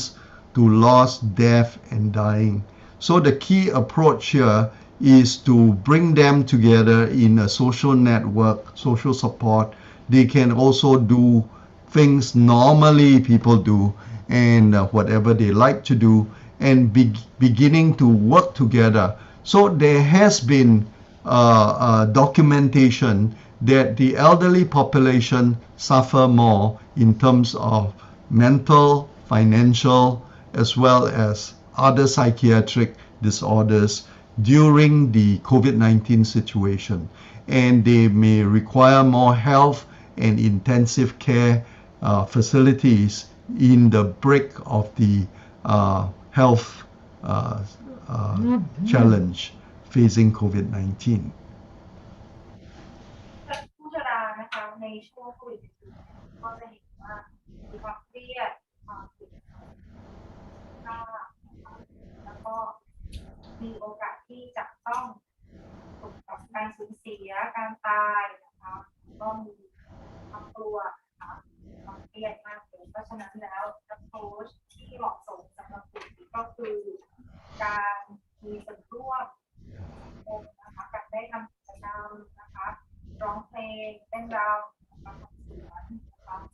เพื่อที่จะเยียวยานะคะความปัญหาด้านความเครียดแล้วก็ในช่วงโควิด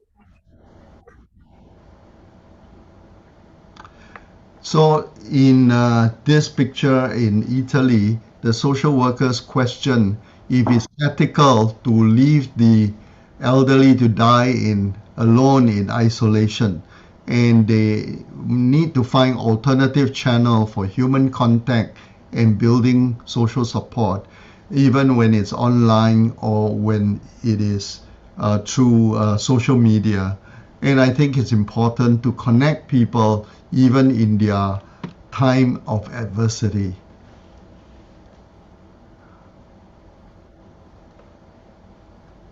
สังคมสงเคราะห์จะต้องทำงานนะคะร่วมกับ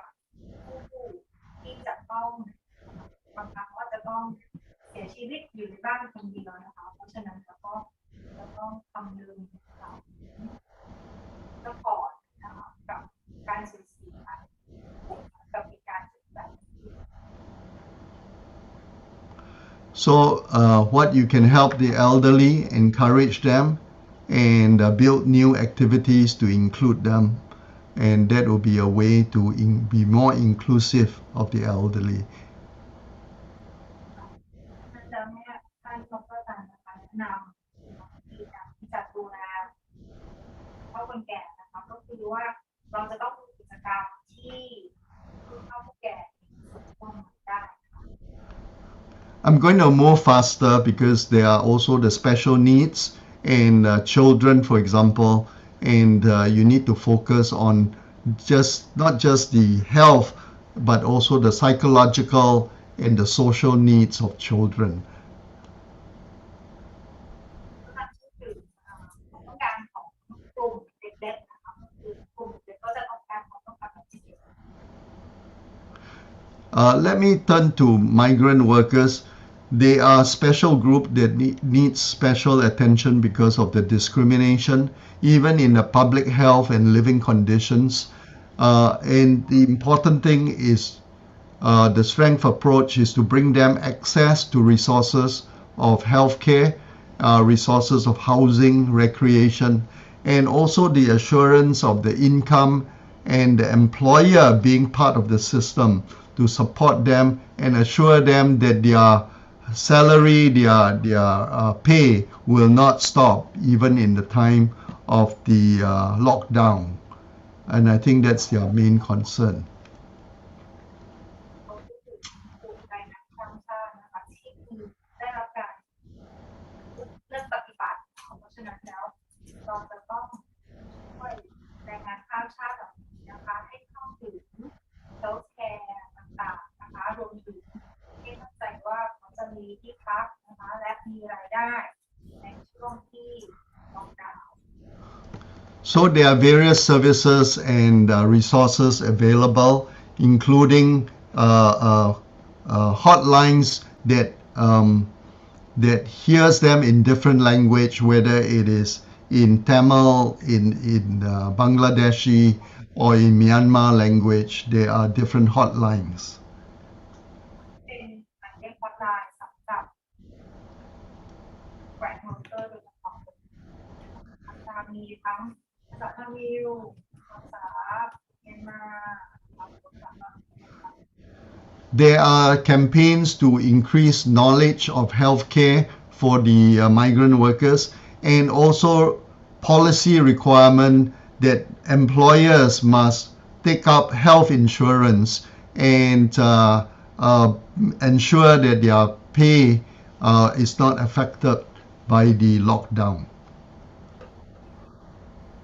นะคะเพื่อให้มั่นใจว่าแรงงานข้ามชาติจะได้รับดูแลที่เหมาะสมนะคะก็คือเป็นฝ่ายที่ให้ผู้จ้างเนี่ยซื้อประกันให้กับ So overall, I think the approach to vulnerable groups is to ensure there is that supportive relationship. If there are no family, then the friends. If there are no colleagues or groups, then the kinship network, informal neighbors, societal institutions, and then the formal care system, the social work professions.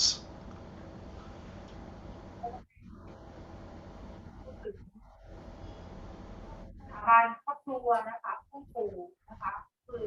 ในการที่คนจะต้องรับมือช่วงโควิด -19 เนี่ยจะต้องมีความสัมพันธ์ที่เข้มแข็งขึ้นนะคะไม่ว่าครอบครัวเพื่อนฝูงเพื่อนร่วมงาน I'd like to wrap up in the next 2 minutes to look at Singapore's recovery. There is the hotline social psychological services, but they are more important is the whole community working together, volunteers doing psychological first aid, and also helplines and counseling centers, social services, community groups, schools, all working together in the resilience dealing with the COVID-19. ก็เป็นแผนการของโคนะคะก็คือว่าเขามีสายฮอตไลน์ที่รับปัญหาสุขภาพจิตโดยเฉพาะนะคะก็จะมีอาสาสมัครนะคะมีผู้เชี่ยวชาญนะคะที่คอยตอบคำถามเขาให้ความช่วยเหลือทางด้าน So there are 2 factors that are important for community: the coping strategies, building on resiliency for the individual as well as the community, but the stronger network, community adapting and functioning at a quality of life that is better, reducing risk and building bonding and bridges across, enhancing social support.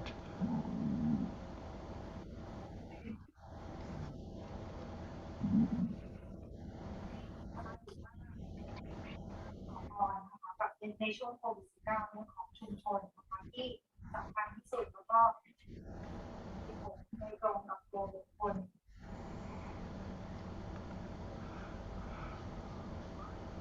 So harnessing community resources is important, and then collaboration is important, but various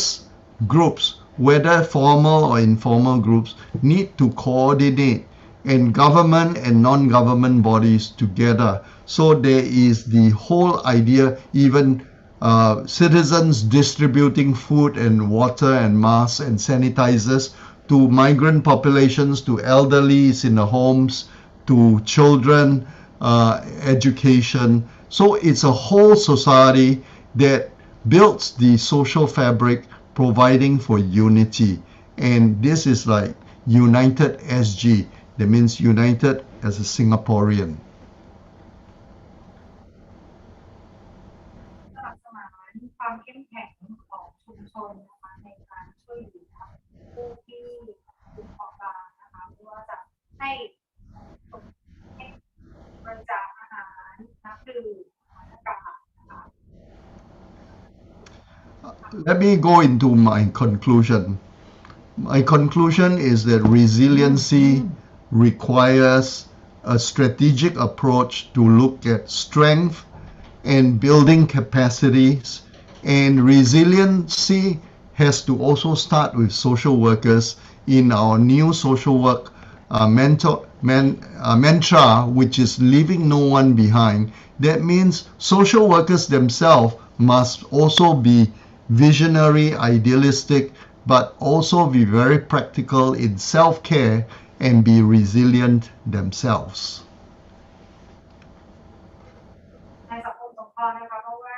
เราก็ต้องพูดถึงว่าเราจะต้องสร้างความสามารถในการฟื้นตัวให้เร็วที่สุดเพราะฉะนั้นแล้วทางทีมงานที่ทำงานการสังคมสงเคราะห์เนี่ยจะต้องมีวิสัยทัศน์นะคะแล้วก็จะต้องเข้าใจสภาพความเป็นจริงต้องเป็นแบบจริงด้วยเพื่อที่จะสร้างความสามารถในการฟื้นตัว So the conclusion is that we want to build a new eco-social world. It requires collaboration, teamwork. It needs sustainable efforts at developing. The goal is, and the hope for humankind is a healthy citizens, peaceful world where there is no poverty, there is happiness and prosperity, a greener, a fairer, and a just society for all. ก็เป็นความหวังของประเทศชาตินะคะก็คือว่าเราอยากเห็นประชากรโลกมีสุขภาพดีโลกของเรามีสันติสุขนะคะและปลอดภัยคนมีอิสรภาพนะคะแล้วก็ประชากรของเรานะคะ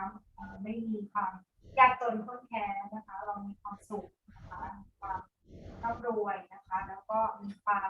ยั่งยืนและยุติธรรมเป็นสังคมที่ยั่งยืนและยุติธรรมสำหรับทุกคน So thank you very much for listening. We have done a model, we have applied it to the vulnerable groups, and we reflected a little bit about Singapore.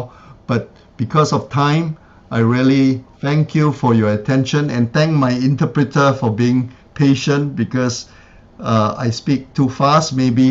and I hope you have good questions that we can discuss and share. Okay. สวัสดีค่ะถ้าไม่ถามนี่มีคำถามนะ I have a question actually. First, I would like to thank Dr. Tan for sharing your model with us, for reflecting on, for also explaining the application of the model and reflecting on it even in Singapore context. We here in, so yeah. I don't know. Okay. ค่ะก็ขอบคุณดร. ตันที่แชร์โมเดลสำหรับที่แชร์โมเดลกับพวกเราในวันนี้นะคะแล้วก็ยกตัวอย่างของประเทศสิงคโปร์ในการที่เอาโมเดลขอบเขตตัวอย่างอันเนี้ยไปใช้ I have a question for you. So in a society that may not be as economically well off or affluent as Singapore, how would we be able to afford to invest in human capital? I think more so when the society needs to grow and develop. Human capital is the key to social development. And so when you say a society that does not have so much resources, then it is even more urgent to build that social capital as well as the human capital, which means priority in training, education, health, and welfare. development. So we must realize that economic development and social development cannot run separate of each other. You must build economic development and you must also together emphasize social development. So I would say the more you don't have, the more you need to do. And that's where collaboration in ASEAN becomes an important aspect, where we look at helping each other grow so that ASEAN together can be better. And I think that's the strategy, and the people who founded ASEAN has a vision that we can support each other for the better. Okay, so thank you for the answer. I'm gonna translate that now briefly. ดร.ตันได้ตอบว่าในมุมมองของดร.ตันเนี่ยการพัฒนาศักยภาพการพัฒนาเศรษฐกิจจะไม่สามารถเกิดขึ้นได้ถ้าไม่มีการพัฒนาศักยภาพมนุษย์หรือว่าการพัฒนาต้นทุนมนุษย์และยิ่งในประเทศที่มีการพัฒนาทางเศรษฐกิจไม่ถึงตัวมากพอหรือว่าทรัพยากรมนุษย์เนี่ยเป็นเหมือนต้นทุนหลักเป็นกุญแจสำคัญในการพัฒนาสังคมและยิ่งประเทศที่ไม่มีทรัพยากรมนุษย์ก็จะยิ่งไม่เกิดการพัฒนาสังคมดังนั้นถ้าต้องการให้เกิดการพัฒนาในเชิงสังคมเนี่ยเราไม่สามารถแยกการพัฒนาศักยภาพมนุษย์ออกจากการพัฒนาเศรษฐกิจได้เลยดังนั้นอันเนี้ยจึงในประเทศที่ยังไม่มีหรือว่าไม่มีศักยภาพมากพอไม่มีการลงทุนมากพอในแง่นี้จึงต้องเกิดการร่วมมือกันระหว่างประเทศในเชิงภูมิภาคอย่างยกตัวอย่างเช่นในอาเซียนที่ต้องมีการให้ความร่วมมือกันเพื่อที่ทั้งอาเซียนในระดับภูมิภาคจะสามารถเจริญเติบโตแล้วก็ก้าวต่อไปในสังคมด้วยกันค่ะOkay. Do we have any question from the audience? Yes. It's very nice to hear your model, but I agree with your model, but it seems like your model is very good for social workers in the 21st century. But I have a question that in this era, do we still need to have this field, the social worker, and how your model can be adapted to the developing countries? Because it seems like your model is very nice, but it's practical in Singapore. But look back in reflecting to my home country, Thailand, we have a Rohingya crisis for all the ASEAN community. I want to know that how your model will apply to the Rohingya crisis and all the migrant crisis. Thank you. That's a very good question about whether resiliency is applicable in less developed countries. And I think I would say the more difficult a society is, you can see that the resiliency of the people will be even higher. The reason is that when you are fighting for survival, you will put in all your effort and all your resources to counter the adversity. And therefore, I think this model is applicable to all society, and resiliency is observed especially in our clients in social work, where they are facing multiple problems and hardship, and you find that they can even cope in a situation that other people may not be able to cope with that kind of stress. So multiple problems, families, for example, or community, tend to show greater resilience, and therefore the model of strengthening whatever capacity they have, and also in bringing the resources from the outside linking to this group, become the strategy for building resiliency and enhancing strength. So I would say, yes, it applies to all society, and especially societies that find it difficult.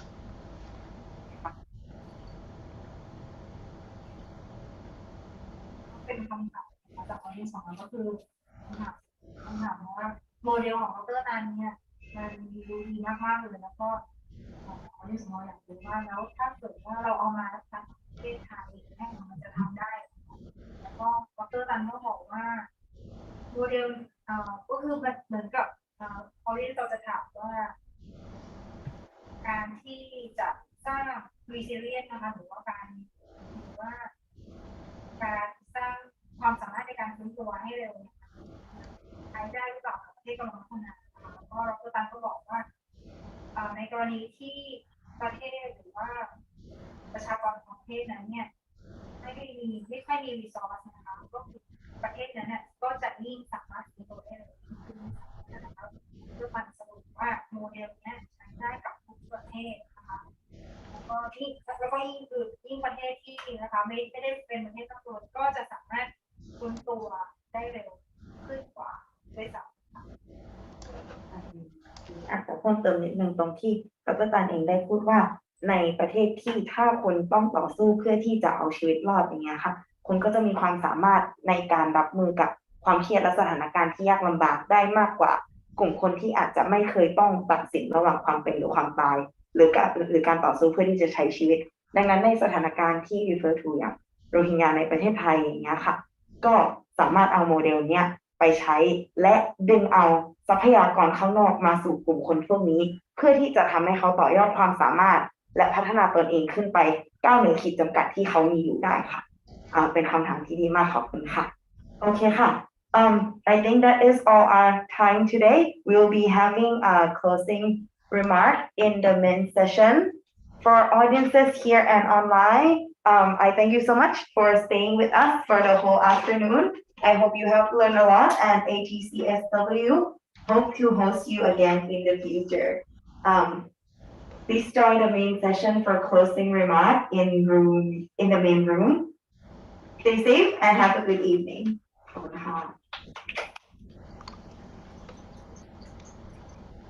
ก็วันนี้นะคะเวลาของเราก็หมดแล้วนะคะก็จะ